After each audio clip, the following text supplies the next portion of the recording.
This allows Martin prio access. Round by round battle. Shin missed his one way. This time it does look as though GiantX are going to Ooh, be Cloud with a nice shot. up. Do they expect the second body? They do. They still Very good from Giants. Ooh, I held on there because I thought Shin might be able to get something. Yeah, okay. Really well done by Giants. Fatinho didn't overcommit once he got hit by the paranoia. They doubled up. They got the first kill. Cloud hit an insane shot to get the first kill. They held for the trade. They didn't immediately try to get the rest. They waited, and then they made it very difficult for Karmine Corp to figure out when to swing, and they isolated one angle whilst having people for the other. Scary to me. Oh my god, he's got a little angle, that little gap. Yeah, really well done by Giants that round. Just fundamentals carrying them No through. full defuse to come in, but I saw a world where that could have spiraled drastically out of control. I like how Cloud isn't afraid to Did use Heretics his actually look good, or did FUT do Most people would bad? be like, hey, like, I we're gonna win this think round, both. 3 versus 1. I don't think Heretics looked amazing, but I think they looked pretty good, and I think FUT threw away tons of rounds, especially on FUT's defense. Right now, what we're going to see Yeah, I watched Paper X Gen G. right now for Karmine I think I talked about it on stream, actually. Wins this round here, they reset Karmine Corp's economy. They put them on an eco. Wait, I So, live instead of co-streamed having it, the ulti, they're Benzo gonna have Boy. Raze Rocket on You can just go back and watch the online, co-stream. 1 kill or whatever. They have Rez. He can take a fight early, die. Sage can res him, and then he'll have Rocket to enter with. Contact. Just on the shoulder there. Another bait setup. Fatinho, yeah, see if they clear diligently. They don't know this time. Martin wanted a bit more. Good trade from Narrate. Another bite at it. Narrate actually doing well to continue the trading back and forth. Meanwhile, there's an Omen battle over here towards A-Link. Shin, you can't afford to just give up the ghost here. They are trying to re-clear so heavily through elbow. Where's the util for this, though? Narrate doesn't have any utility for this. Oh my god, they're just going... They've all got hit! They've all got hit by this! Dude, the world's largest aftershock kill! Two punished, and now Redgar gonna claim the last. That was unbelievable. What a bailout! Holy fuck! That round was such a perfect display. Oh of my good god. ability usage there. I We don't saw think first the Sage in the that backlines has the Karmine res, Corp can lets go the for team an elbow fight, lets the re-clear round without go, utility comes because in, it just gets the requires res so off, many but we know players identifies it. Hey, Sage has res. They're gonna res here. Let's get that ready to it fight when it that just happens. gives away They come in, exactly they where they're all play positioned. wide swing They early had and to from the group get-go, up they have those everyone on their initial team in the fights. same With spot to Rachel re-clear They're elbow. stunned in a corner. They can't swing. They can't fight. Aftershock makes them move. I'm not sure about that decision by Karmine Corp. I think that was a bit of a mistake. Really good utility usage. Really good decisions from both teams. Giants They've gone either have way knocked them honestly. onto an That was eco. fantastic to witness. Loving seeing GiantX stabilize in such a manner as well. As you said, the kind of juxtaposition of the team. Interesting smoke by Redgar, actually. Look at that smoke for market. It doesn't allow you to slip out through the smoke and hide in the corner, but it does allow you to swing through it in multiple different directions. Oh, they wall it off, and now they're going to fight for backside control. That CT side to make sure they take some of that space away. Fatinho having none of what they're selling.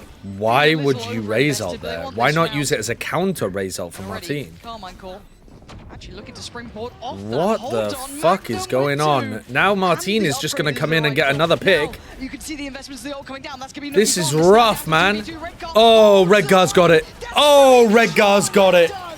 Keeps this on their side. Redgar's got it. Look how aligned his spine is. Look how fucking aligned Redgar's spine is these days. I don't know if I like that Raze Rocket. He's accessing new neurons. Really questionable. You have the sights, 5 versus 5. You can save the ulti. If they come in, they start killing your teammates, maybe. They're about to do the retake. They pop their That's Raze Rocket. a sick ending to the round by Redgar. Rocket. Do you need to start it there? But they baited out the Raze Rocket from the defenders. To be honest, going 1-for-1 with the Raze ults is really not that bad for GiantX, but they couldn't have known it was going to go exactly like that. Really scary. Alright, beginning of the round, same paranoia gets used over towards A.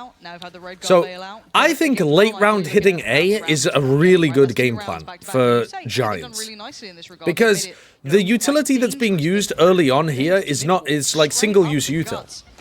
Alright, they're faking this. You can't commit to this, right? Oh, they're going up through market. Moving. They know this is a B hit coming in. Magnum now going to be ready himself, trying to catch Martin manages to catch one, because that wall is kind of crap.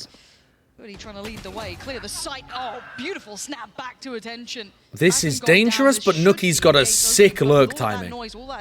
Look at this lurk timing. Oh, the discipline. Oh! What?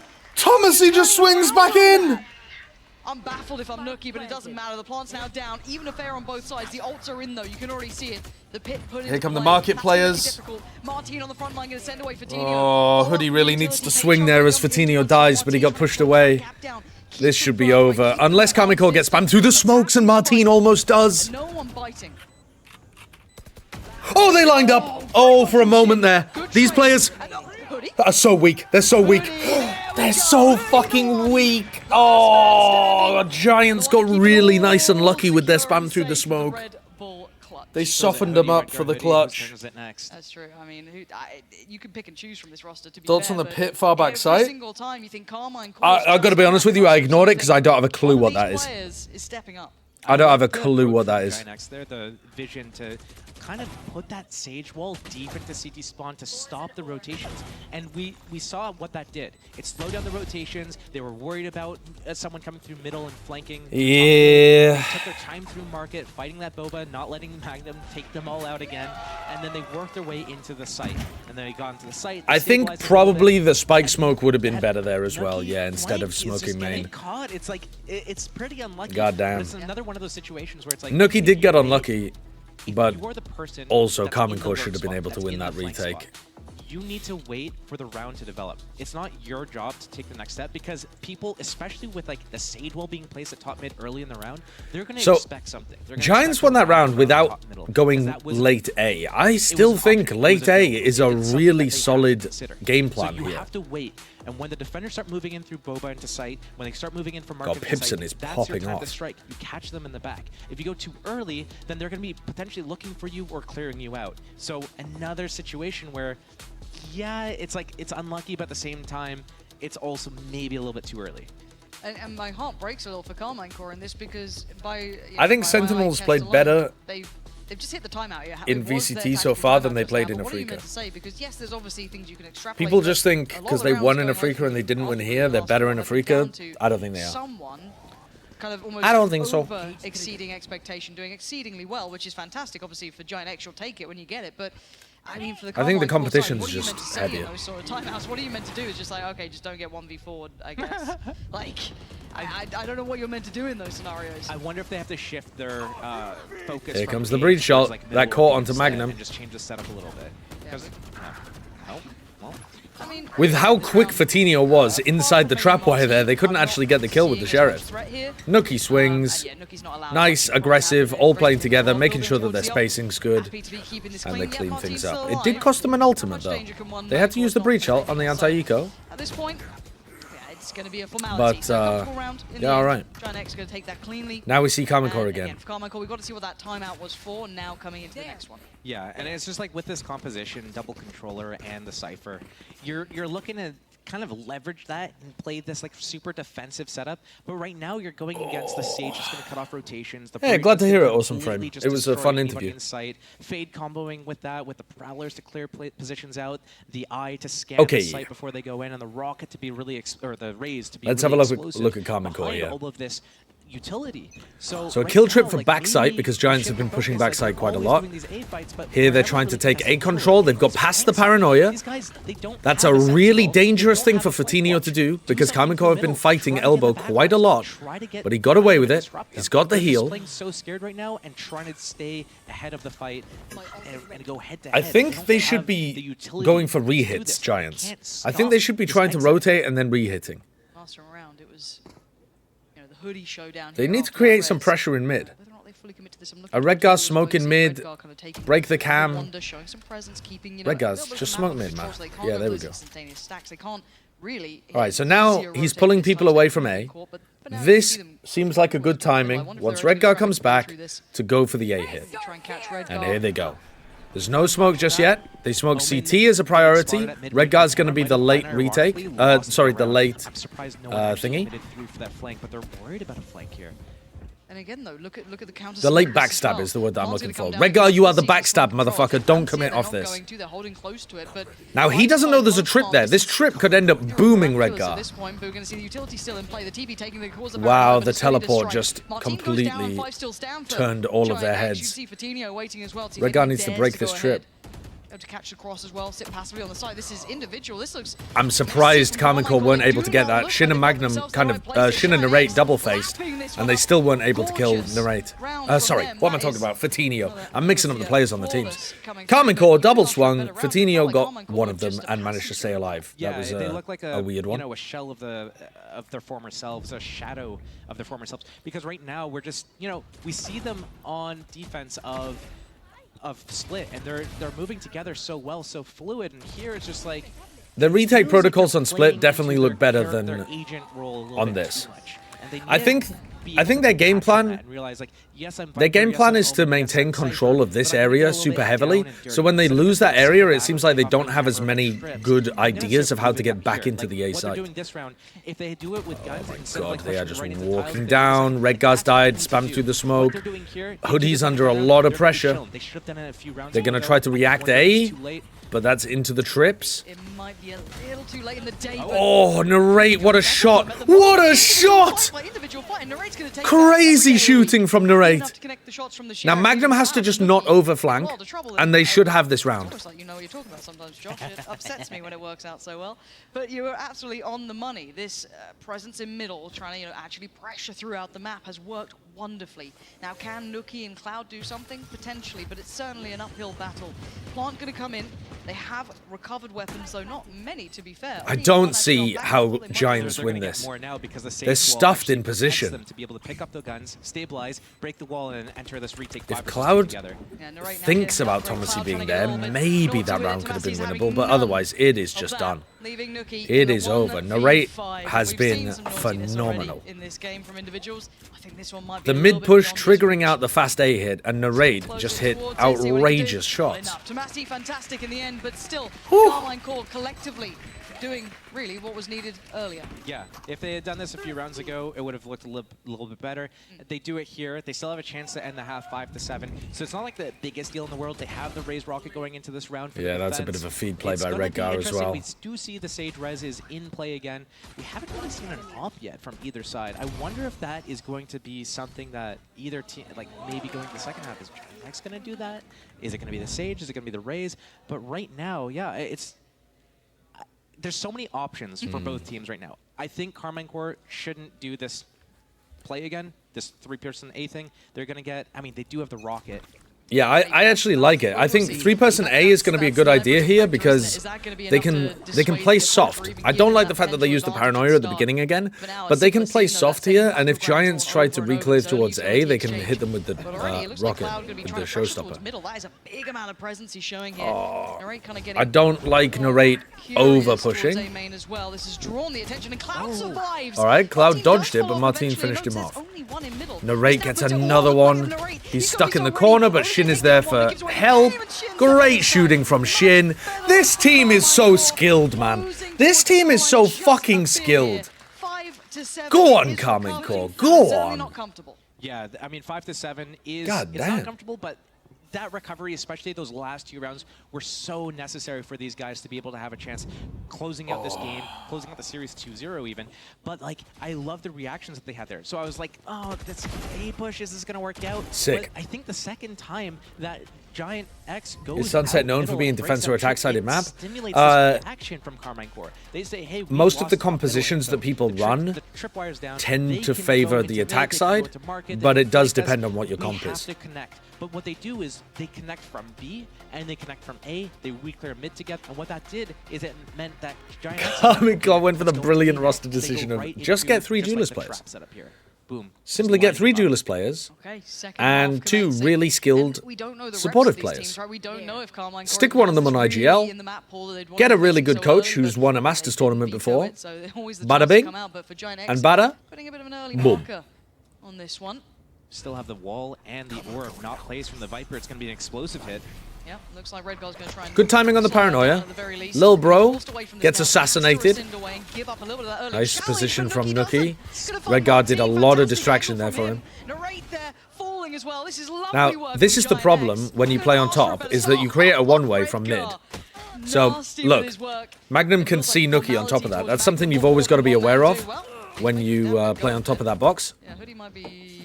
You can't see the people in mid, but the people in mid can see you. But it doesn't really matter. It's a 1v3. Insta-Lunch, thank you for the 54 months. Where did the time go? Almost 6 years, and I haven't learned anything from you about video games. They just need to play together and make sure that Magnum can't isolate any. Thank you for all of the support, Insta-Lunch. This Appreciate is really it. sketchy for Redgar, because if Magnum gets this kill, 1 versus 2 is a lot more winnable than a 1 versus 3. You can't give that opportunity. No, I think Redgar might be noticing this. He's slipping back Yeah, into he's a more like, tradable position. Just like, all right, guys, I won't actually. You might be able to place the Sage Wall to block the one-way lineup, but I don't... Like, most of the time, you just have to be aware that you can get shot from mid. Doesn't get noted initially. Cloud clears up. Perfect start there for GiantX. I'll be happy with that one. Yeah, they definitely love it. And Huge. honestly, that wingman going out with a spike there, getting denied before Dizzy could blind the defender. So the Sage finding decent value already on the defense side. We saw... Who did we see playing Sage on this map recently? And I was talking about how it's actually pretty good. Like, what are you going to do? You can't even get out of the It must have been one of the APAC teams. Honestly, with a double Was it? control... Oh, PaperX. Yeah, Devi was running it. Yeah. And he was doing the same thing where he walled and then got on top of that market newsstand. They don't... I mean, they have Gecko. That's it. That's it, like, yeah. You don't have, like... I think on it's the other side genuinely of it, pretty decent. They have... I think PaperX's comp with the no duelist was kind of cooking on this map too. A blind. Yeah, but then Ish. so does Shen. Yeah, okay. Well, I'm trying to help you out. Yeah, I know, You like, but why I are you already putting yourself caught back in the hole? myself. I already caught myself, though. I belong in the hole if I say that. I've committed to the hole. Going into This is a really strange Viper Wall. You see this Viper Wall that they're going for on the attack side? Allows you to drop it whenever you like to be able to fight over mid, and it also looks like they could try to follow it to go mid to B. I threw spawn. 10 rounds if they can. But taking their time here. Online court. I'm committed to the hole. Yeah. Going to be tested. Notable, notable Kethead steal. I'm committed to the hole. Okay. That happened. Yeah, no worries, and they will have to fall away. Respect a little bit. This body's behind this. That's a lot of kills for Cloud. That's a lot of kills. TF60, thank you for the prime. Much more of what GiantX would want to be happening on the first map, but they'll take it here for sure. BO3 for a reason, and as long as they can bounce back on this map, that's all that really matters, because they could definitely have a chance on Lotus. But I do want to see Carmine Core trying to play into this composition a little bit better, knowing that they have all this info denial, putting the Viper Wall up and down to deny the info at middle. They know Not that Simon, GiantX, or is it? Thank you for the prime. What the fuck? Really has any sort What? of Why the fuck are we getting flashbang this hard? So that wall going up Same wall again, man. Same wall. Saber and Viper and Omen on the team. You have 3 potential lurkers you have to take care of, so you need to play very proactive. This is a weird one. Around and get info a certain way. I'm not sure what Carmine Core are cooking with this. If you're spread out, Look, they're just Sage Wall in the top of mid, and now that Viper Wall doesn't do anything. So we need to see the slower game plan coming out and not giving away too much like information of what you're doing. I like what they're doing here. Not sure that this Viper attack wall is I feel cooking. like the game plan is kind of into effect. We'll see if they can kind of stick the landing once they get to that point, but just kind of taking that default around the map. Because this Viper Wall is really useful, and this Viper Wall is really useful too. Looks like potentially heading back towards A. So to waste your Viper Wall on a play like this, more map control before they better make use of it in one of the rounds and find a round win off the back of it, because otherwise this is going to be very wasted. Nice call here. Nice call here. This might prompt a mistake out of Redgar. Yep, it did. We get some silly Redgar performance, but at least it was actually baited out by Carmine Core because he thought that they were going for the A map control. The fake from Magnum baits out Redgar, creates a 4v5 retake situation for Giants. Everybody playing off-site. I'm worried about that, man. I'm worried.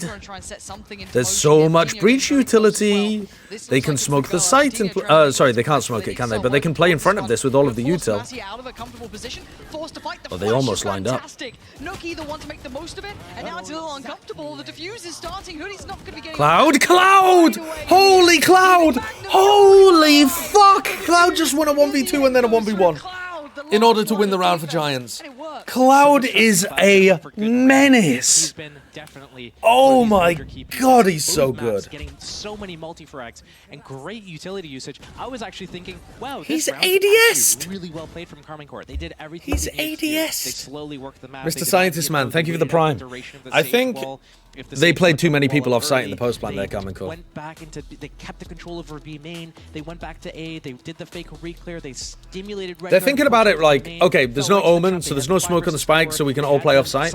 But when their breach has full utility, that's still going to be quite difficult. I was kind of hoping they'd split out a little bit further, take a little bit more of that space. I mean, it's always a chance to someone. Holy fuck, he doesn't look happy. A decent enough lay of the land. They could have maybe gone for that, I guess, slightly riskier fight, but still, I mean, they'd at least held some of that side control. Is it fair to say that it's an aim diff this map more than a tactical outplay? Control of lobby. I think both teams have brought some interesting ideas. But yeah, there have been some huge moments from the Giants players. The utility and the Gecko utility to get into the site to begin with. I don't know. They have like Karmine Corp definitely had quite a lot of holes in how they're playing. Have a lot of post plant lineups. But you have to get in their faces. You have to just brawl out. Cypher doesn't really have anything. He's just got to brawl out.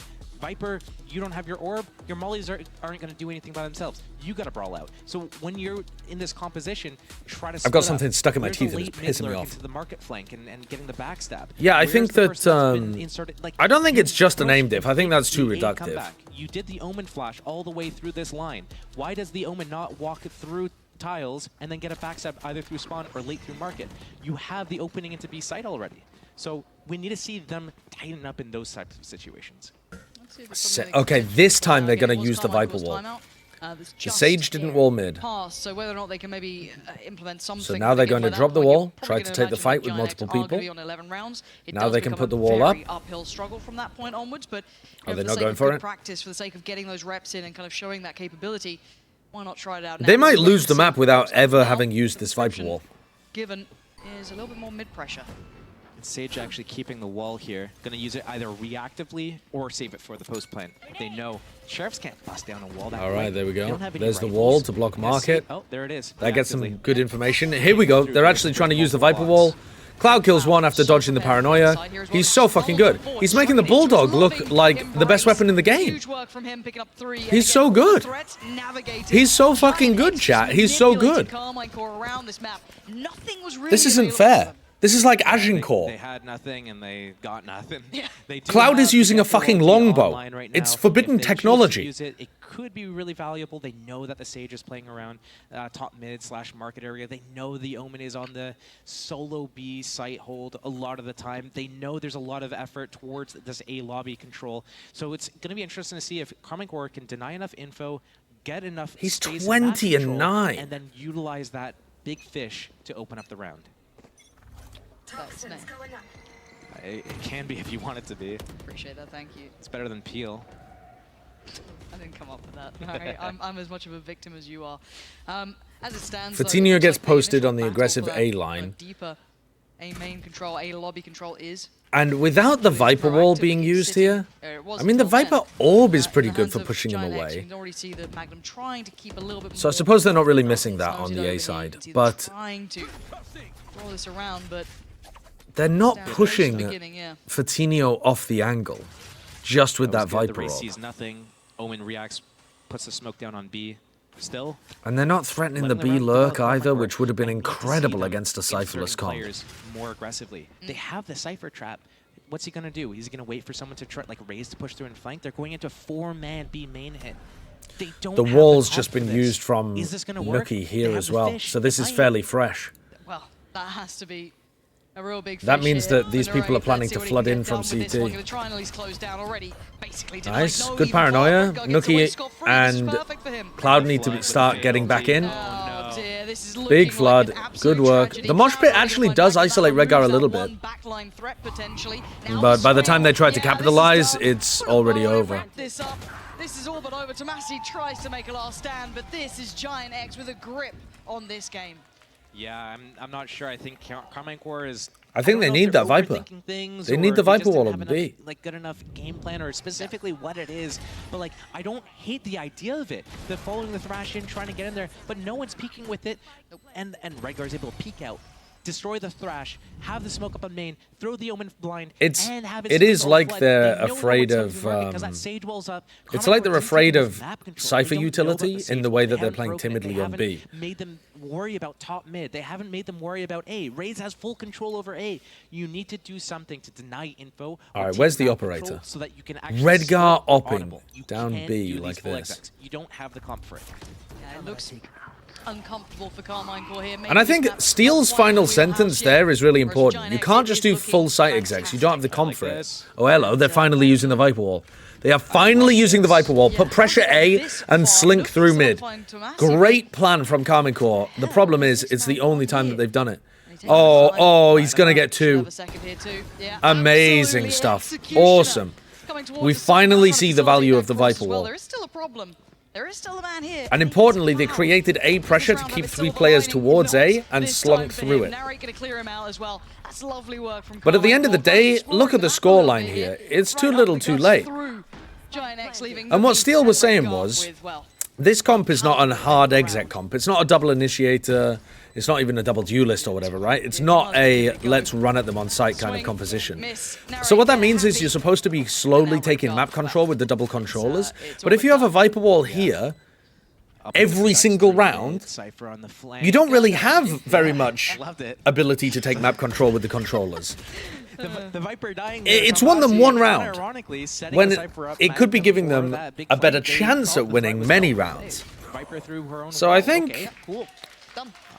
Took care of that, and then I guess the unless you're threatening that early in the half and trying to force 2 defenders on either side of mid at the beginning of every round, it doesn't actually condition, it doesn't really threaten, and it's too little too late. So they're really heavy focused on A main right now. There's got to be third person here. All right, rifles across the board, no operator.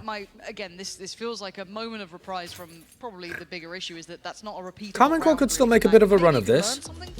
Maybe they could Thomas can get his pit online with a plant. Martin with an orb would be able to get a raise ult to get in. There's still chances for Carmine Core to push the scoreline a little. But it does seem inevitable the Giants are going to be able to push this to 3. This isn't the big solution. But GiantX, I mean, they've got timeouts to use. Seems like they want to go for it here. Have, what, 2 ults to play with. I mean, it's a res and a TP, so kind of scrap that. But still, I don't think it's... Are there any matches in America today? No. While you have the time. So with the res, they could definitely opt to do something aggressive at a different... Oh yeah, sorry, I forgot to talk about 100 Thieves again. I'll do it at the end of this map. The player back up. They can go for an aggressive fight, brawl it out a little bit, res them, reset. And that might be... Yeah, it is fucking awesome, isn't it? That with this version of Carmine Core, we get to talk about their big strategy, the individual players, the coordination. We don't just say, oh, they force-bought a Sheriff again. Oh, they've got no idea what they're doing again. Oh, they're playing dog shit compositions again. We can actually have a more sensible conversation about this team as if they are sensible humans playing a game of Valorant. That's submitted. Sorry. When things are this small, you know, you can't really... Wall at the start of the round. Instant ult into spawn from Shin. TP early. Nuki's thinking about it. I said it's hard to repeat this, but that's going to certainly help out matters for a whole couple of seconds. That's a really unexpected angle to be peaked on for Shin, but... You've sacrificed one for that. Maybe that's kind of what Redgar was going for on Split, right? And it has opened up B, but your Breach still has a flash. Oh, I suppose only 1 flash. Hoodie's actually used a lot of his utility already. This is winnable. This is very winnable for Carmine Core. Martin's is certainly something to keep in mind. Information for Redgar, but maybe not a great deal of time to use. The Haunt here could be devastating. That's a big kill. And Cloud just kind of ran into the pit. They should be spamming and using their Haunt and stuff before they dive into the pit like that. Wow, what an unusual round. What an absolutely bizarre round. Shin just sent himself into spawn. They went into B. Pit down. It's over. GiantX actually took a gamble there. Why did they take a gamble? They're up 12-6 in this round, right? Or in this situation. They don't, like, they have 6... Oh yeah, on Split, it was in an anti-eco. You're right. You're right. To work. So if a team lost in play-ins, are they not qualified for Masters Madrid? You have to win the play-ins. right? So what happens here? Oh, In order they to didn't come into in our order setup, to be unlucky. still in We the thought that potential they were gonna for try to go for this going to A Masters split thing Madrid. again. Didn't happen. It's not the end of the world. They still have 5 more map points to deal with. They still have the Sage Res. I don't know why they're not leveraging that a little bit more. Throw it into the mix. Yeah, try to do something aggressive with it, but they're probably going to put the deep wall and be Okay, Cam sees 2 of those players. Thomasy gets pressured. Fatinho's deep, trying to capitalize on that. They break the trip, and this is supposed to push people fast into B. Hoodie still has all of his util. They're using the Sage slow to slow this down. Karmine Corp have got to cancel here. They're going forwards. They should probably have cancelled. Oh! Oh! It's so messy for Karmine Corp trying to get in here. But they are actually getting the kills. Redguard kills 3 though, doubling up with Nuki. It's a 2v2.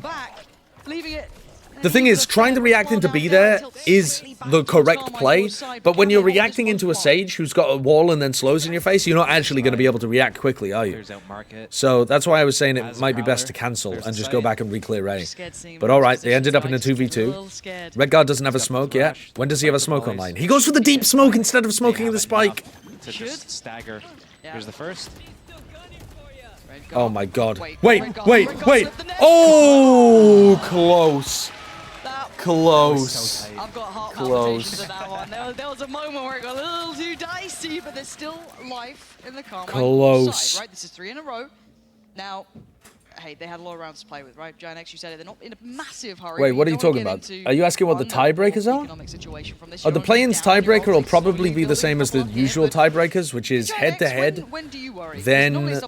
Well, first of all, record, obviously. But assuming they're tied in record, head-to-head, map differential, round differential. The fact they haven't used Sage ult Unless they yet, changed the rules for this year, but that's how it worked last year. Not gonna lie. I'm sure it'll be fine. They still haven't. They're just doing their standard setup. The Omen B, the Sage Market, and 3A. They're not changing anything up here. They're, you know, they know they can't really flank. There's the trap wires. The Raze gets the deep line on A, though. And they're just trying to leverage this. This is the battle that could be pretty defining if they do decide to press that corner. There's the Nice paranoia. paranoia. We've seen it before. Fatinho knows his reactions here. Early exchange of Haunt, utility. stun. Fatinho goes 1 for 1.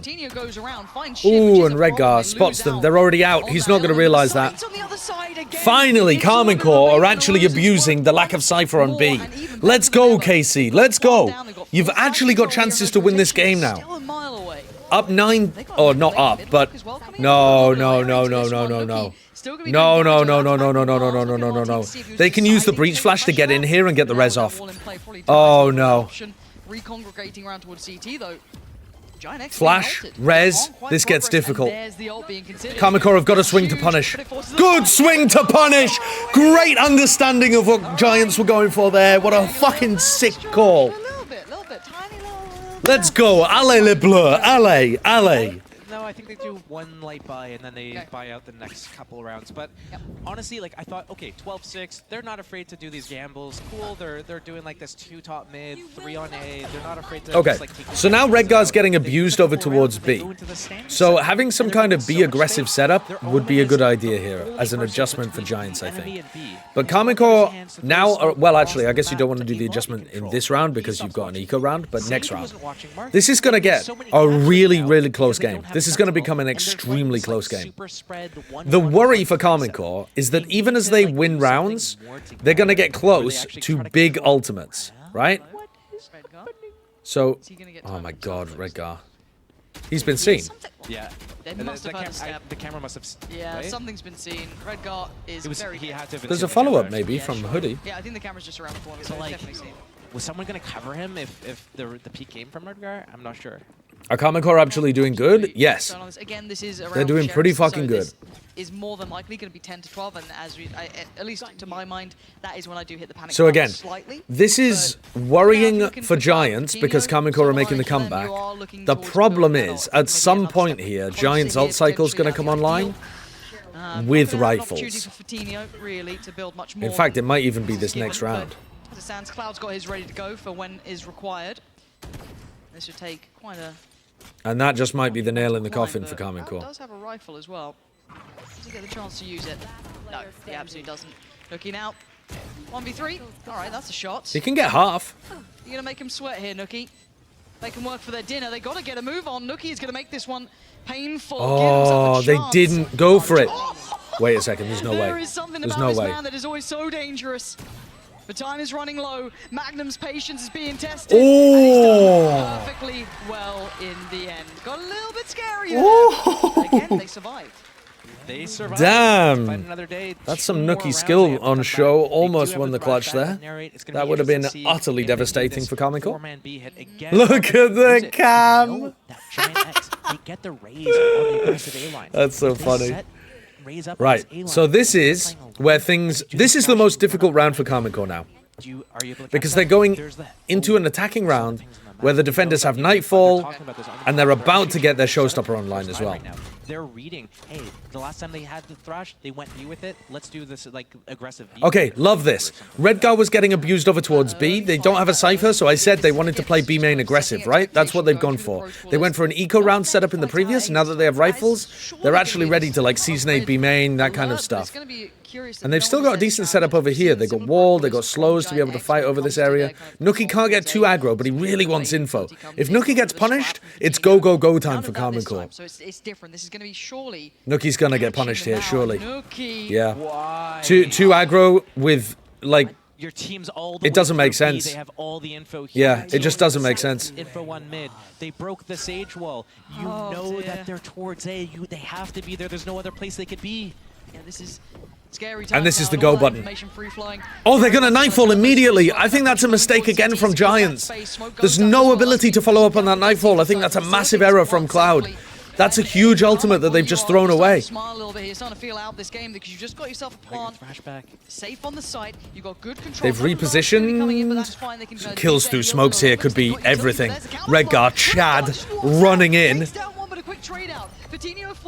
2 detained. He can't do a thing about it. Martin can't punish, but he knows where they are. This Wait, is the issue. they really had... What? They didn't punish them for getting caught in the Thrash. They might lose the round because they didn't swing.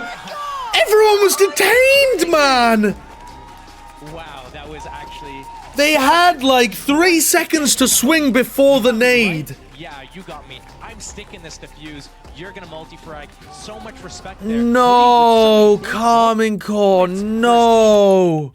Coming in, but that's fine. They can kind of dig their heels in a little bit because they've got utility. But there's a counter. Redgar chads his way through, sees nade, then they have 2 players elbow, 2 players A-link, right? Redgar's on the defuse, Thrash is going in. They know that at least 1 person got detained here. Oh, Martin nades himself, but still, they must think Cloud has his weapon out, and they just don't realize that he got detained. Oh, fuck, dude. Martin can't punish, but he knows where they are. This is the issue. They are running out. Of all the times to not commit to a fight, after Karman Core looked so confident and so aggressive throughout the whole of the first 2 maps, what a time to decide not to fight. You know that this guy at the very least has been detained. You have a potential double up there to fight Cloud, leaving it in a 1v2 over here for these guys. Oh, that's a tragedy. That's some gut-wrenching hurt and juice. Hey guys, it's Jimmy Lin, former professional Counter-Strike player and Valorant. It literally says 2 detained now. It never used to. Did they change that recently? I can't keep track with the patches.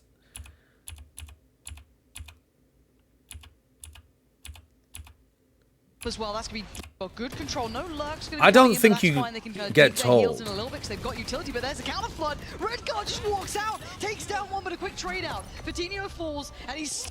Yeah, I'm pretty sure Gecko just shouts, "I got him," and there's no visual indicator as to how many you detain.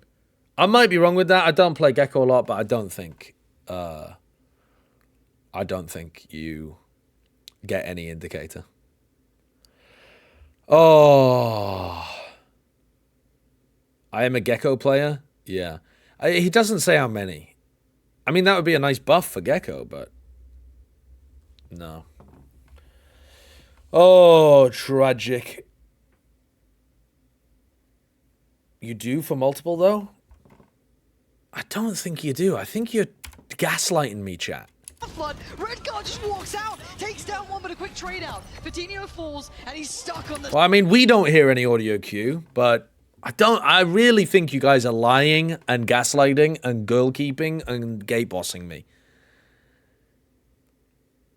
I think you're fucking giga lying to me. Look, run a poll. Run a fucking poll. Let's see how many gaslighters we've got in the chat.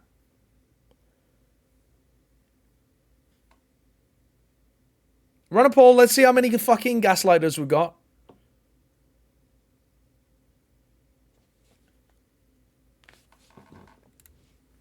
Hell yeah, I'm gay bossing. I said gate bossing, but fair enough.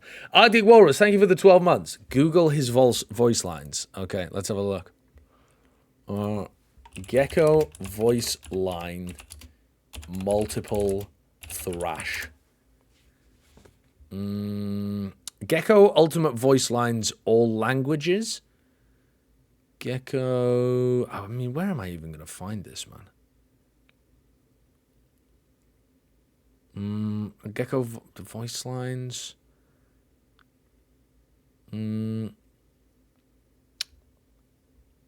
I know he doesn't say how many, but people are still gaslighting me, so I want an official source so that I can shove it down their throats. Gecko voice line wiki? Dude, Bing is fucking trolling, man. Is this the wiki valorantfandom.com? This doesn't look... Where is it? Oh, dude, what the fuck? I don't give a shit about the essential nutrients for dogs in the prime of their life. What is this full screen advert? What year are we in? This is like 2001 pop-up ads. Where are we, man? Thrash, hit the enemy. Thrash, hit an enemy. Thrash, hit him. Thrash got a hit. Thrash got him. No. Thrash got 2. Thrash got 3. Oh my god, Thrash got 4. You guys are fucking lying, fucking gaslighting, and fucking gay bossing me. He says it. No, he doesn't. Got a hit equals 1. Got him equals 1 plus. I don't think that's true. I don't think that's true. Let's see.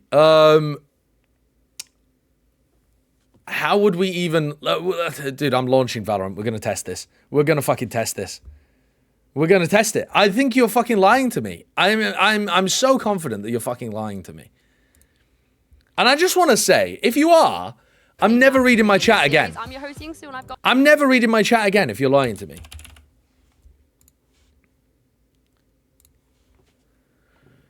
Oh.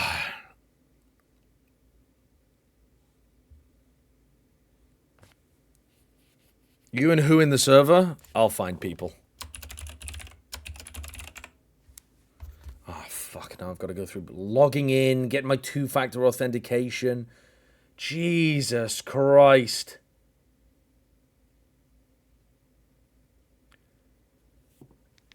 $100 Thieves, please. Chat. We don't have time. We don't have time. I must win an argument on the internet.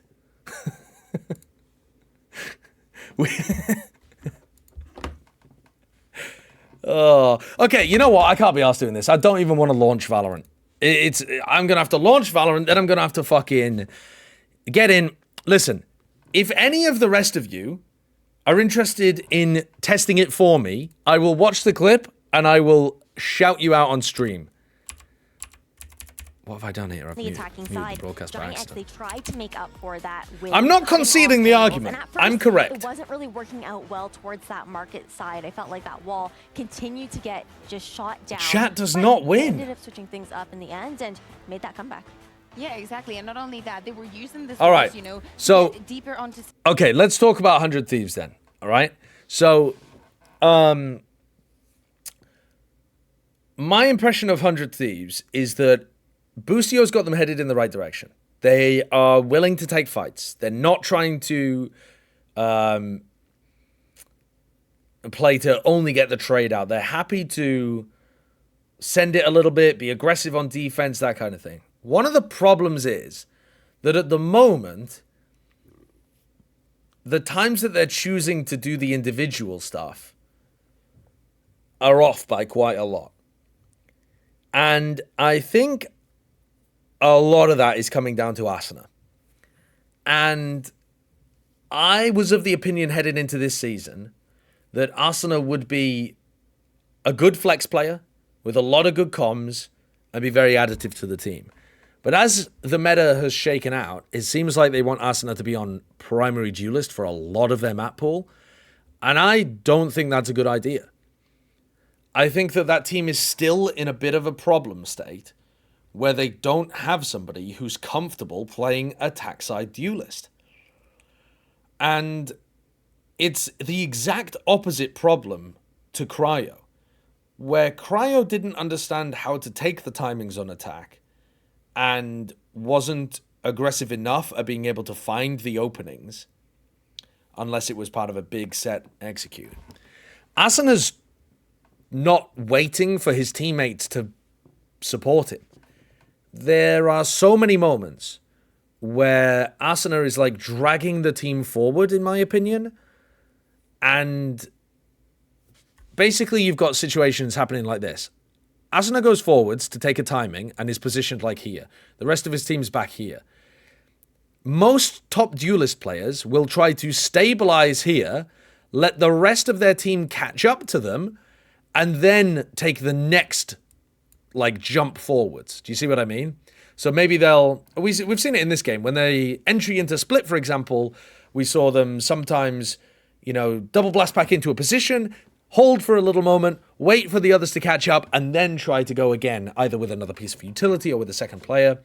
But I feel like with 100 Thieves, what I'm watching a lot is Asuna trying to take timing after timing, and the rest of his team just can't backfill the space quick enough. And it makes it really easy to cut off the rest of the pack. And I think it's just a matter of learning when to pause and regroup in the middle of the chaos. But it's a worrying sign, I think, because Asuna's an extremely vocal player, and if he wants to play the game in one certain way and doesn't realize that that's an issue, I think it's going to be really hard for 100 Thieves to fix. So that's my concern with them. I think they're heading in the right direction, but I think that they still have problems with a lot of... This happens on attack and defense side, actually, because Asuna was trying to get really mobile with defensive reclears, and he was always telling somebody to come with him. You know, he would, like, drag Cryo with him or something like that, but some of those fights were either mistimed or ended up with them losing players and opening gaps that the attackers could exploit. And on the attack side, I feel like they're still very strung out. The spacing is a problem, and I think a lot of that is to do with how Asuna's playing the Rays. But I think in general, they're in a decent spot. Like, they're confident.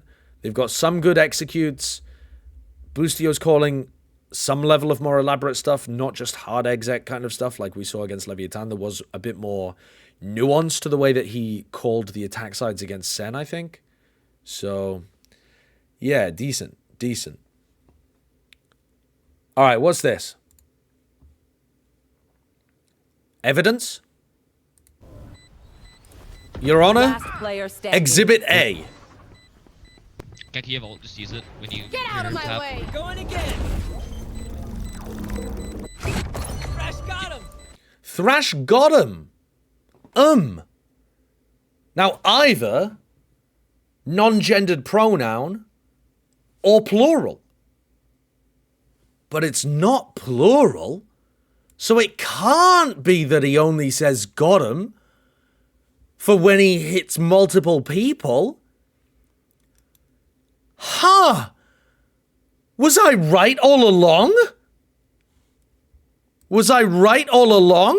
Ready for Tino, finds the first, quick trade out. So Old Patch, shut the fuck up. No, it's not about how you start, it's about how you finish here. So this third map going to be very important to get a good start into this. Unbelievable. I think already, just at eye test alone, both these teams have kind of proven quite nicely for us a couple of problems, or, you know, a couple of things that they could fix down the line. You guys are giga coping. Off the charts. I mean, map 1, I think a lot of the Carmine Core fans will be happy with what they saw there. GiantX fans They're just paranoid for Tino? Okay. A couple of issues, but still, overall, pretty good performance. So these are extremely basic compositions on this map. Like what we were talking about I'm surprised that Cloud is sticking to the solo Sky. That seems difficult to make work on this map. It's like playing different agents well. Look at the push waterfall here. I think this is really nice.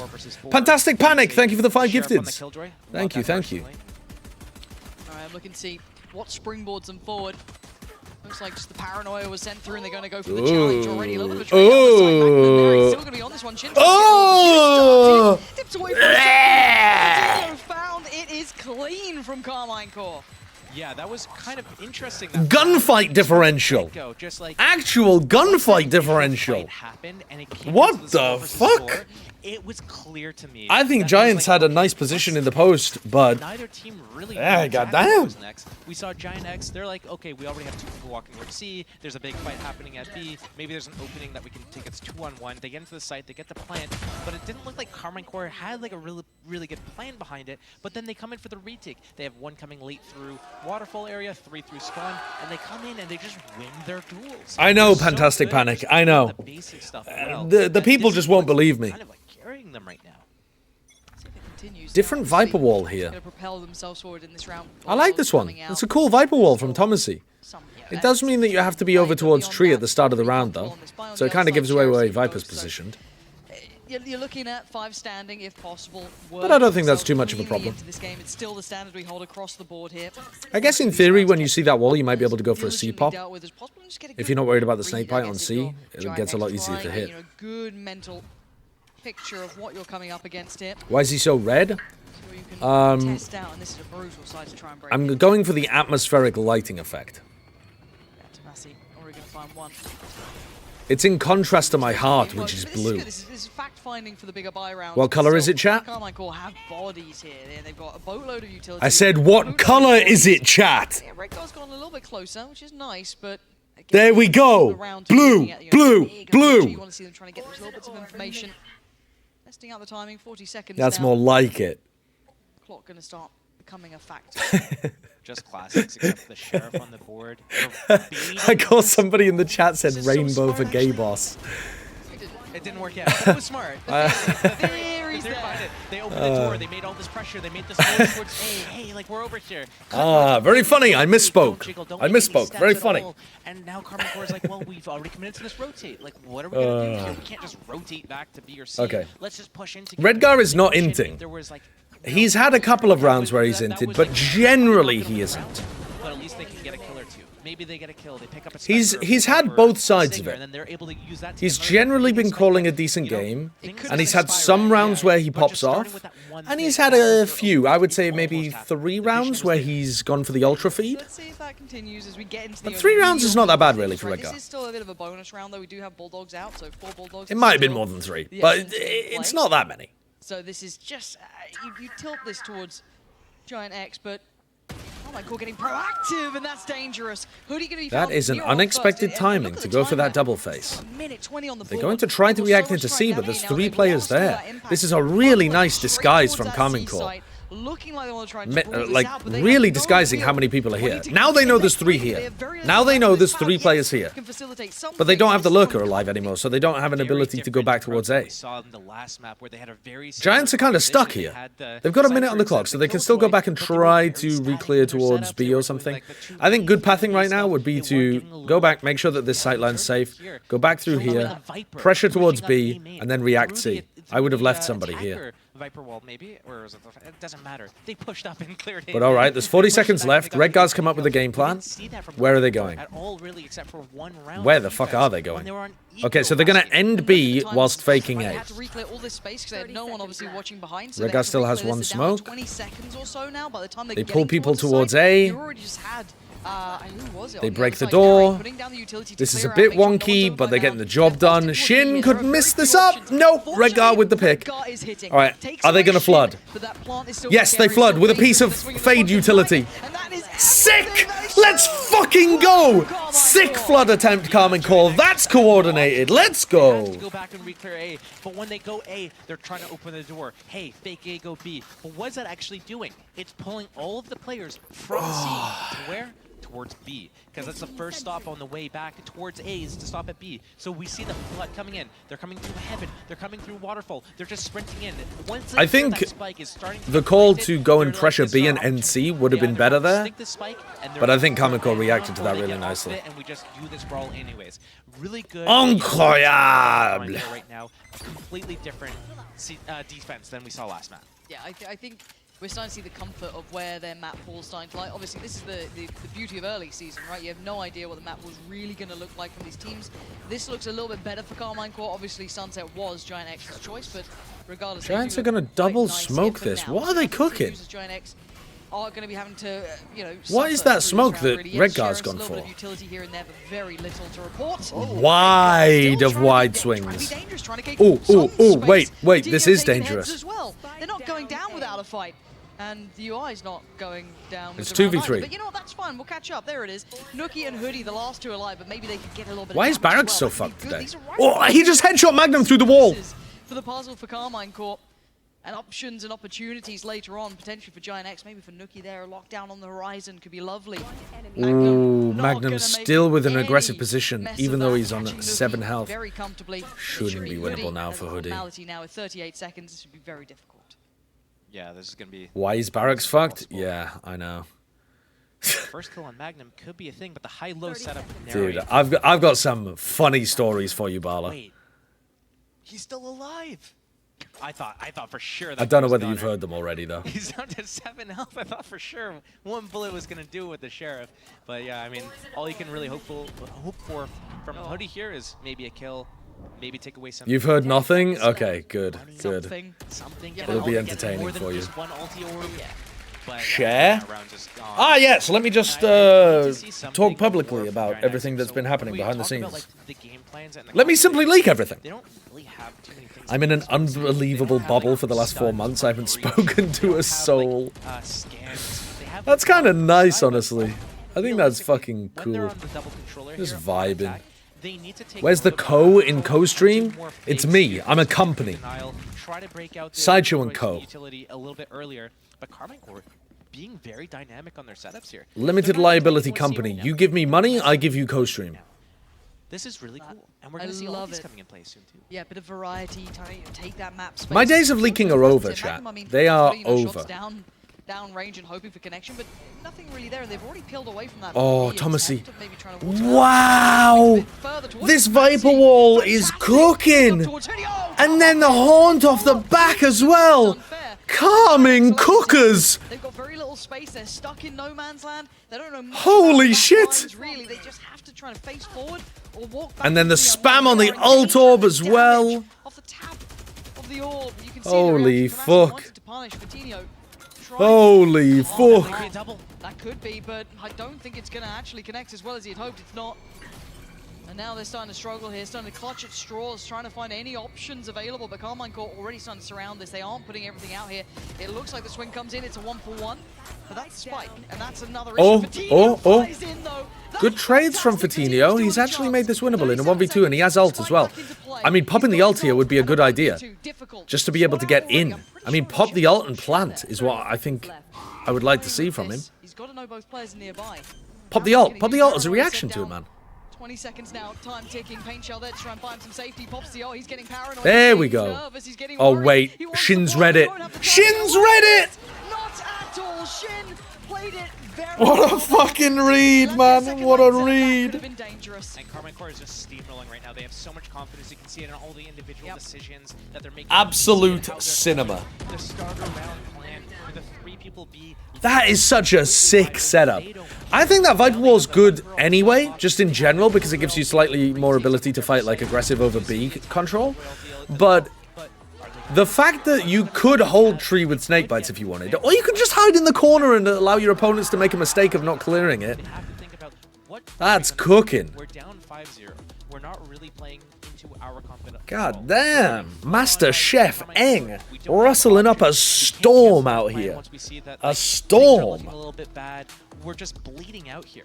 5 rounds on defense is already good, right? I'm not exactly sure. New Lotus should not be as attackers sided, but yeah, I mean, Karmine Core are already popping off. Able to go here or there, so they need to just like pull something else out of their strat book.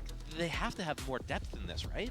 You'd hope so. I mean, they kind of took that look towards that C-side initially when, again, though, you look at what happened, the fact that Karmine... Giants are trying to play a very standard game, very reactive, but they're getting caught out by Karmine Core's more unusual setups.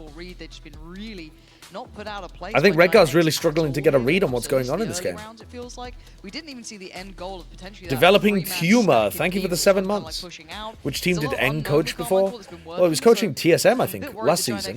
And then before that, the one that he's most known for is for coaching Gambit when they won Masters Berlin. Rifles just coming out here, Judge in play as well. That's for Hoodie. So they are starting to really feel the pinch here and suffer through this. I mean, the lockdown's there for Nuki. Maybe this is the chance. The dog didn't clear it again. They didn't clear it again. There's no way. When the dog gets broken that early, you've got to expect this. Oh my word, the turn.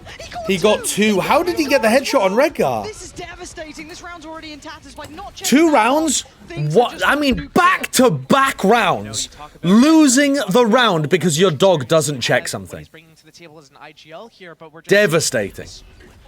When the dog gets broken that early, there's got to be alarm bells ringing. There just has to be. Why are we not trying to like fake like we're taking control of an area, denying info, using the Omen ulti to pull rotations, to scout out what's happening in the site? They're not even clearing their corners. They don't even spam the box at the start of the round. They're not doing the fundamentals right. It's like the whole team has a mental cloud blocking them from doing just like the simple things right now. And Karmine Core is doing the simple things flawlessly. I'm a little bit stunned, especially after a timeout that you just had kick in. You'd think they'd come in with, the best approach possible. They'd, maybe get their head straight a little bit here. Yeah. This is fucking incredible from Karmine Core. But also, they're getting away with a lot. No bigger threat. Yeah, a couple of ults are still here, but they're going to be down on Sheriff. Against a better team, Narrate is probably dying here. Oh, sorry, Martin is probably dying here. How did he get Redgar then? Because when the dog gets broken, you just spam the box. It's a very standard protocol. Okay. I watched it 2 times and did. What you see is what you get. Yeah, apparently. But I'm worried. Throwing in the CS2 meme. Where you'd think with Pipson being coach, with Redgar as an IGL, they should be able to give you these solutions, and they're not finding it yet. Now we're starting to see Karmine Core flex a little, right? We've got a little bit more of an aggressive lean here from Shin. Paranoia have to be invested in a way, so he's going to be taking away some of that critical utility they're going to be dwindling on here. Narrate just continuing to challenge that in the middle of a one-way. Really falling for this. Yeah, you see the same pack, the Fade, the Raze, the Omen, fighting together this time at C, leaving a little bit of exposure towards A. Viper getting a little bit interested in what's happening over at A. Hoodie's out saying, hey guys, there's nothing here. Maybe we can come back. Killjoy's got a couple of mollies to stall, but that's about it. They're leveraging the Raze Rocket, the Killjoy ulti for this retake. They know that there's no real counterplay from the attackers. If the attackers... How does Giants Viper already getting into get... is going to reactively place this Viper ulti here if needed. Spam through the smoke. It's just the timing on that. The wounds right now. Yeah, this is the injury sort of level. They're going to start Brutal. struggling with this one because they've just lost down Hoodie. From Scream to Martine, am I dreaming or Karmine win? You're not dreaming. Wake up, France. Wake up and smell the roses.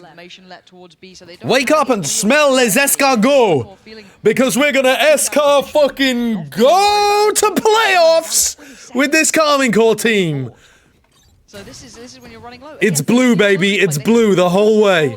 Redgar slipping a little deeper is about the only thing that they got on their side. And it doesn't even matter. The spike's finally gone down, but you got 3 Quelle couleur? Bleu! Bleu. Quelle couleur? Bleu! What are you meant to do with this? You're 2 men down. You can't even trade, really. You do. Oh no!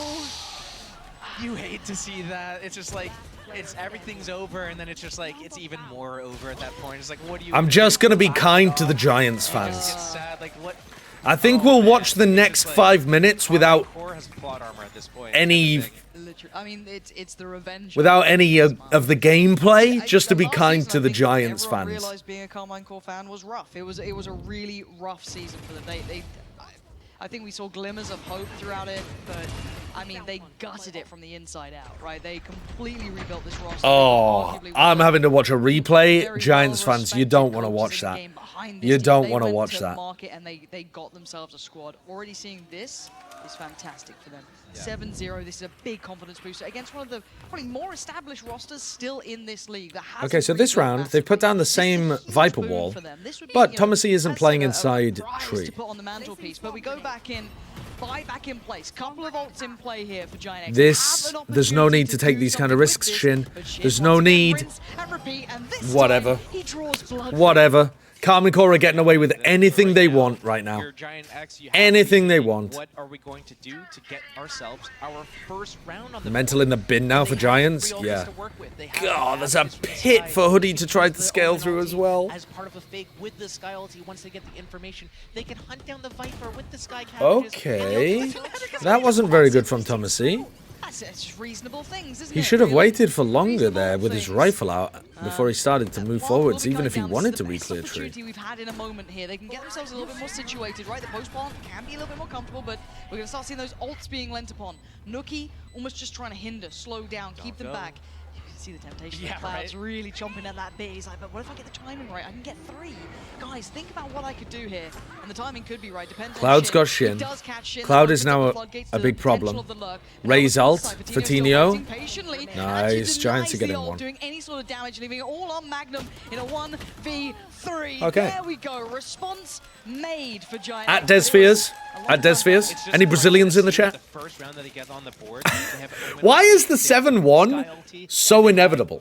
It's always the 8th round. No one goes 8-0 anymore. It's not. Walk into a Viper ulti 1 versus 1 to open up the round there. That is just like, this is not normal. It's crazy. Right? That's not what you want to bank on, right? Like, that's not. You sit back and you watch us back as a team. You're like, maybe this isn't how we should have started that, you know. But you take them when you get them. But you know, when we look bigger picture. Come to Brazil. I've been to Brazil. I've come all inside Brazil. That round is not a repeatable round that you're going to be looking back on, going, awesome guys, do it again. You're looking at, okay, what did we learn and what can we implement going forward to try and salvage this half? Yeah, well, if I'm Hoodie, I'm definitely telling, hey, Redgar, I'm walking out A for free every round. This is so free. You guys can go towards What's wrong? A. Did someone say something? You know, you're going to have to fight into 3 people. Shin's doing this play where he's getting out behind down, teleporting away after he gets Here we go. W. But if we're able to get into C area, get that rocket on the raise, leave people there, I'm going to walk out A. You can send 2 more people back to me, and then you guys can do a fake onto C with the raise rocket, see what value you can get, and then we have just the Killjoy or just the Viper on. I think Giants don't quite understand yet that Thomasy is always over towards A. If Thomasy's always A, you should be hitting C way more often. I hope they have an actual plan with these ults rather than just winging. How are today's teams looking? 7 rounds basically, except for last. The favorites have not looked very good. Maybe employ you as potentially a coach, IGL, you know, get you in there. As it stands, So again, C is the weak site for Carmine Core on the defense. Hoodie, once again, no real challenge over by Rob. Yes, we've seen one challenge. Giants can pressure B go C here. I like the idea of that, but they haven't actually taken mount control. Towards B, and there's players here. There's a disaster around this corner. This could be a horror show for GiantX if they continue. Oh, I don't like this. They don't. I mean, they're just committing They B. are just behind these smokes, and the flash That's horrible. is just a disaster again. Look at this Magnum. Now, they're not going to flood, though. And Redgar is on the lurk. So there's still chances for Giants to be able to easily win this. They might end up If people just walk into the pit. Really well placed, disabling basically all of the waterfall entrance here. The flood. It is a really nice pit position, and there's an alarm bot inside of it. Oh my god, Martine. Oh, this is lovely spacing on the retake. Redgar's very unexpected right here. Very unexpected. And Martine flicks around and dominates. Martin absolutely cooked on that retake.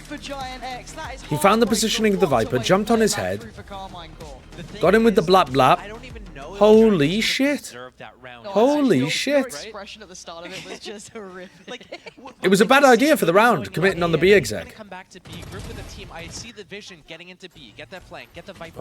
Oh my god, with the C's as well. I didn't even catch that live. Narrate hit a C's onto the Viper so that it's easier to get the kill with the shorty.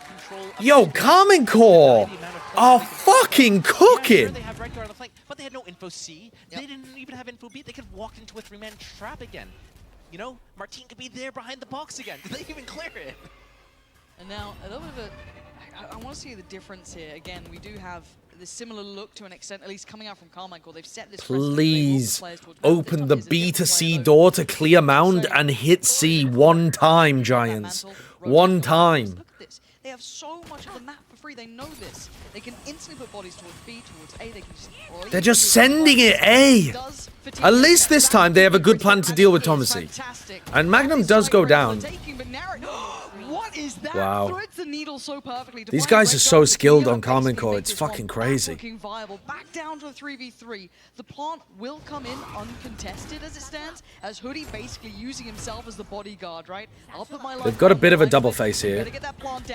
Cloud gets one. 2v2. Back down to the 2v2 now. Nary still Man, another great kill by Cloud. Cloud holding on to the line. Wow. Oh my god, I thought Shin might have cooked. I hate these rounds from GiantX from like a Redgar calling perspective, but at least they found ways of breaking the setup on A. Like the macro doesn't seem to make too much sense. The micro, at least they had a good idea of what they were doing to counter the tree hold. Cloud is annoyingly good. But also, they lost 2 rounds in a row because Cloud didn't clear stuff with his dog, or rather, they didn't have protocols based off the dog being broken, and they didn't anticipate that little corner with the Viper setup as well. It's not necessarily Cloud's fault, it's a team problem, but... Whoa, Martin! You're letting him get away with that?! They're so shook. You're letting Martin steal the C ult orb with just a one-way. So much respect. That's what Asano wishes he did against Sentinels. They're leaving him solo here. Yeah, he's playing a little bit further ahead. That is crazy Giga Chad behavior. I guess there's still time for them to get to the site, but he's felt that pressure. C is so fucking weak, Giants. Please. First time we've seen them really check on this to pressure this point well. Shin sends out the Thank you. way further. Still going to make them work for their dinner. All this utility just Thank you, Giants. Backhands him, but flying through the air. Oh my god! There's no way he's doing this. Redgar got flashed and died to the boombot while 2 of them died to the ult. It's overdone, if anything. What am I watching? You're gonna need to dig your heels in. How has Martin done that? Stick the fork in me, Jerry. I'm cooked. Oh my goodness. It's just like... Just anybody that's played Raze for Carmine Core today has had Cinema. Huge impact with the abilities. Carmine Core popping the fuck off. Cinema. No more steps. Okay, this it's blue in multiple senses. This is it's almost too adult to watch. What GiantX is doing right now, you could tell from the way that they're playing these rounds out that they don't have slap an 18 on this. They don't have confidence in their game plan. God damn. What's happening right now? Hopefully, like going to the second half, they have way more comfort on their defense side. But right now, it looks like they're just drawing blanks. They don't know what to do. They have all this space at A, but they don't use it. They have like a contestation at C, but they can't get an early kill or early stabilization there. Holy fuck. Let's just go B. I want Carmine Core to win this 13-2. Put them in the fucking ground. Oh, they've read the play. Okay, Boombot right at the start. You know that there's going to be people pushed up here. I wouldn't say it was perfect. Be afraid of a re-clear. Be cautious. Be cautious, motherfuckers. Really worrying. Oh, good dodge from Fatinho with the blast pack to avoid getting hit by that. But they don't have any presence anywhere else on the map. All 5 players on Giants grouped up here. This is what Pansy's talking about right now. C is so fucking open. There's nobody home. Carmine Core are playing this map like it's a fucking 2-site map. They're playing it like the motherfuckers bind or something. And Giants just haven't been able to NC properly. I can't believe how hard they got fucking owned by Martin's ult in the previous round. I feel like that should never be happening. Had set up on A and B every single round this game. This is what Steele's talking about. C is just so open. On this fake, right? Look how deep you're seeing. She allo my lay till I blur. But again, they are not leaving B. They are not leaving A. What Redgar's trying to sell. Oh, fuck. And the ult, if anything, I don't know how many that would have fought potentially. I think so. And that actually might help sell this. Don't overpush, Redgar. Don't overpush. Just control for your team, Redgar. Just control the area for your team, Redgar. Oh, wait, no. Hoodie's flank timing could also be really Nuki good. needs to stay alive. Ridiculous, isn't it? Nuki could try to do Oh, Fatinho tried to help. Redgar's come back. Good work, Redgar. Good work. The time. 4 seconds. He's got no time. Wait, coming around behind. He got the kill. Hoodie flanked. Hoodie went on the lurk play all the way through like this. Oh my god. That was so close to being a throw. And Hoodie came around. They did enough damage to be able to pick him off. Oh my god. That's what they're thinking. He's like, oh my god. There's no time. I'm not going to peek. So he stops. And because he stops, Hoodie's able to actually flank him. Look at this satchel from Martin. Wow. Like, honestly, it's just like, honestly, they can have that round at that A point. double face here. Yeah, just let him have it. It's just like, okay, Look at the satchel from Martin. You know what, 10-2. Let him have it. You know what? Oh, yeah. Throwing the satchel over the top. I thought it was the C's that fucked up his movement. But yeah, he throws the satchel over the top at the same time as the C's. Look, the satchel goes over the top, then he seizes, and they double swing. Dude, Kamiko are looking so fucking nice with it, man. They're looking so nice with it. Live to fighting another day, 9-3, curse or not, it doesn't really matter. What we've seen so far is that GiantX were... Show a League of Legends fan this footage and tell them this is what next year looks like, motherfuckers. Hold on to hope. Don't let despair take over your heart, no matter how low you go. No matter how fucking low you go. There's always a chance for redemption. You just have to cut everybody. But again, they're spreading, they're not putting all their eggs in one basket. They've still got that pressure over towards A. They're seeing The funny thing is, I see like the same kind of idea behind GiantX's apart from Shin. Viper towards A with the alarm bot from the Killjoy, the turret as well, and then the 3-pack onto the C site. We see this, the defense from GiantX, but they couldn't break it. When they played against basically the same thing, swap out Sky for Fade. That's what Karmine Core was doing. Nuki's gotten pressured back a little bit. Hoodie's using... Oh! They just can't lose. They can't lose. Martin's having a god game. An absolute god game. Martin's highlights just from this map alone. I mean, what are we watching? That's Thomasy, to be fair. That wasn't the player that was pushed up and paranoid. But I mean, they just can't lose. They can't lose. They're blessed. I mean, they're taking no more chances. That's a 3-man swing. They are fucking blessed. I don't know if he's got anything more in him. He can smoke them off, but there's 3 players. That's 3 bodies you can commit. The paint shell almost being the additional. Monkey Meatloaf, thank you for the gifted sub to Yamato Cannon. Hey, look, it might work. Oh, and a really nice jump through the smoke to make sure that there's no problems. You guys fucking dominating. Let's go, Karmine Core. Because this is not looking like it's part of it. Yeah, it's definitely not looking good. When you look at these 2 teams, Great turn from Thomasy of the Sky Flash. Zero fight. Thank you for the 6 months. Can we start finding teams who play Solo Sky and Lotus? Yeah, I feel like we should be. That isn't the biggest reason they're losing, but it ain't helping. Behind the plays and the comfort on the agents. It's just, it eclipses what Oof. GiantX looks like on the exact same thing, basically. Well, we get to see Outlaws out to play. They do very well for themselves. Cloud down to 4 HP, Neuron off the rip, so wait and see how Cloud's this goes. lucky to be alive, really. Again, I think Karmine Core just taking their time here. There's no real hurry to things, showing a little bit of presence. Backfilled again, though, you're still going to see the kind of similar scenes, right? Redgar going to be posted over towards that C mound, instantly going to alleviate the rotations, but if they double dip, there's a problem. Then you only have Redgar holding half of the map, essentially. How many kills does Martin have already? He's got to have over 20, right? Scenario. He's got to make sure he's scared. No, maybe not. Not in 14 rounds. Again, as long as But I feel like he's at like 17 or something. I haven't really been paying attention. Only 13? Dude, I feel like he's been absolutely dominating. Is just indecisive right now. I feel like he's been going crazy. Plan with the A defense, having Omen just get baited out. I guess everybody's been getting kills. C, but the hit's going to come into A. It's going to be a 5 versus 4. Yeah, bodies are here. Here they come. Can they make this a brawl? Can they make this a fight? This Viper Wall's an interesting idea on the eco. Feels like Martin might be feeling something here. I don't think he likes what's on the other side. He can smell. This might be a call to bail. It is a call to bail. Fantastic mid-round. Excellent work dodging the damage. Dodging the danger. You fucking goats. You don't run into the stack. You realize that it's dangerous. You pivot through to B. You guys are so fucking good. Dude, Magnum is cooking up a masterclass here. He's out-calling Redgar. The dude has never fucking IGL'd before. Yeah, I like the idea from GiantX at the start of the round. Omen shows himself at C. Let's go, Magnum. The reclear from the fade. Holy! Right now, A's probably open. They go towards A. They get completely stalled out by the Viper wall. There's the 4-player flood. I feel like GiantX maybe... You kings!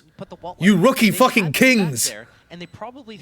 Carmine Corp probably thought, hey, GX, 3 people towards C. We can go into A site for free. God damn! They're like, wait, we can't go here. Weird, yeah. The wall finally drops. Have Carmine Corp actually done something? There's a Yes. lot of people here. We're going B. Yes, they I have. feel like that wall might have actually... unironically made them lose the round. Yeah, really hindered them. God damn. So, I do think this might be spiraling. Yeah, it might have been a Martin call. It might have been anybody calling the mid-round. But I'm going to give credit to Magnum because he's called a great game so far, and he's on paper the IGL. Right, like everything's starting to look good for them. It's not. But yeah, they popped off with that B They pivot. are struggling to string this together here.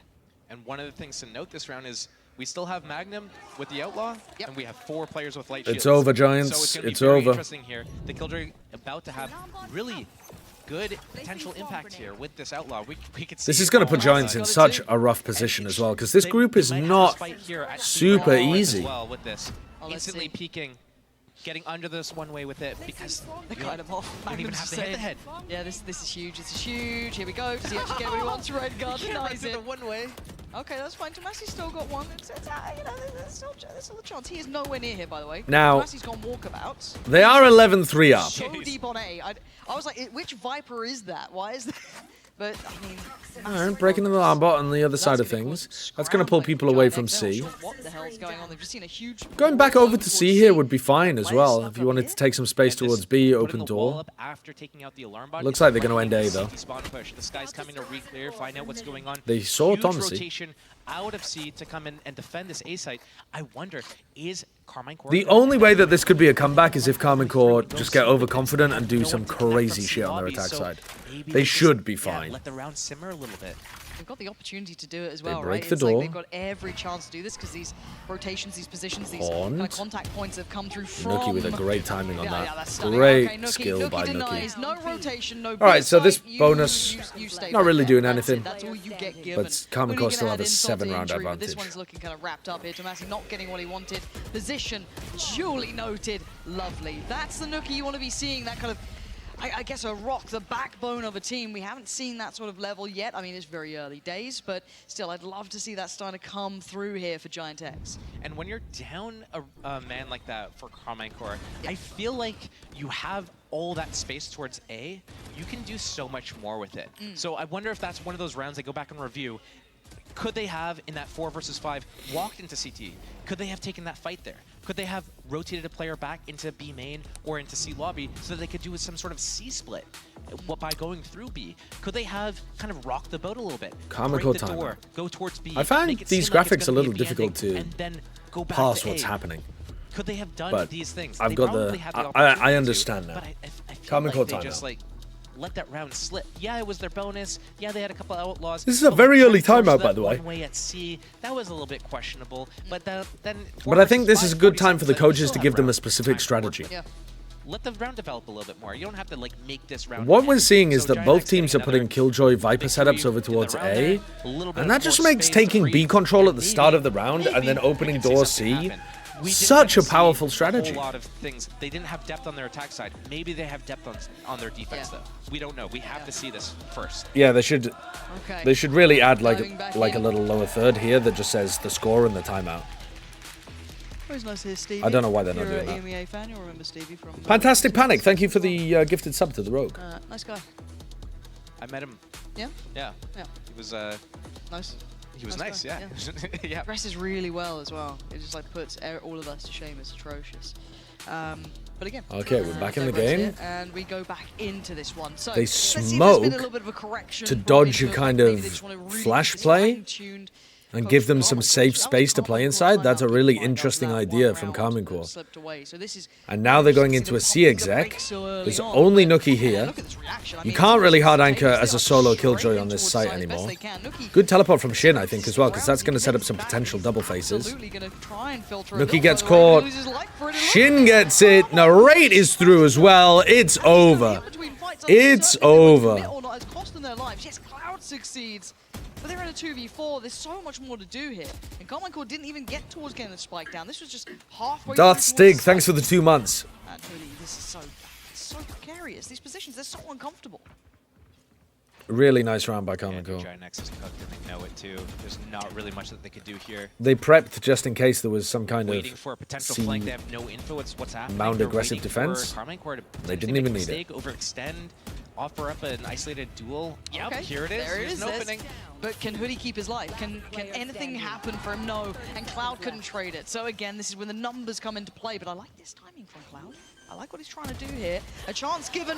He couldn't quite grab it in time. But I liked the attempt.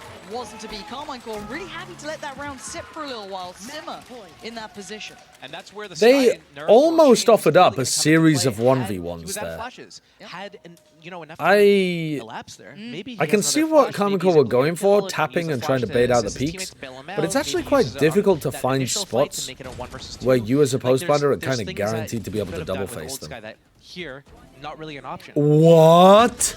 Speaking of that was the kill onto Hoodie as well? Really running low. No ult That flick wallbang. Alright. In here, but 12 on 8 chances. There's the same smoke again. This is how we see them counter the C aggression. They use the paranoia. Putting crazy pressure, but Cloud has doubled up with Nutinho. Nutinho, Fitinho. Fit, not. In a 1v3. Cloud's just, oh man. God. This guy's sharp. I mean, Cloud has just dominated them that round, though. I don't think that was a good choice. And part of me feels this is very doable because you look at the clock. Can Narrate win a right? 1v2 to win the match, the first match of Carmen Core's season? It leaves so much space. Can the American step up for France? Don't run a fucking replay now! I understand if you want to run it in a save round, but this is a 1v2, man. Holy dickens! Why didn't they readjust? Oh my lord, that's trying to optimize. I suppose in this situation, there wasn't really too much happening in the 1v2, but oh my lord, that's a crazy decision. Like whenever he gets somewhat close, this is a real blunder coming out. Narrate now, opportunity beckoning. This is He's caught them. He's caught them. No audio cues. Got a trail on him everywhere. Too easy for Narrate. Too easy for Narrate. Oh my god. What color is it, chat? Blue. What color is it, chat? Blue. Blue. Blue. Blue. Blue. Blue. Let's fucking go, Carmen Core. You little legends. This is a really good debut. You fucking legends. I'm hopeful. They looked good in so God many ways. damn. Team-wise, team composition, team cohesion. Yes. I'm looking forward to them. God, Carmen Core needed that. A lot of fans are probably sitting on the fence. What do we expect from this team? They look good. What are they going to be like? They look good. Can they perform? Is this going to be shades of the last roster? Are they going to be a whole new collection? And I think a lot of people, if you're being smart about it, would have An Eng masterclass? your credit towards Yeah, I think he's really cooked with this roster. I think they had really solid ideas, some really different, new, unusual ideas. All of this stuff, right? So if you're a betting man, that's where you Very go. good. But Carmine Core, Very this good. roster of talent, These young, hungry players coming back in on this resurgence. And Martin with a couple of played players with a point an to prove as amazing well. You know, game. this is a roster that was really brought together to Narrate was change the very tale good of as last well. season. And already, what a fantastic start. Magnum played honestly blown a away. fantastic These guys series. very The dangerous. team And certainly a team coordination now was good. keeping in mind This going is a forward. team to watch out for. They are deadly as anything. If they continue along this trajectory, who knows how far they get. Giants just couldn't hold on. They looked great, though. Yeah, this is one to watch going forward, and all the underdogs have seemingly had their day. Yeah. Both underdogs winning today in the EMEA. I think I said that the Karmine Corp versus Giants game would be a good game. I was not expecting the FUT Heretics game to be a good one. So to me, the Heretics upset over FUT is way bigger, but I think you would still call Karmine Corp beating Giants an upset. I think so. Even though it definitely looked doable, it is still an upset, I think. That's holy shit. That's turned a lot of the expectations for EMEA on their head. FUT plays against Giants. Oh my god, I forgot this was the same group.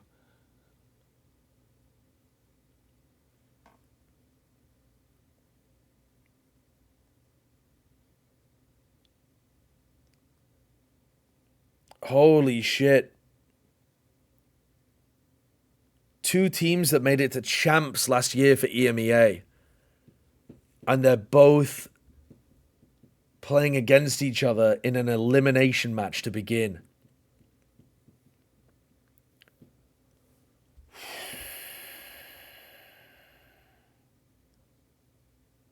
I mean, if Giants lose that, people are gonna go nuts. I thought Redgar's attack side IGLing was really poor on this map, but I thought half of what he did on Split was really quite good.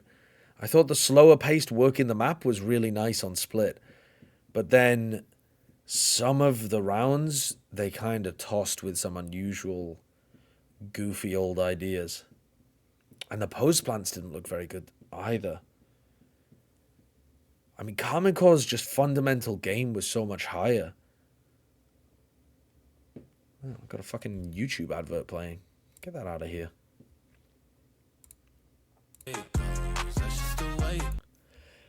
Whew. Don't post things like this, please. My wife is on this app, bruh. What is this?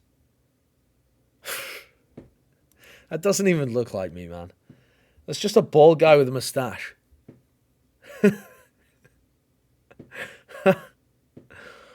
Terrible. Terrible. Oh, shit. That is a crazy good win for Karmine Corp. They looked better than I was expecting. I already had high hopes for this roster, and I really liked what I saw in their game against Heretics. But they looked better than I thought. Their coordination and timing on flood retakes, their individual skill, the confidence and aggression was so lovely. And they actually could have won on the map they lost as well. It wasn't like they got blown out. They were bringing it back. Fuck, man. Monkey Meatloaf, thank you for the gifted sub. Can we go back to the death of Ye? Yeah, I think we should. They're going to do an interview with Thomasy and, I think they said narrate. Thomasy and narrate. But I think I will catch a VOD of that. Nah, fuck it, actually. Let's stick around and listen to the interview. Let's stick around and listen to the interview of Thomasy and narrate. My only concern is that normally these EMEA post plants take a long time. They do like a 20-minute post-show interview sometimes. And I really don't want to just wait for 20 minutes. But if it's snappy, we'll stick around. Yeah, narrate is very good. Have you watched T1 play? I didn't watch the T1 Zeta game. I need to look at the VOD of that, actually. But I watched T1 play Lotus against Bleed, and that was actually cinema. T1's Lotus is super nice. Did Demon 1 set the standards when he played Smokes Duelist last year and was owning? Now they're expecting every Duelist can own with the Smokes role too. It's not just Demon 1 though. I mean, last season we had Som also go from Duelist to Smokes. Even before Demon 1, we had Mako, who was a Duelist main, become a Smokes main. There have been plenty of people that have gone that direction. Yeah, Monyet has done it. Tui's has done it. This season now, we've got Tens and Cryo doing it. I think it's a good thing.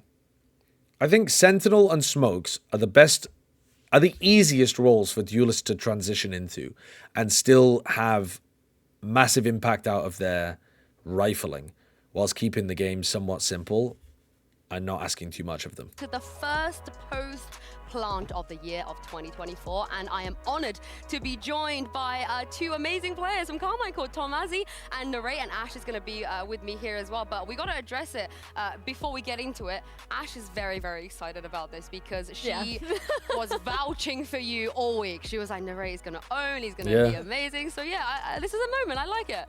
It is a moment. I mean, I know you from the NA scene, coming over there from there myself, and I think I've got to talk about Split in particular.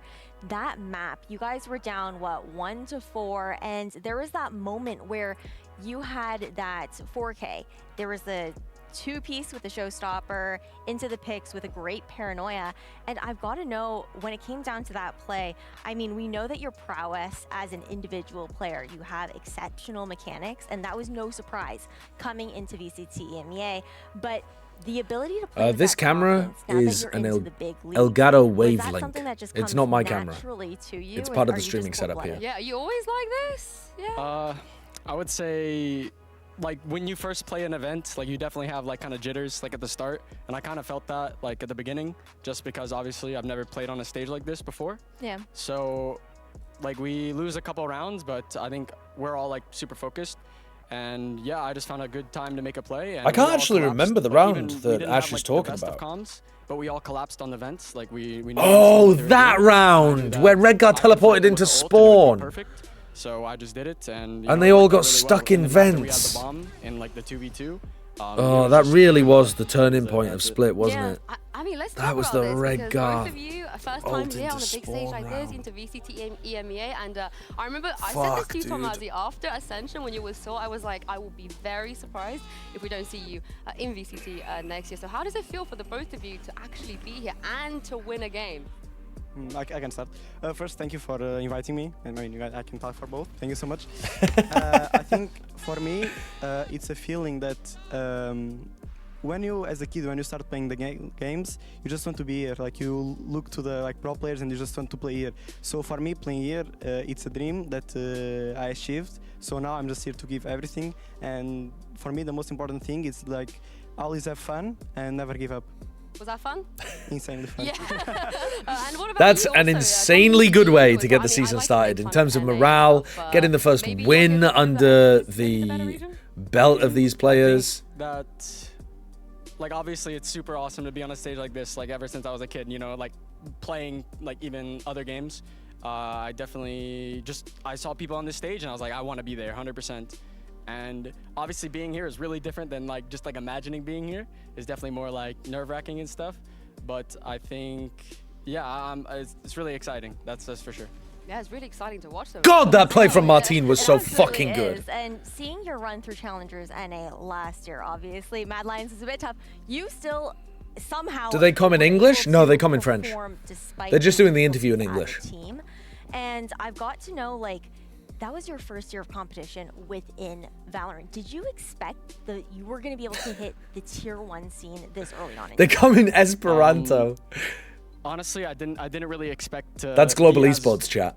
Like, I don't like to, like, you know, hype up myself, but I didn't expect to be as good as I was. I think I definitely, like, it definitely came from just getting the confidence. Okay. Because I just remember, like, we played like the strongest team in NA, like my first match, and I played really well against them, and that definitely just like sparked my confidence and kind of was like, yeah, you're supposed to be here. Like, this is what you've always wanted to do, and you're proving that you can do it. I love that. So it definitely like gave me a lot of motivation to keep playing. and I don't know. It's just, yeah. I mean, I honestly, I feel honored to have both of you here. Yeah. It doesn't matter how early or late it is in your career. I have a few things I want to talk through. Your camera's covering the talent. About this end method. I don't think you you're need working to with one see of the, everybody's greatest face. minds in Valorant, and he did this thing with Gambit. He took 3 duelist players, All right. made a few of them be more flex, and then and kind of changed the roles a little bit.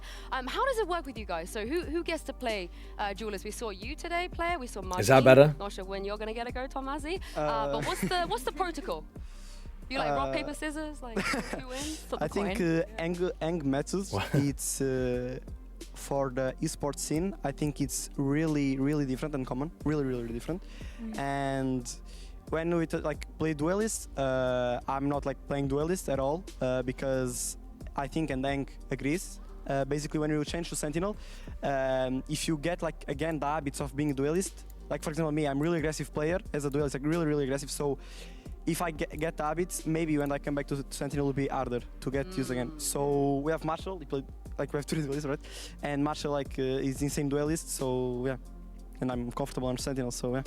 And what about you? Because you play 3 different agents today as well. I mean, yeah. So pretty much Martin is the main duelist. Obviously, on some maps we want to play him on, like on Split, we play him on Yoru. So I play Raze, and honestly, in that kind of comp, I'm the main duelist. So we kind of have a really flexible team. We can play a lot of different agents. And for Eng is just, I don't know. I never expected someone to be so super smart in the game, but also just like the funniest guy. Oh, he's the best. He is. I don't know. I don't know how his personality works, but this guy, I don't know. Everything he talks about in game, you're always engaged. He always has a great plan for everything, and you can always trust him. He's definitely one of the best coaches I've ever talked to, and I haven't had a lot of coaches, but you just know it when you talk to him. He knows what he's talking about, and he's been here for a long time. He's been competing in Overwatch and other games, even before like games you wouldn't know. And yeah, I think he's just I didn't know he was competing in other stuff before Overwatch, actually. I think can make us work. Honestly, even now, yeah, even the Gambit players, now, sick. They haven't been together for over a year, we'll still talk about N. They'll be like, oh yeah, N told me this thing one time, 3 years ago, and we still do the same stuff. Did you trial as duelist during your trial? Because I heard the process was quite grueling. Yeah, I trialed. So all 3 of you trialed as duelists? Yeah, I trialed on duelist because I was on 110 ping because I was in NA. Yeah. So I was trialing on 110 ping playing duelist. I think it was sometimes main duelist, sometimes second duelist, and then after the first trial, he was just like, okay, you're not playing duelist, you're playing flex. Oh my goodness. Okay, Chad. and you were fine with that? You were like, oh yeah, of course. I think I could play every agent in the game. I really think I can. Just given some time, obviously. I can't just pick it up and just be the best at it. But I think I definitely can flex and do a lot of things that a lot of players can't do. So I think it's yeah. Yeah. I think the scrappiness that we were able to see from you over in NA as well probably adds to that ability too. And now that you're on that flex role, obviously you're playing a myriad of different agents. But I am curious, out of all of the ones that you're cooking on right now, do you have a particular favorite? ISO. No that's comment. that's some cap. That's some cap. Knows how this works. You've definitely seen these. You know how it works. That's not true. I don't know what you're talking about. Do you know what? Just for that, guys, let's run the sunset defuse clip. Let's you guys take a look at this. The last round. I'm gonna punish you. I'm gonna put you through some pain for this. There's a monitor over here. You can probably have a look. Honestly, I thought we were gonna go to OT, but this is kind of unfortunate. So run me through the decision not to swing a red guard here. What happened here? First, since the round is completely winnable, because we are 5-4, we have ram control, and I think the bad thing here is me dying on site. But after we come back actually, and it was too much comms, a lot of confusion. I think and I think Martin he didn't know they tapped the spike. So yeah, I think it was about that. But yeah, I think that's what happened. A little lost in the sauce. It happens. Yeah, it happens? Yeah, because like a lot of comms and like shooting comms, it's kind of hard. But, Do you think that would have made the difference? Maybe it was a 2-0 if you... yeah, for sure. Yeah, Andre, you agree? There's a couple of mistakes there as well. I mean, if Martin lands the nade, It was 5v4 or and then also, if they don't stick, like I think really it's. good. I think everyone played really good. We played together as a pair. I think there's a lot of situations there where the player just gets half and gets off the spike as well. Whereas if we'd like double peaked, maybe we could have, traded, and it would have been a better situation for us. I think the ramp guys played really good. It was just missing communication at the end. Now, I have kind of a left field. Who's the MVP? I would say Martin. You guys have numbers on the back of your jerseys. We don't get that very often. It's just kind of like nicknames. Yeah, it's kind of rare. Yeah, do they mean anything? Like, what number do you guys have? Yeah. I mean, I can start. For me, 19 is like my number since, I don't know, like when I think in a number is 19 because first, I really like the number. And do you want to just? We have a camera here. I know. I don't want to make you get up. Let's take a look. So the 19 right on the back. Yeah. You want me to Here we go. We get the full immersion. There we go. Tomasi 19. Sorry, carry on. It's fine. And it's like my birthday is like 19 of August. So, but yeah, I really like Ali's name. Oh, for birthday neighbors. It's like a lucky number. Yeah, I like it. Yeah. I'm gonna have to ask you to stand up now, Nerea, and show us what number you've got. LeBron James, 23. Oh, is that what it is? Go. Oh, like you weren't kidding. That's actually what it stands for, the 23. I think, I don't know. I'm not sure. Isn't okay? Am I stupid? I thought 23 was Michael Jordan. Am I stupid, chat? All the K-Corp fans are going to be like wanting 19 and 23 on the back of their jersey. Oh, LeBron also wore 23. Yeah. I see. FR, I believe. You're too good at this. I feel like this is I definitely associate that number a lot more with Michael Jordan. I didn't realize that.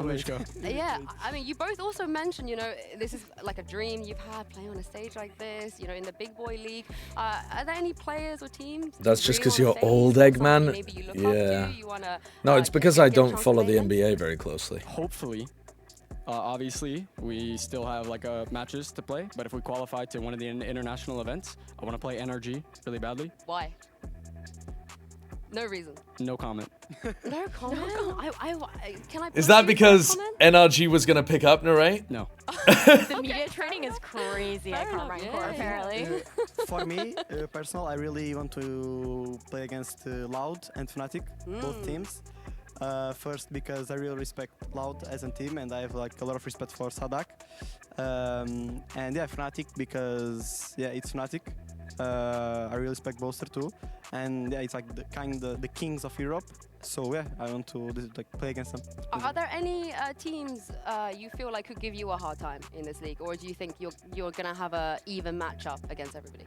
I think every team is really strong. To be honest, I think that Valorant is one of those games where any team can beat a team on another day. Obviously, like if you're constantly training and getting better, like yeah, there's like slight edges, but overall, like I wouldn't say it's random, but every team is just really strong. So there's no reason we should go into a match and be like, oh, well, this team is weaker than us, and we have to take every opponent seriously. I think for like the strongest team, obviously Fnatic, just because they were like they won multiple events last year and they have the same roster, so. Yeah, I think today does actually prove what Nerea's saying in EMEA. I wouldn't have believed it prior to the results of today, really, but... PRX, because I want to see what it feels like to play against them. I feel like everyone does, right? See, now I'm going to have to ask you to explain NRG. You've given such a brilliant answer for all the other teams. So why NRG? Yinsu actually doesn't know. Only kind of... I can't say. Yinsu straight up out of the loop. If you NA do... drama. Okay. All right. How about this? When you do play against NRG, and we do this again, you tell me. Yeah? It's fair enough. We make a deal? I agree. We make a deal. He's here for it. He's here for it. We got two witnesses. Actual Pepe laugh. She doesn't know. I can take like in the off, and then I can say, I ask him. Like, okay, you got me. Tomasi got me. That's what I like. Got a snitch over here. The mustache is tough. Yeah, it goes crazy, actually. Let's look forward to your next It goes crazy. Because your group, everybody's played already. You're going to be facing Heretics, I believe. How do you feel about them? What did you think about their game today? to me, like, it was kind of a surprise win, to be honest. But I think, again, like I said, every team is really strong and has the potential to beat another team. I think Boo played fantastic. Like, he played really, really good, which is something I didn't expect. I thought it would be like Benji or Rhines or I was gonna say Wu, but he's not playing. Yeah. I thought somebody else would be like the guy. And I think they played really well and they won on the day. I expected FUT to win, but it's Valorant, so they didn't win. And yeah, it's definitely gonna be a strong match. We already played them. We beat them in a show match. And They beat the piss out of them in a show At the end of match. the day, it's not like important, but I think we can win. Okay, that's interesting. How do you feel about that? Very polite way of saying expecting at all. underdog, like, upset FUT result, winning, and we're feeling very winning confident. against We're going to GiantX. crush them. But I'm looking forward to play against GiantX because I have some friends there. So yeah. Yeah, I just want to play. I look forward to seeing it. Now, before we close everything off, I want to see if you guys have a question that you want to ask the next guests that are going to be sitting here. Okay, in your I'm going to... what's this clip? Because we know. Yeah, so to be honest, when I joined the team, I was like, I need to join because because of Hank, because like he's super coach. I'm like, this is some paycheck stealer, you know. But I had the same feeling like for first 2 weeks. Yeah, I'm like, bro, I just don't listen to this. But actually, by the time, like the more we played and the more time I spent with Zish, he actually like told me a lot of useful things which I don't know, and I'm playing for a long time. So like in terms of IGA, in terms of how to be good like teammate, how to be a good player, and yeah, then me like Zish and Hank, like they transform me. I would say like I'm capable of competing with other IGLs on stage, like Rhino, like easily, you know. So yeah. Let's go. It was a whole hard work, but it starts paying off. It's only the first game. Yeah. Nice. Narat is showing his jersey. Thomas did the same. Okay, number 23. You know, he's American. That's so fucking funny. But of course you would think that, right? Because the entirety of that previous Carmichael roster was so horrendously bad that of course you would come into it and just think, this coach is probably shit. I think that's super fucking funny and very understandable, and also good that he came in with a bias against Zeish, and Zeish has worked through it and showcased that he deserves to be listened to. So that's very good. I think Zeish does know what he's talking about, and it's good to hear it from the player that he thinks that now as well. Check this out. What's going on here? What is going on with MXS? Welcome back, Odorous!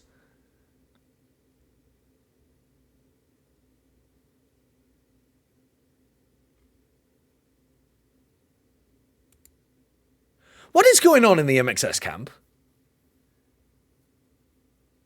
It's really bizarre. It's really bizarre.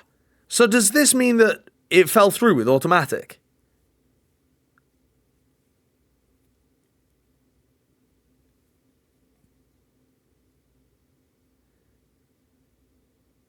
Yeah, they mean as a player, from player to coach and back. So they mean as a player, don't they? Otherwise they wouldn't put a cipher in there as well, surely.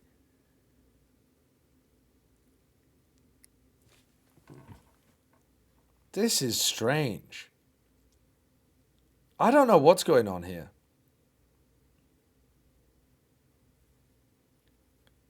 I really don't get it.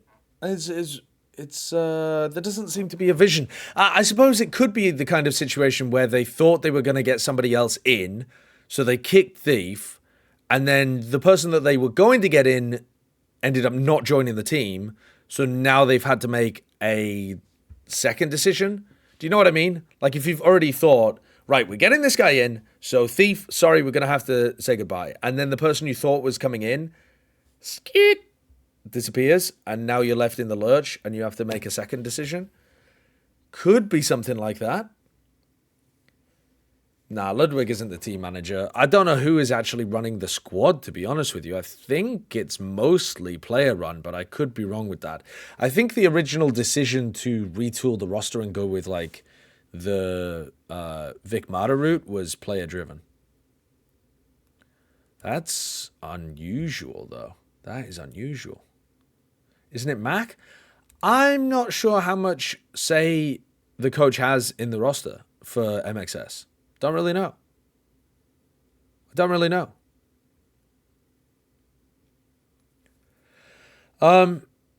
Yeah. To be honest, though, MXS are in a really difficult situation because even though they actually look fairly decent in the most recent like matches that they've played, playing against Oxygen and M80 for an Ascension spot, especially that Oxygen team, man, they just look so fucking tight. Okay, I'm afraid we're going from the high highs of watching Carmen Core win to the low lows of watching Bleed be eliminated. I'm afraid that this is where we're going. We've got to figure out what the hell happened to Ye. And I don't just mean the medical thing that he was talking about. I'm talking the entire kit and caboodle. So, yeah, we're going to do a bit more exploration in this VOD review. Now, I'm going to go and grab myself a drink and some snacks. And here's the game plan. We're going to VOD review this T1 Zeta game. Then we're going to go and VOD review the... What else? DRX Talon and T1 Zeta.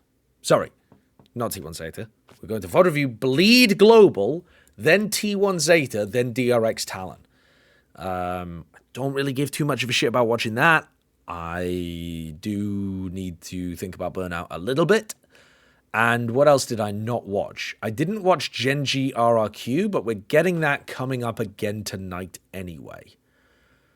You know what? Let's stick that at the end of the list, and if we can be asked, we'll watch it before we co-stream Pacific. Because my plan is to keep the stream going another 8 hours and then also co-stream Pacific tonight. So we're going to do some VOD review. We're going to do maybe some playing of Valorant. And then we're going to co-stream Pacific too. So I did actually say Kurt that I was down to go with him for dinner, but now that I think about it, I don't really have too much time. So yeah, anyway, that's the game plan. I'm gonna go and grab a snack and I'll be back in a sec. Zeep Zoop, thank you for the new tier 1 sub. Really appreciate the paid tier 1 subs, by the way. Just in case you're unaware, one of the reasons that I'm going to be streaming so much while I'm here is not just because I'm a workaholic maniac, but it's because I'm trying to reach a specific goal on Twitch, which is Twitch, which is shut the fuck up, dickhead. I hate hearing my own voice on stream like that.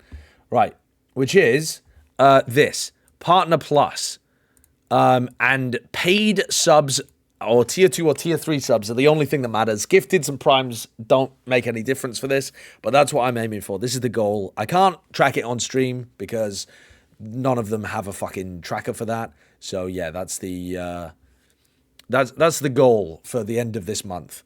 And we've got we've only got like another 10 days, so maybe I won't hit it this month, but we'll see. Anyway, I'll be back in a sec. Homme de Garçon, thank you for the Prime. And Pyros, thank you for converting the Prime to a tier 1. That actually really fucking helps.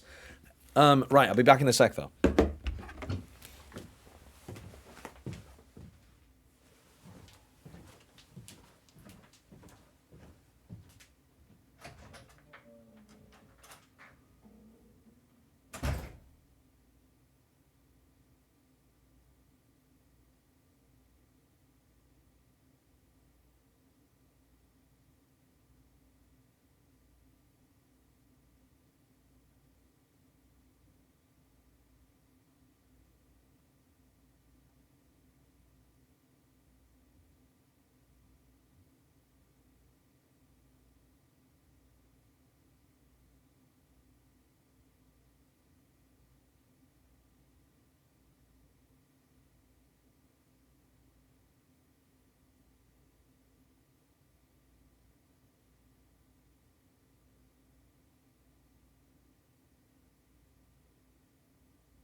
I brought the sandwich for my tier 3 subs.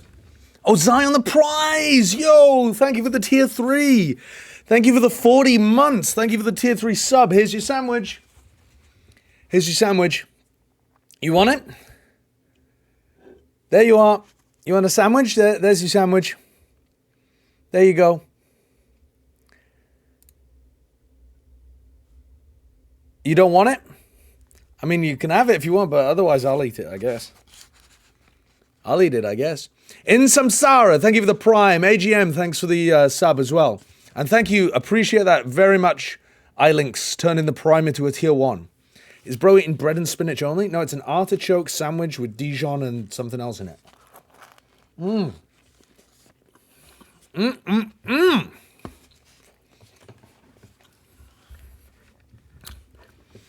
This was also a free sandwich. This was not $25.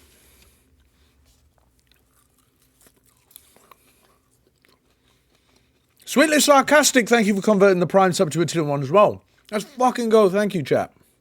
Very kind. All right. Let's watch this VOD. Ya yeet. Thank you for the 21 as well. Sorry, not 21. Tier 1 as well. Thank you. Thank you. Animosity. Thanks for the tier 1 too. Let's fucking go.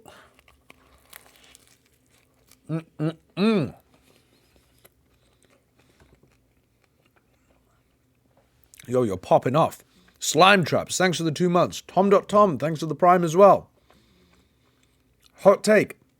Narrate going to EU is going to be seen as a generational fumble. I 100% think he's better than leaving Arsenal, and that will be common sentiment by the end of the year.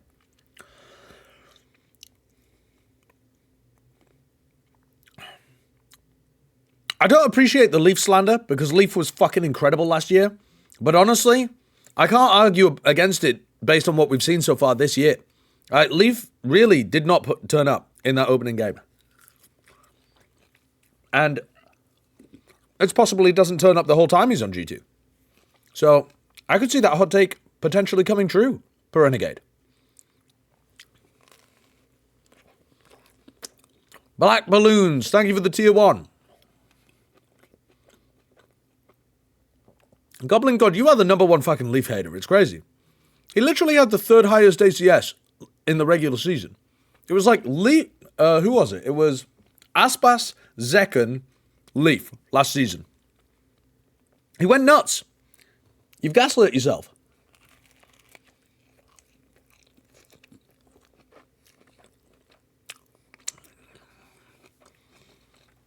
Cheese Toast, thank you for the prime as well. When you get a second, can I ask you to do something really weirdly specific? Can you full screen your cam, take your headset off, and look directly at the camera deadpan? Why do I feel like I'm about to get fucking deep faked into a porno? That's like, please, I need the exact footage for my AI. I am morbidly curious what you're planning to do with it, though. So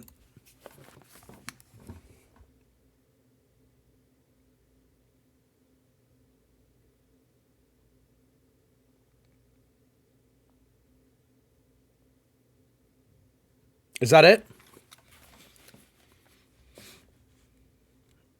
Is that it?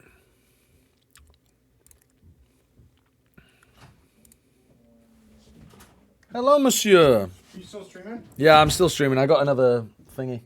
Oh, nice. Those are good. Mmm. Mmm. Did I just turn off the lights? Yeah, I think you might have tripped us. Oh. This controls the lights. That's crazy. Kurt just pressed a button and it turned all the lights off and then on again. You can change the color. Huh. In Samsara, thank you for the 10 gifteds as well. That's very kind of you. Thanks a lot. Thank you, thank you, thank you. Kurt is just fucking with the lighting. Oh, I'm fucking it up.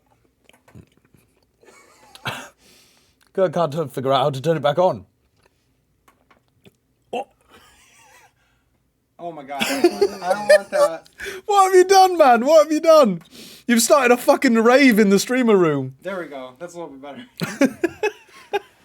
I like the disco lighting. It's good. I'm watching the downfall of Yay, Kurt. Yeah, I saw it on the. I saw the VLR. You saw the memes?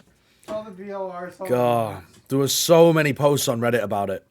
It was like fucking 10 of the top posts were just Rey Mysterio because he went 6-19, and like fucking, it's brutal how fucking So people love to talk about people being Have washed. you watched the game? Hmm? Zza?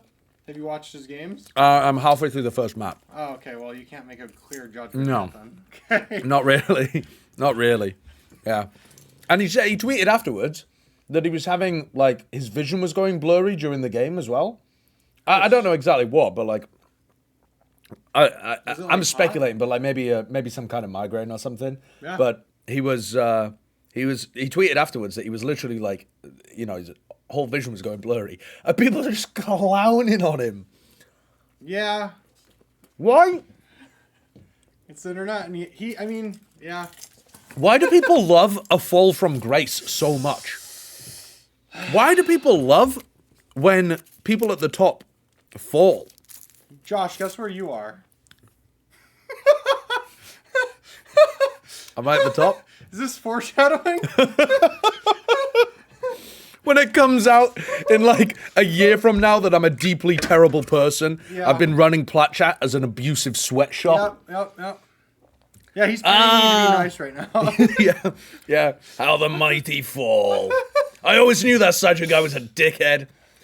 Can't ever trust a bald man. Yeah, those are really nice jeans, actually. Thank you. Dude, look at your jeans. Are you Dude, wearing the mine are- double? yeah, Dude, mine he's are got the double knee Carhartts. This guy's ready to go to work. Ooh. This guy's ready to get on his knees and do some plumbing. Yeah. Yeah, let me get on my knees. My chat was just talking about taking screenshots to use in some kind of weird footage. I don't want to give him footage of me on my knees. Just realized you guys could only see my bottom half. I don't know if you guys can even hear me. Oh yeah, you can. I'm looking at the levels. We can change it. We can. I'm looking at the levels. Mm. Cool. All right, I'm gonna go get a smoothie before it closes. All right. Okay, let's crack on with this VOD then.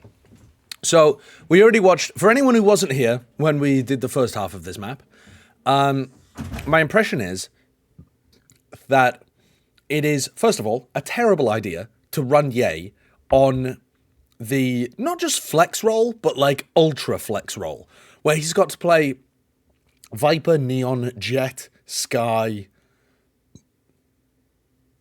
something else. I feel like there was something else as well that I've forgotten about. Was it just those four? Anyway, terrible idea. That is like exactly how you misuse a talent. There's no denying that Ye was... By the way, I've noticed that in some of those Reddit threads where people were talking about Ye being washed, etc., like this guy was never really that good. It was just Chamber.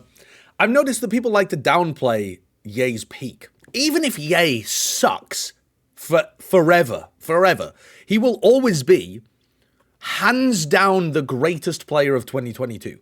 It wasn't even arguable. He fucking gapped the competition. It wasn't close. We might never have a year like that again, to be honest. And prior to Chamber, he was also lighting the world on fire playing Jet.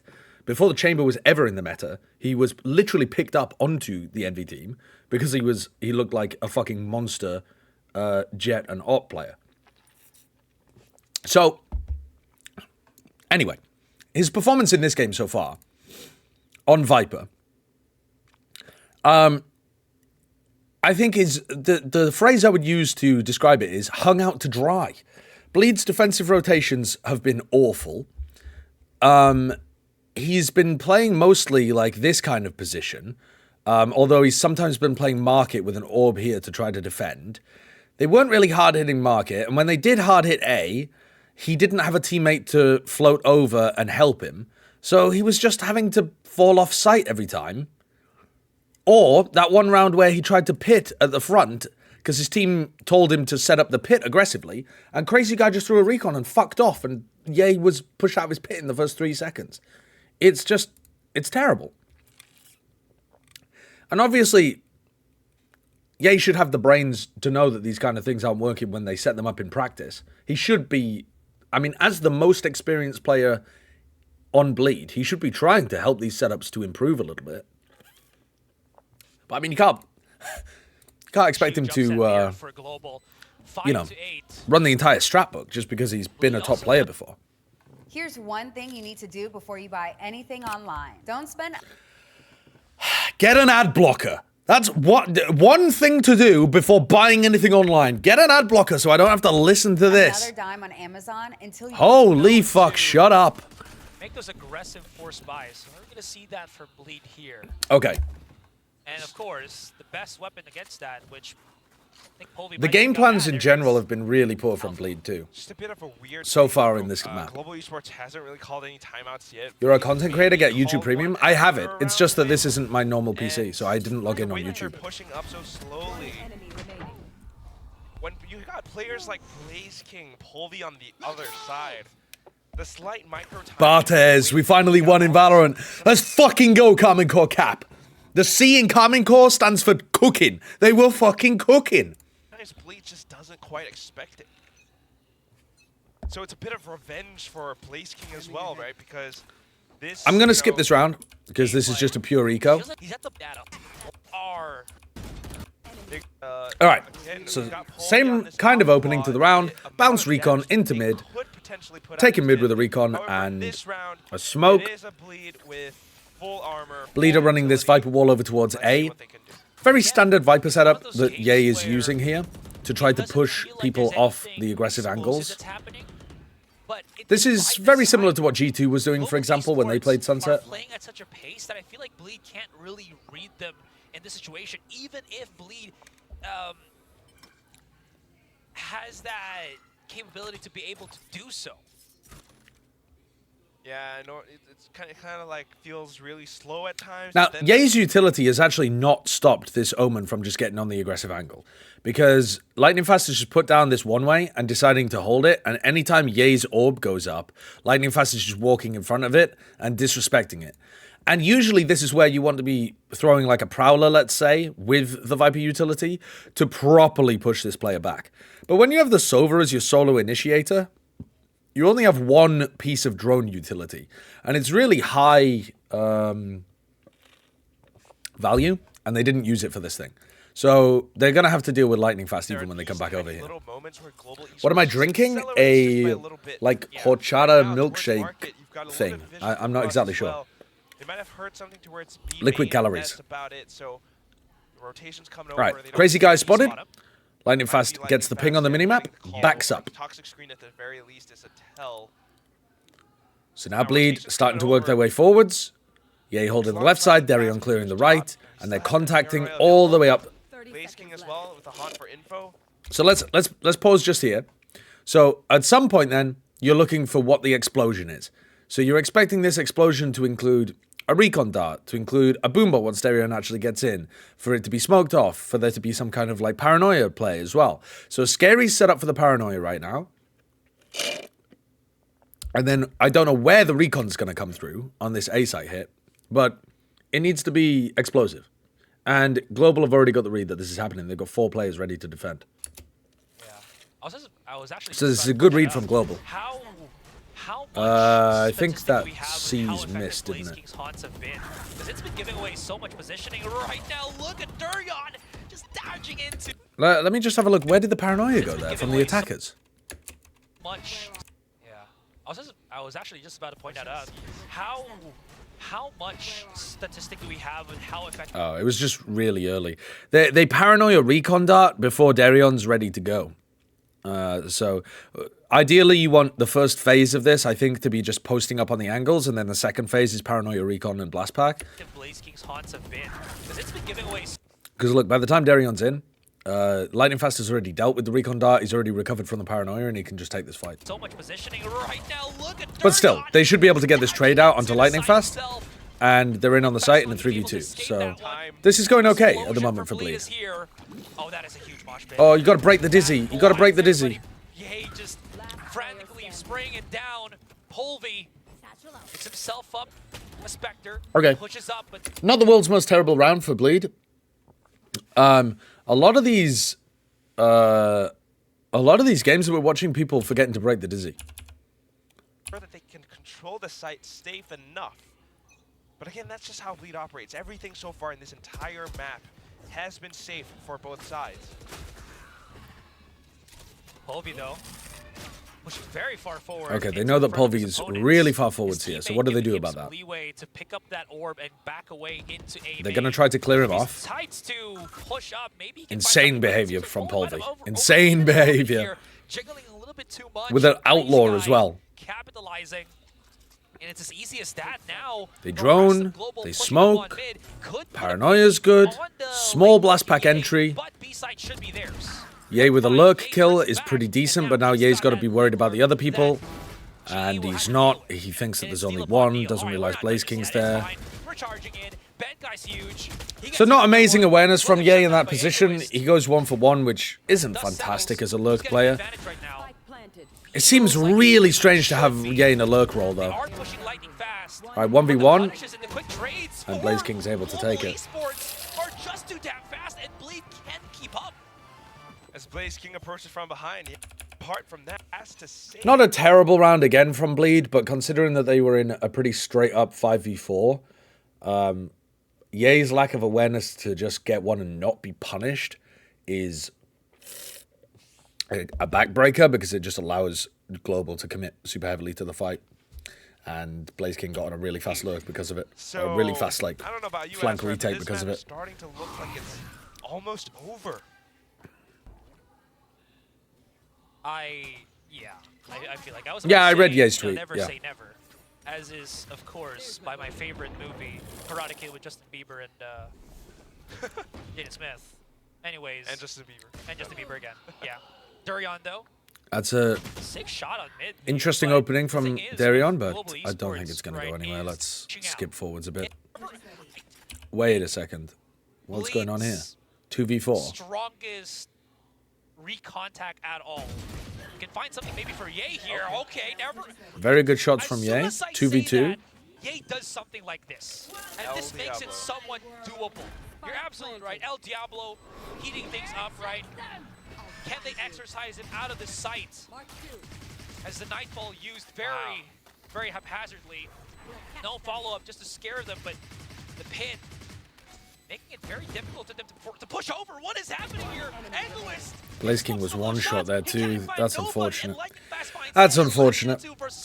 It's a good decision to try to pit in that spot, but probably better to just stay inside the pit and try to make use of the damage that you do. As Global Esports away from him. Yeah, the caster say egoist, but that seems really weird to me. Yeah, although it was a bit of glimmer of hope from star power of Ye. Yeah, Ye was playing Viper for them.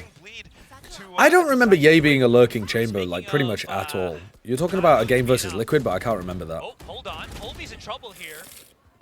He What kind of maps? Other direction that might have been incorrect for Russ has just gotten himself really deep inserted. Great shots, Russ. Not falling behind. Oh! Wait, they're just getting out-skilled in this round.